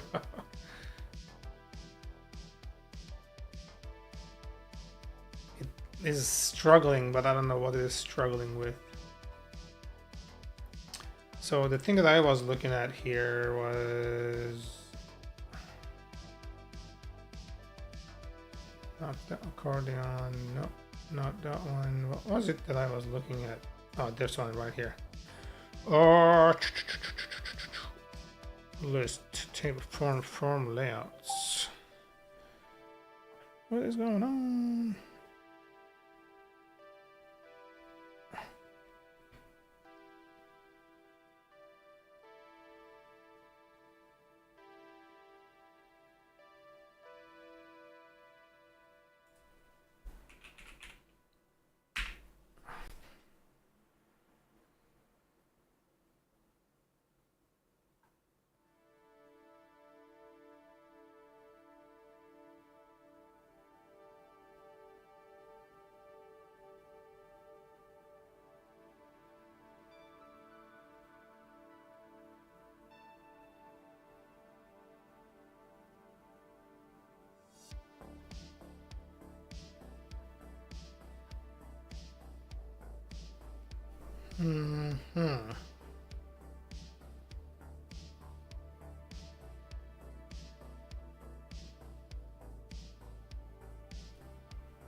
Extra components, rippled buttons.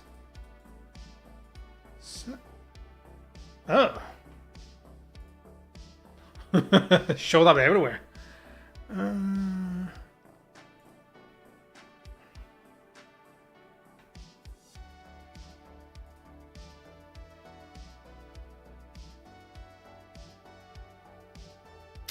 Oh shit, I didn't think about something here. What about server-side rendering in Mantine?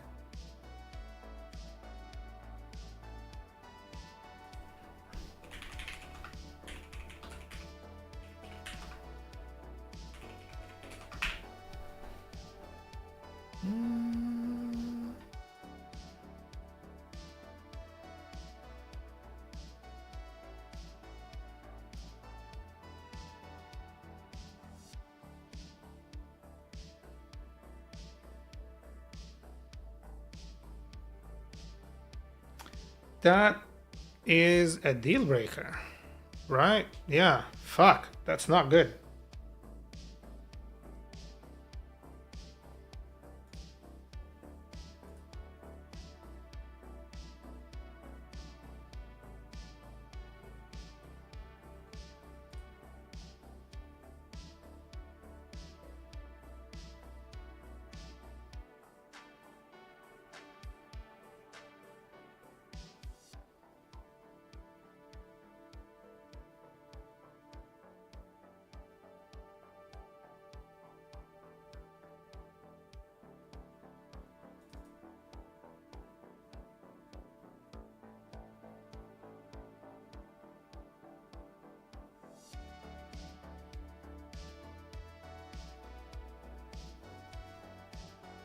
Oh boy.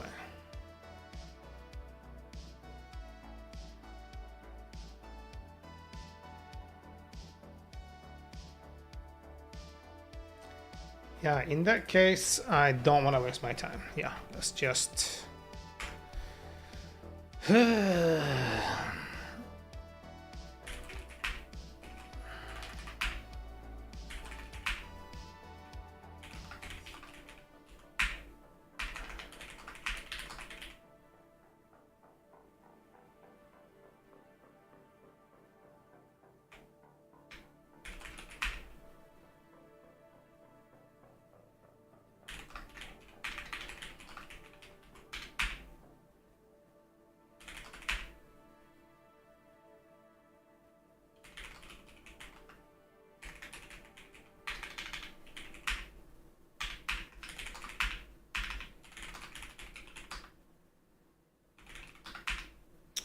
Git branch demanting.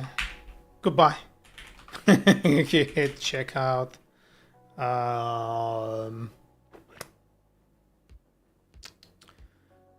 Let's do template setup, right?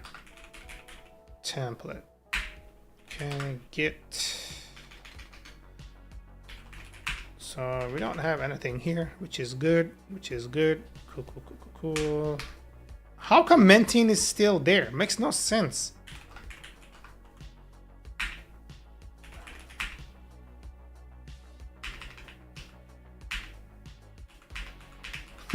Just, it's like, it doesn't want to go away. Like, nah, we don't want you here. Okay. So, given that we are here now, we can genuinely start on the home page. But for the home page to work, we need our template, right? So what I'm going to do here, I'm going to steal the components library that I have here, right? It's going to be, I'm just going to do paste. Okay. Cancel. All right. First, this is the home page, right? I want to do a redirect here. Okay, let's do, I'm going to close everything to the right of here. Close tabs to the right. Thank you. I'm going to do NextJS permanent redirect.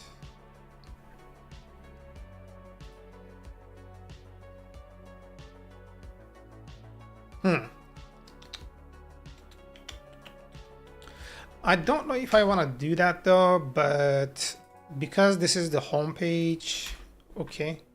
So this is dead. We're gonna go over here. I'll do a duplicate. Go over here. I'm just gonna go to the base. Okay. We're gonna do inspect. This should now work. We have the hello world, which is good. So let's go over here. I'm gonna do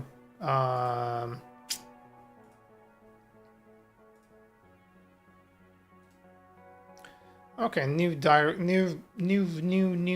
TypeScript file. Let's call this home. Okay, and then page.tsx.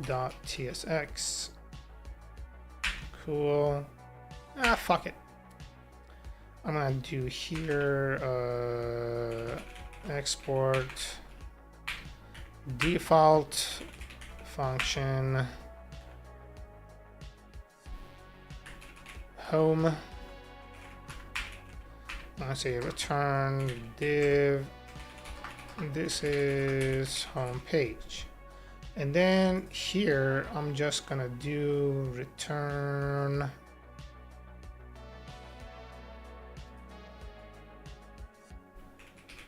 export default from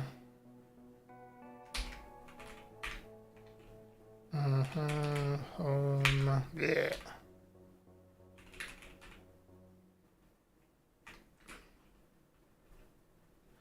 How the fuck was I doing this? Hold on. In the components index. Ah.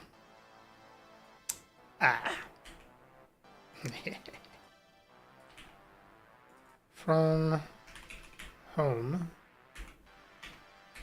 dot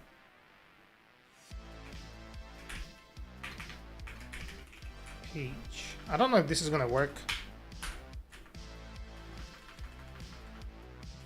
Default ends home.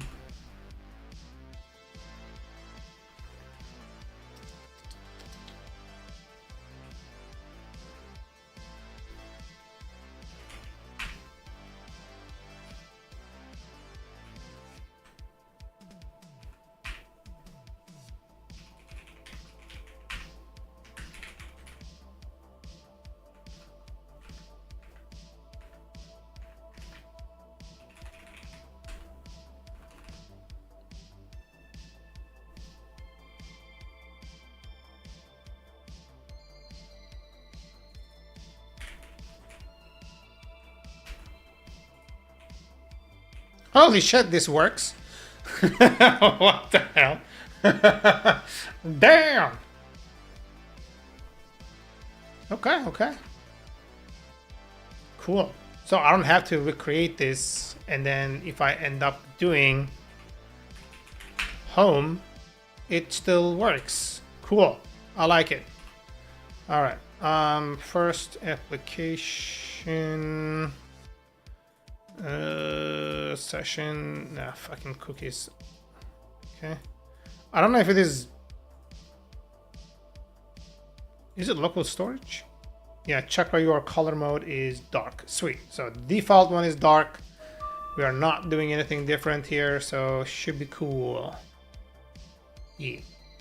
All right. Now, having said that, I don't think we're going to be dealing with code, so I'm going to delete that.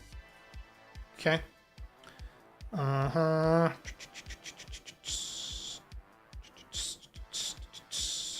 gonna have to go to index and then code. That needs to go because it's gonna throw an error. Sweet.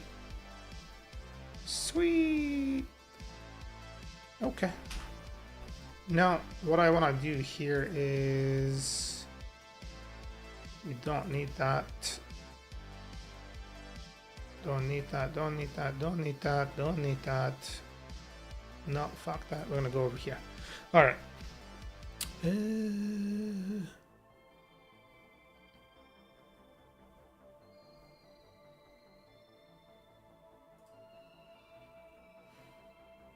This is pretty good, actually. I kind of want to use this.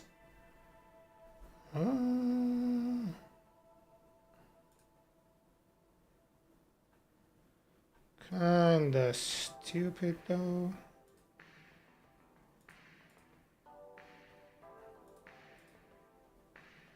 Okay.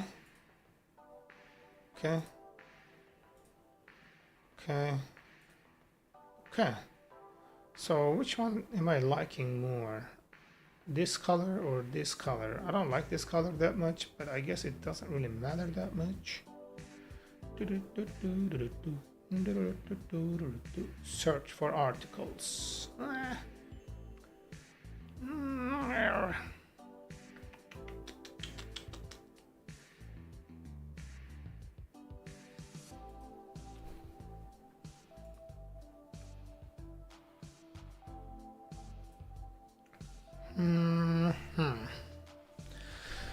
There was a bunch of other places that I kind of want to look at. What were they called? Chakra UI Pro, I think.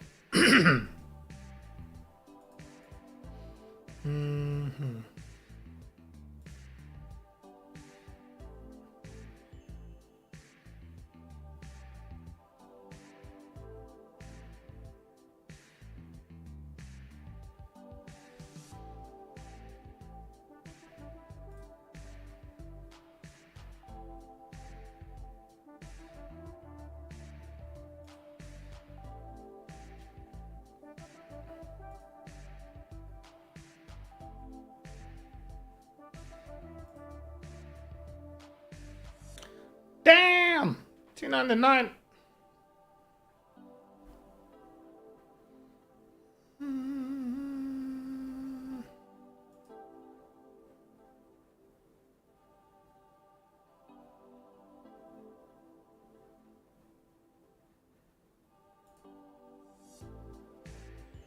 This looks pretty good.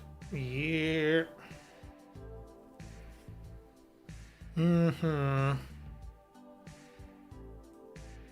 Ah, Jesus, bro.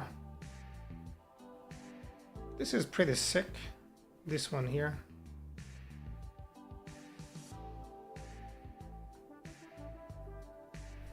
Okay. So.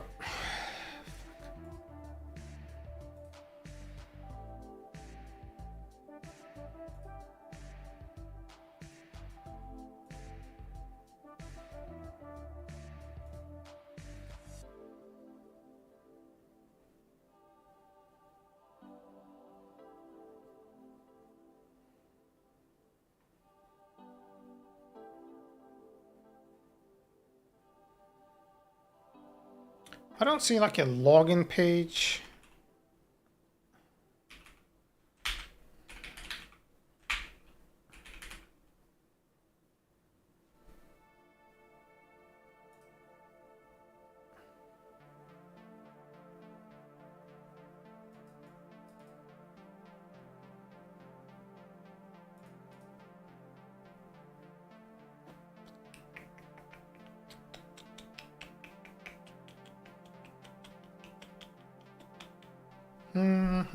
Data to enrich your online business. Oh my god. I need a chakra UI. Okay, let's do it.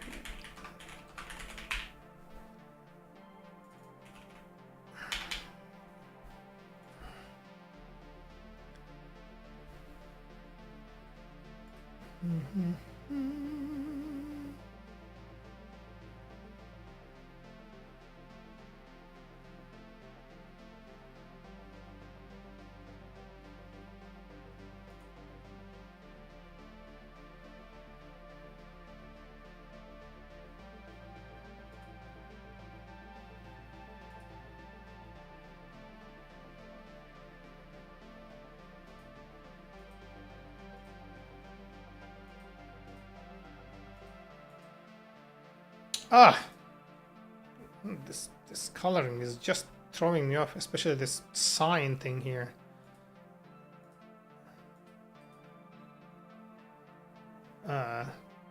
Thanks. Soft UI dashboard for Django. Okay, check this out. Live Pro.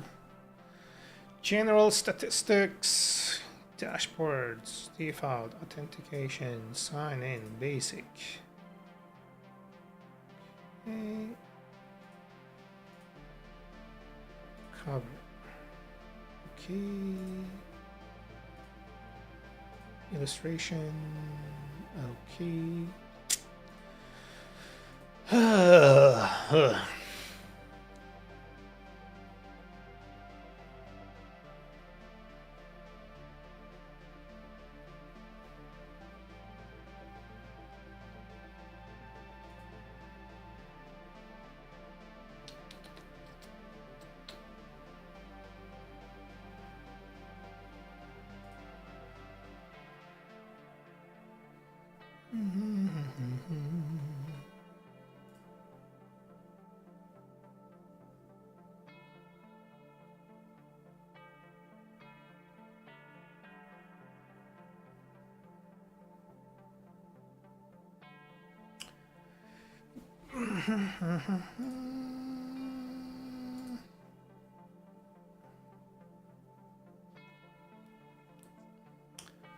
That is not free, so we're gonna go somewhere. Awesome Chakra UI. Awesome Chakra UI. What's this? I'm looking at Chakra UI. Contest. Chakra UI. Oh, this is like a whole compilation. Okay, cool. Contents, projects, Chakra UI probably was one of our components, Chakra UI templates, we're on collection of handcrafted. What am I looking at here?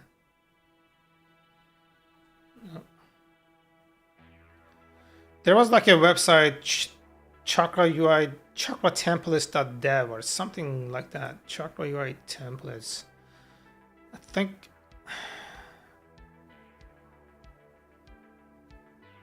Yeah, this is. Oh, there we go. These two here. Cool. And then the Chakra Pro. So cool. This one. Okay. Templates. Get started. Components. Heroes card. Testament blocks.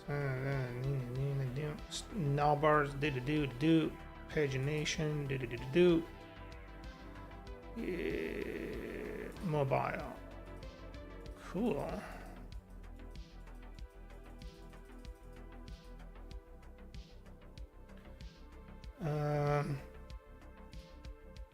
Is there like a dark mode? Because I can barely look at this fucker, bro.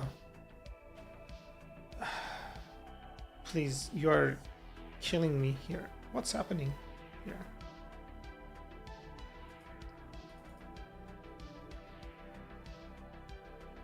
Oh, this one has it.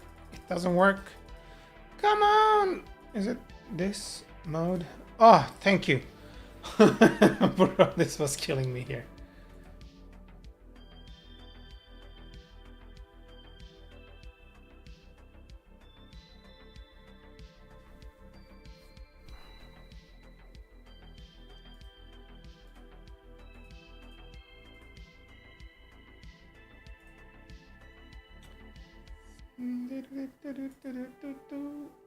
Oh, this goes to the left side.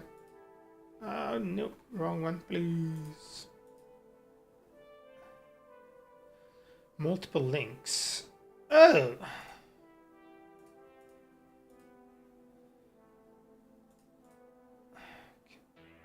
This doesn't really...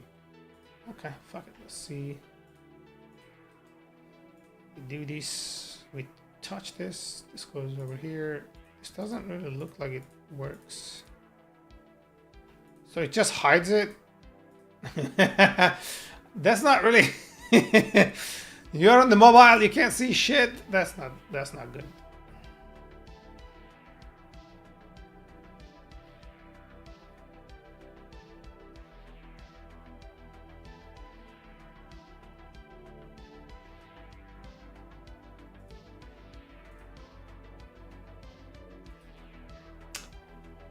No, I think what I like was this one here. Okay, let's go to navbars here. I think this guy figured it out pretty good, if I'm not wrong, especially this one right here. So if I'm going to go to mobile, this is pretty awesome. This could genuinely work really well. So I'm gonna do this. Cool. So let's go over here first. I'm gonna do the navbar. Yeah, this doesn't really work well, so let's do this here. Copy this. I'm not sure how well this is gonna work, so we're gonna do page. This is home. I'm gonna do this thing here, navbar, not sure. Key.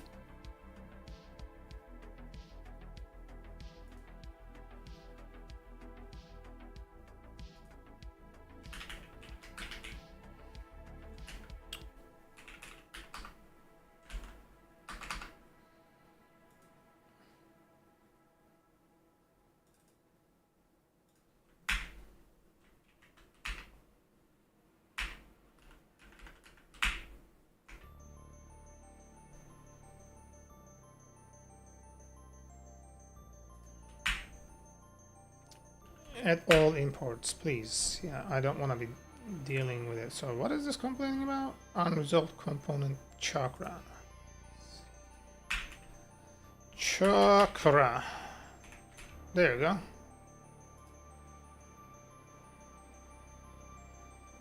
Okay.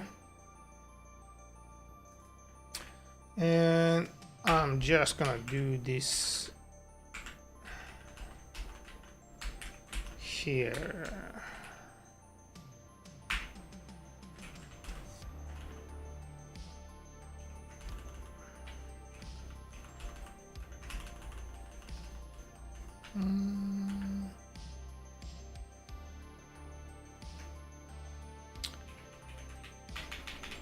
React.fragment.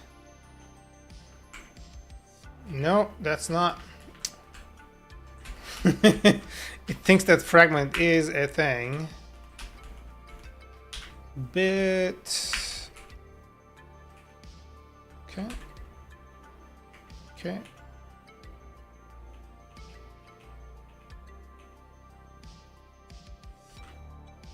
What?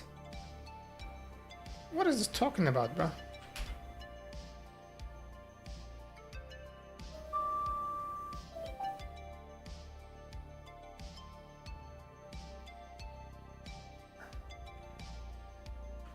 We are not importing anything from import logo.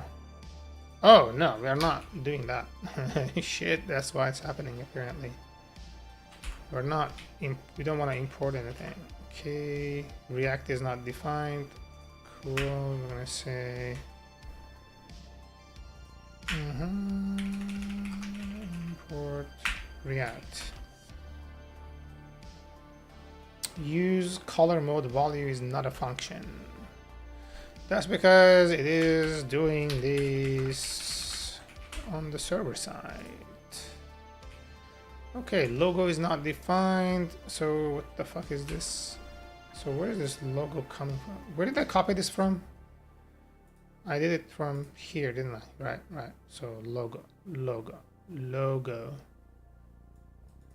What?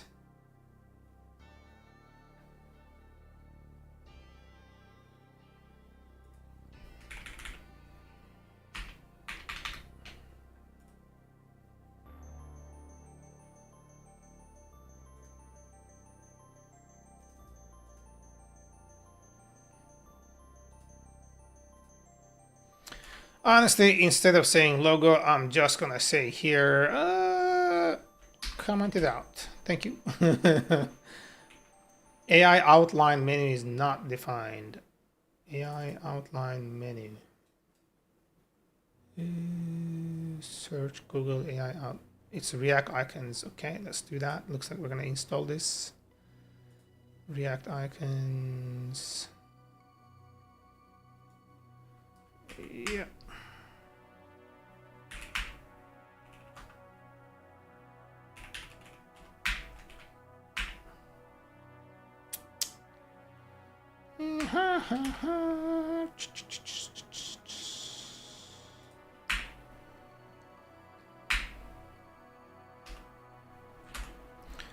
Step by step.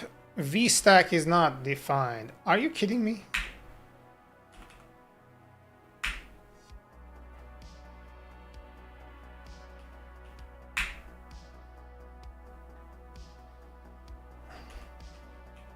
Oh shit, it worked. Okay.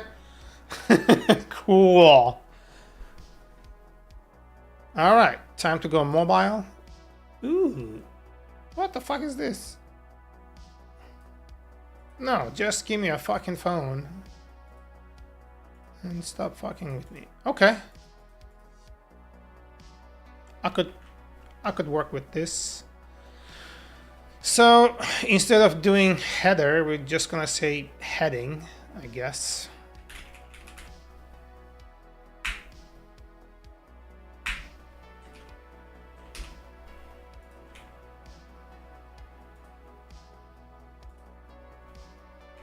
Did it change something? Doesn't look like it did. Nope. Okay, so this is fine.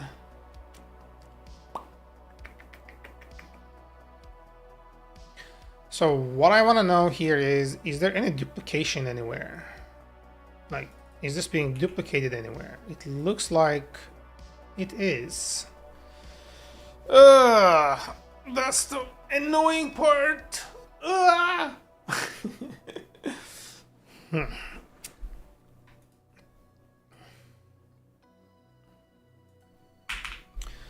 right, so we're gonna have to do this. We're gonna say constant Now URLs equals is gonna be a list, and then the first one is, for example, here features, pricing, blog, company, blah, blah, blah. So we need text, right? Text. We're gonna do like home, and then we're gonna do here href equals home, right?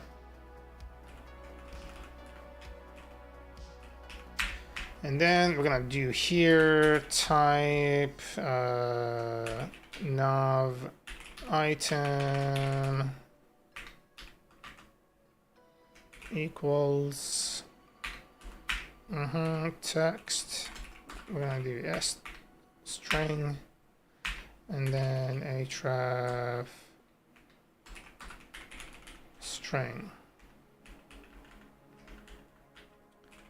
I think it works like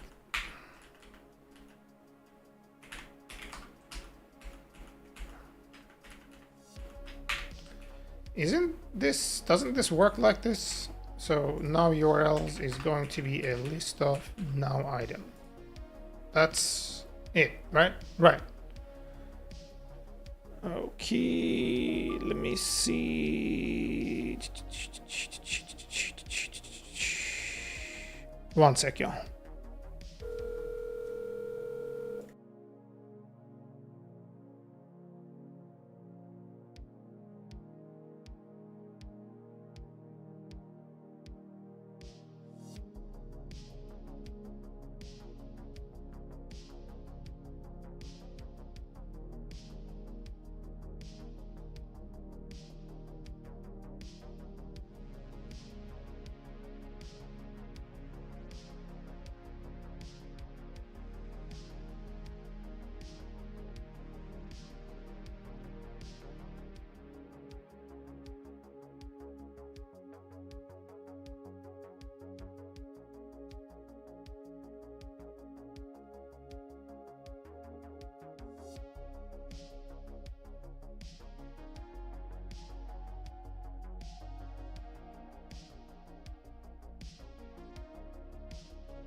All right, I'm back.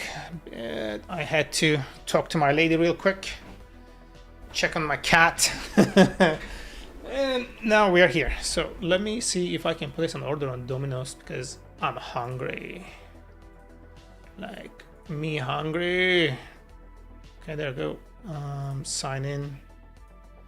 I'm hoping this is gonna work. Save. Cool. I have 10 points. Oh my goodness. I wonder how much is the delivery here. Let's see what the coupons are. I haven't ordered delivery like in a long time.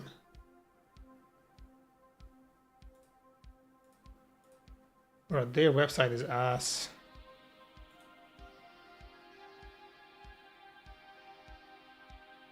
Are you kidding me? I'm already logged in, you fucking weirdo.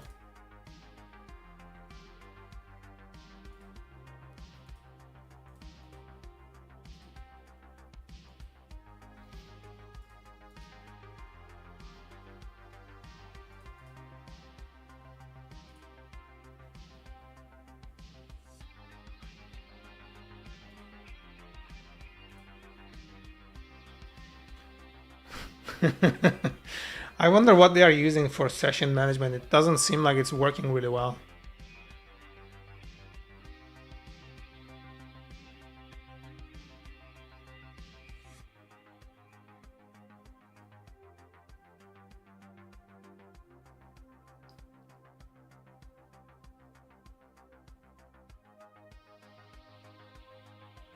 Shit, I thought I had a coupon here for...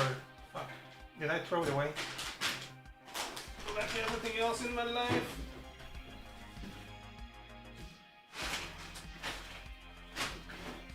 I might have thrown. Oh, it's staring right here. Okay, hold on. Medium, one topping pizza for now. It's carry out only. So since I'm not carrying it out.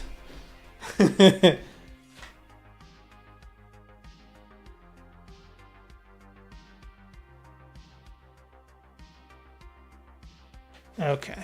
Yeah. And what is this one? Medium feast pieces.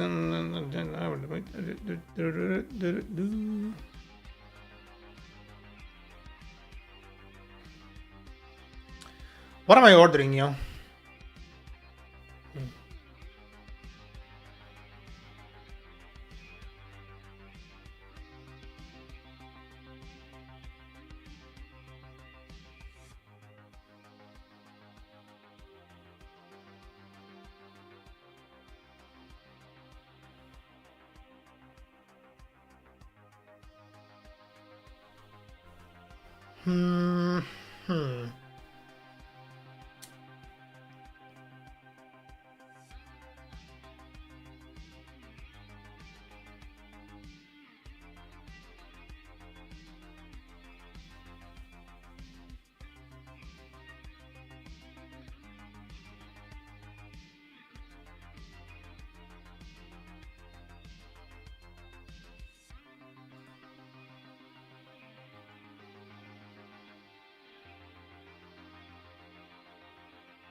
It's the same price as the as the thing. That's fucking stupid. $9.99.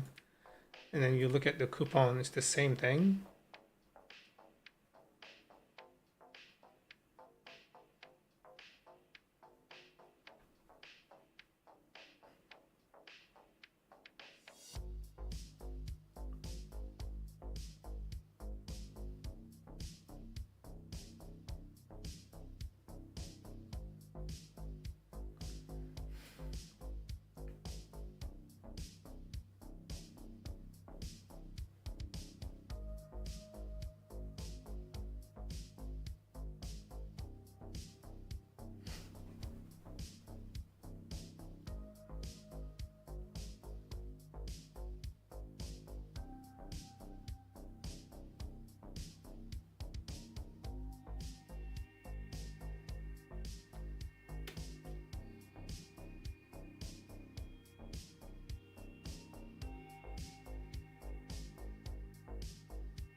Okay, so now I got the pizza. Let me get some chicken.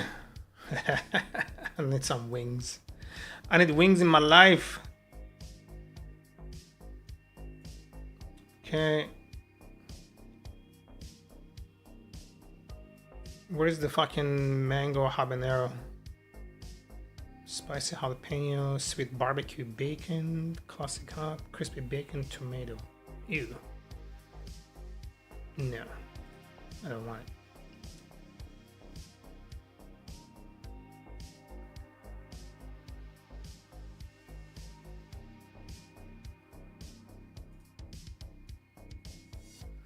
Okay, I can do the chicken for the morning. Sorry, the bread for the morning.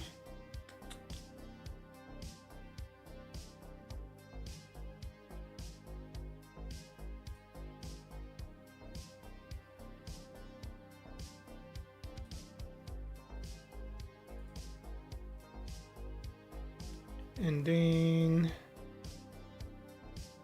wings, mango habanero. Give me like 2. So done, sweet, done with this coupon.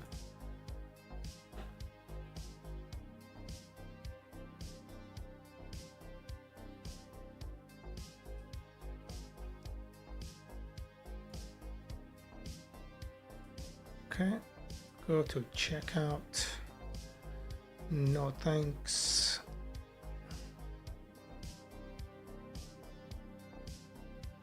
$64. What the fuck am I ordering here?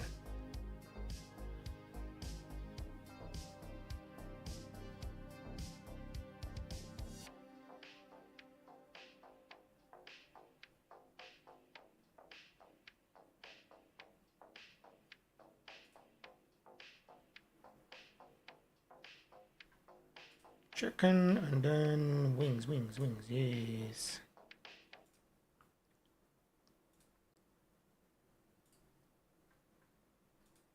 Key.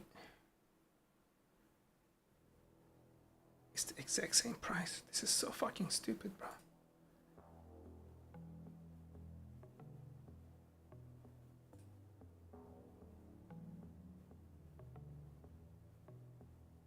It's cheaper to buy it separately than the fucking... What are you guys doing here?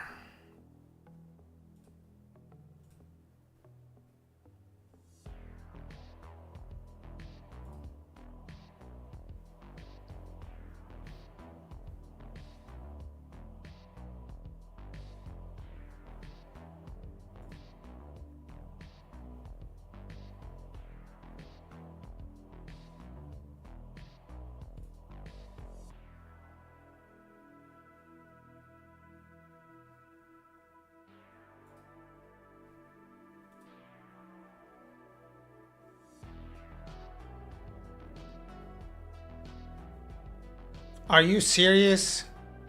Nothing works on your fucking website, bro.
Okay, continue checkout.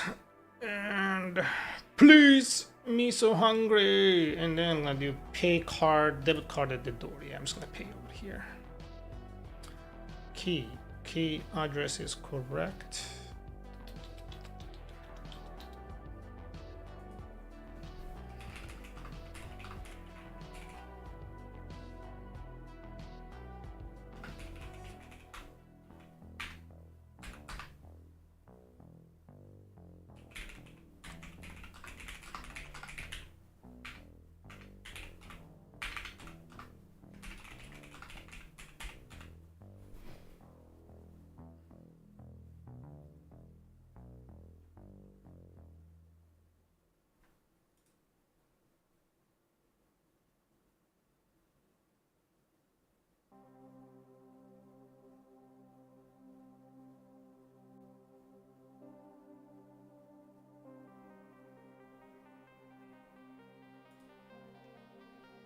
All right, order placed, pizza on the way.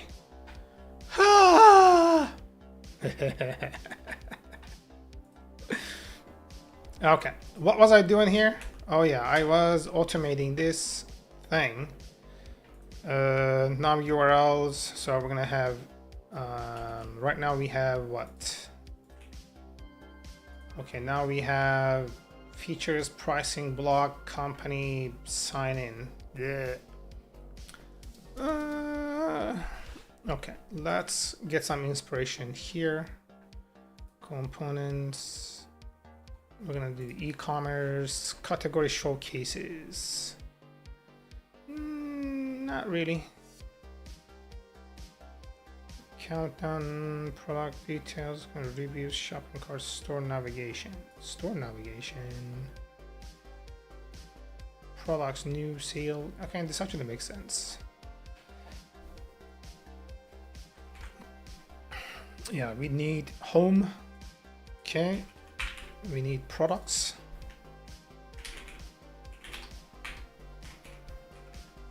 Okay, products. So what is your deal? Oh yeah, this is done. What the hell am I doing? I'm thinking like it's Python. Home, products, and I'm gonna do here. This should be like left side, right side, right? Like when I'm doing this, certain things are gonna be on the left side, certain things are gonna be on the right side.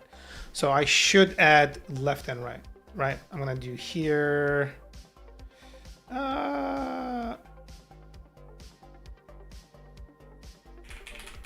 Alignment, I'm gonna do here left.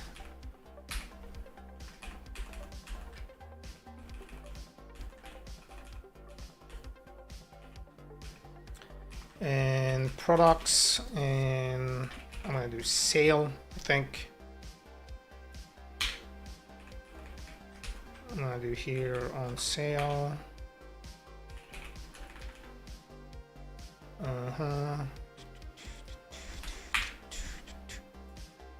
Okay, we're gonna have to do alignment. Okay, we're gonna do here left or right. I guess that's how it works, if I remember correctly. Yeah, fucking itchy. Yeah. Okay, so this is good, and now we're gonna do here. This is going to be right this time. We're gonna do sign in. Okay, sign in.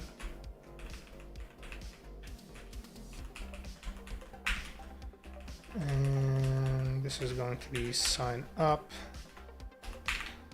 and then this is right. So cool.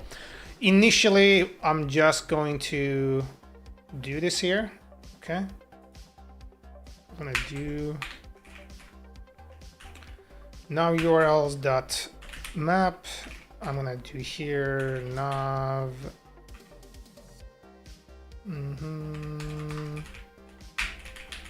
return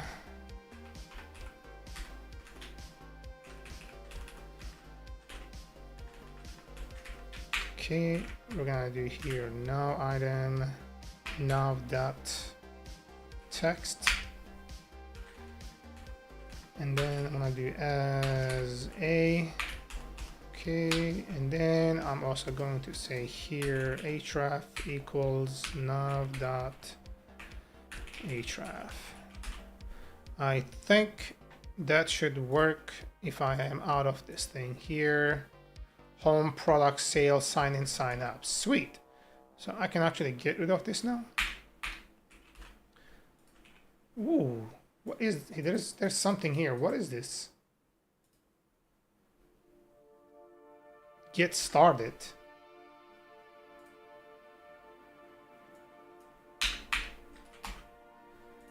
Okay, cool. Cool. Okay, we also need a button here that says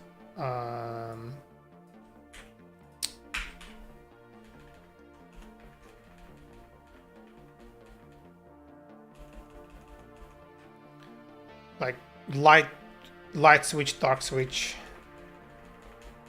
right? And then we're gonna do here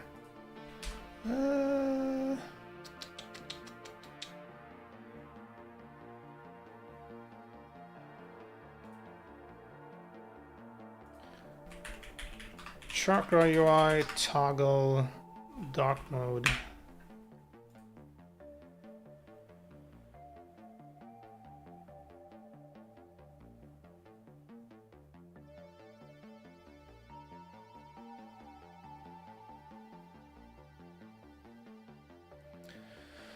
Fuck, where's the fucking toggle color mode? Toggle color mode, use color mode, toggle color mode. Okay, there we go.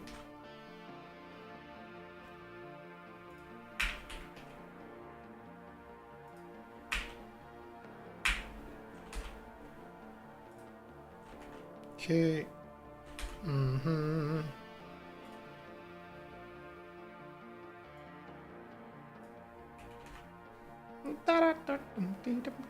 There we go. Okay.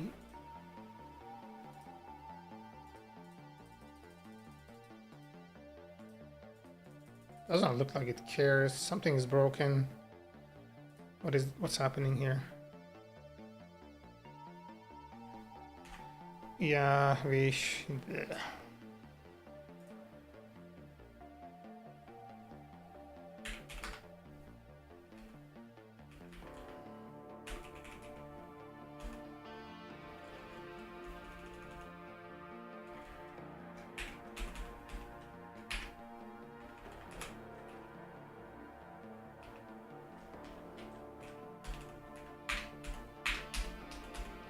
So the element comes first and then the index.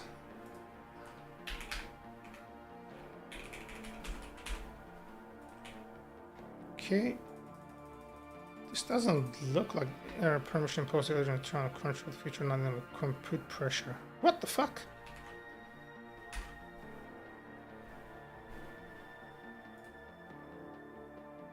Ah, yeah, goddammit. Of course, of course.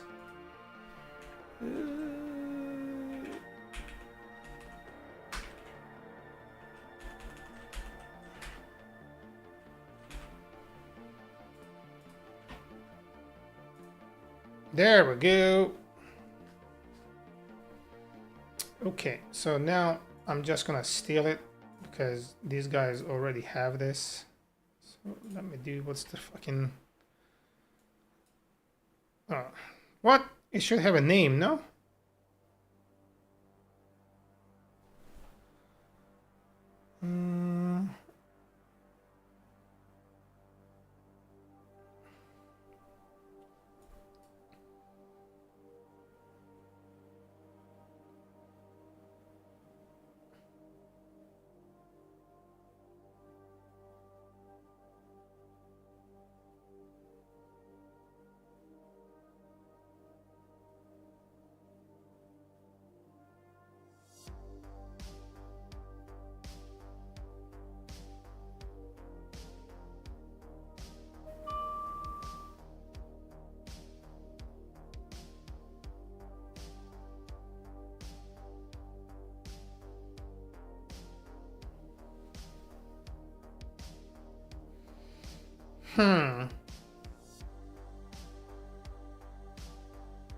This, the fuck?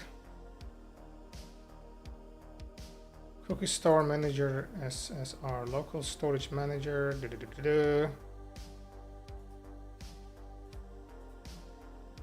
I guess we can still utilize this.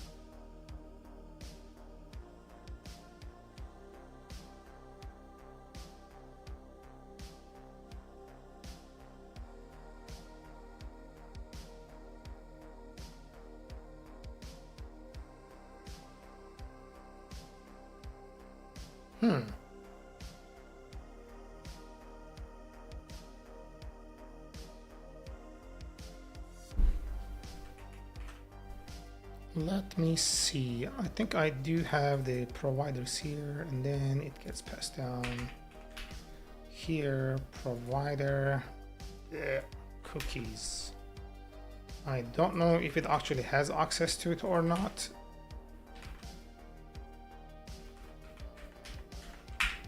But I'll try.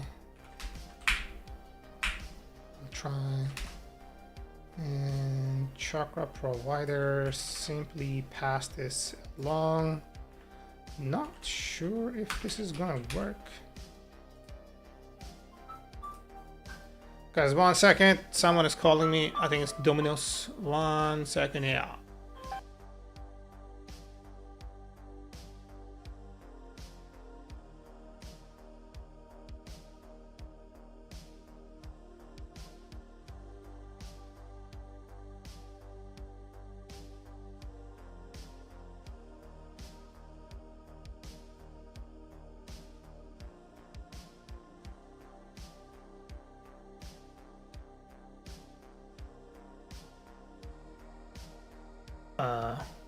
They are like, oh, is it okay if we do it this way? I'm like, yeah, you're ready. You just do it that way.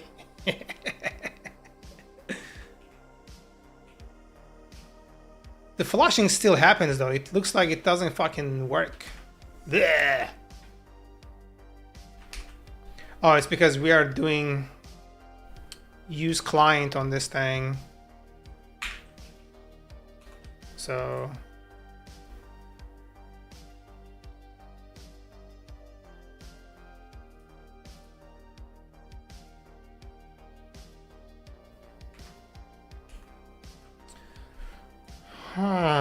chakra provider, export function chakra.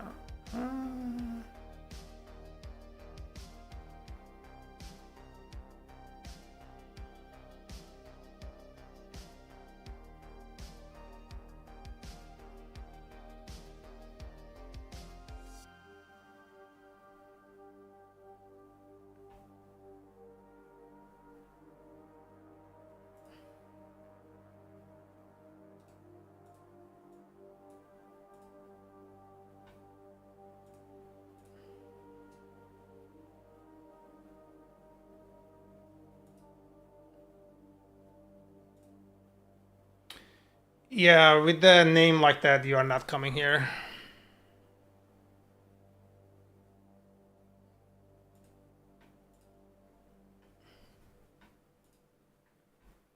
Okay, now let me go back to my browser here so I can see this. Cool.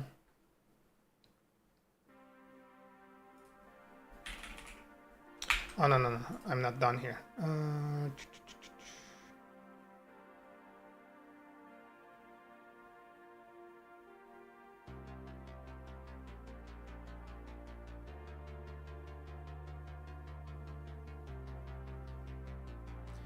This is part of the color mode manager, but export function chakra, this is literally the provider. So why isn't it working that way?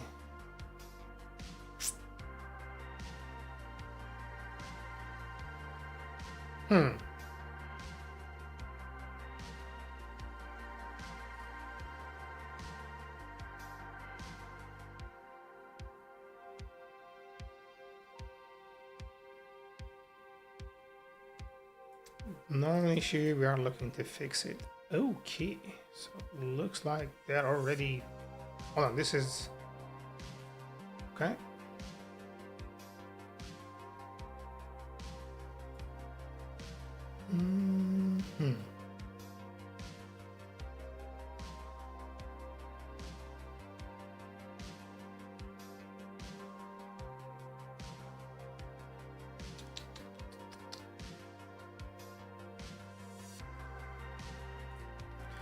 Okay, I'm gonna do this here. I'm gonna create a new TypeScript file. We're gonna call this thing. What are we calling this? Okay, lib, and then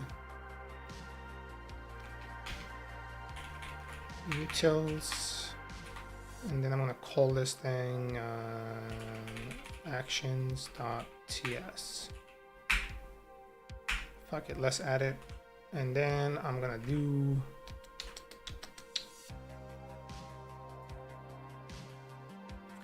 in the providers here, cookie, right? This one here.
I don't know if this is gonna work or not, but let's try.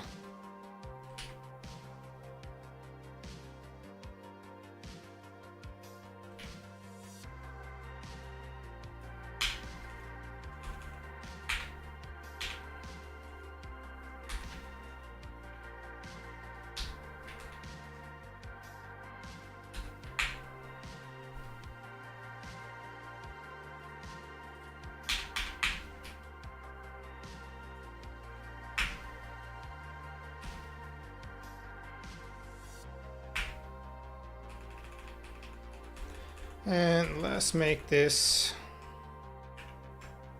like that. I guess I'm gonna have to edit this. Paths. Okay, this is gonna be utils is going to be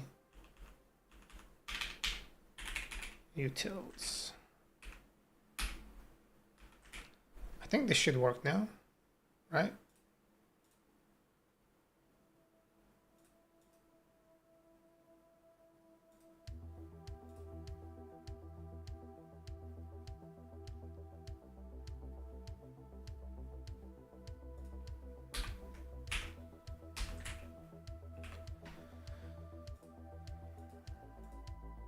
Okay, now it resolves it. Cool.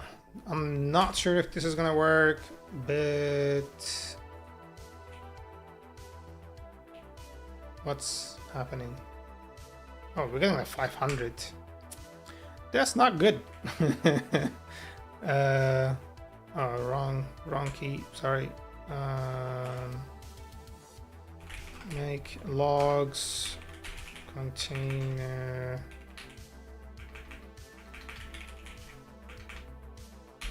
Close Next.js. Shit, it did work. Okay.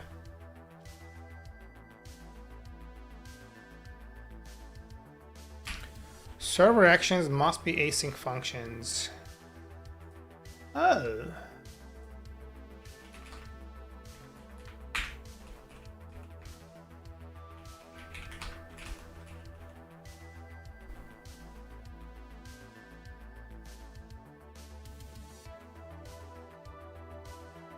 Nope, I don't think I will. Okay. Functions cannot be passively exposed by marking it with use server, or maybe you meant to call this function rather than return it. That's what I'm doing, motherfucker. It's use server.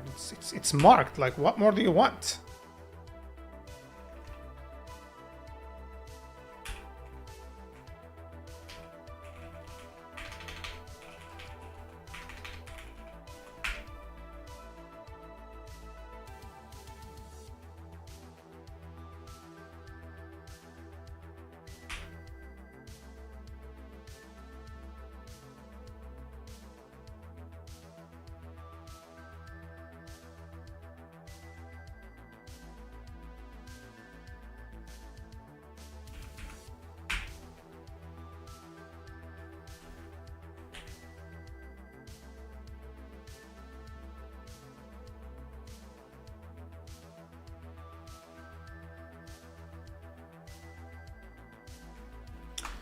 It is used as a, like, marked as a use server, but it still doesn't like it.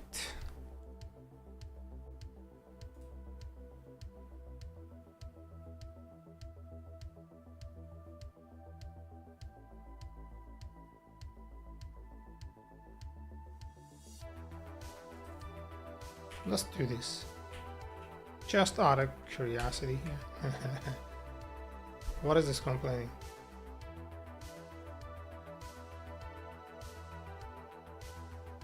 Fuck it.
I don't get it. Like, I am doing it the way it wants.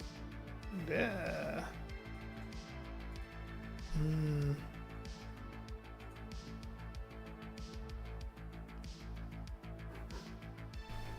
Guys, hold on. My thing is here. 1 second. I'll be back. My food.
All right, food is here.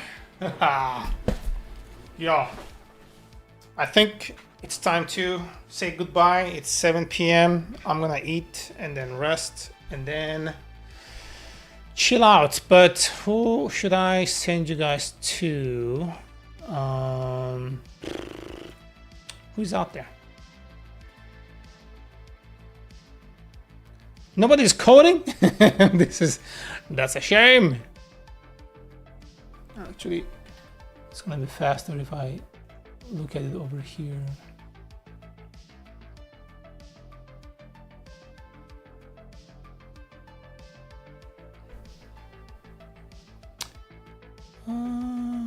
Let's do English.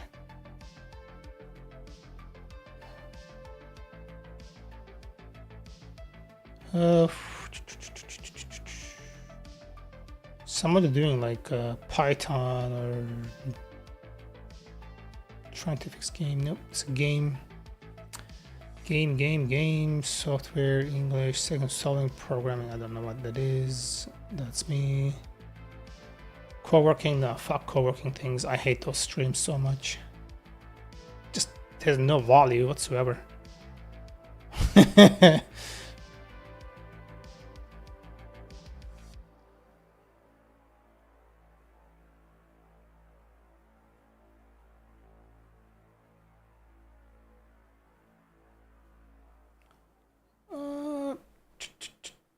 Is this the only one doing Next.js?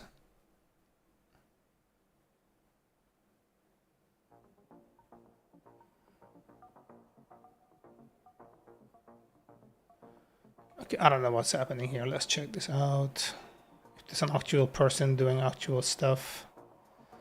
Doesn't look like it's English because people are typing in a different language. That's not gonna work. Another one. All right, let's get rid of Next.js and let's do Python. Second stream, this guy seems to be doing some good stuff. So maybe we can, yeah, he's doing good. So let's just go there. Okay, copy. Cool. All right, everybody, I'm gonna be rating Wild Hacks 11. So hope you guys have a good time over there, and I shall see you all another day. Right.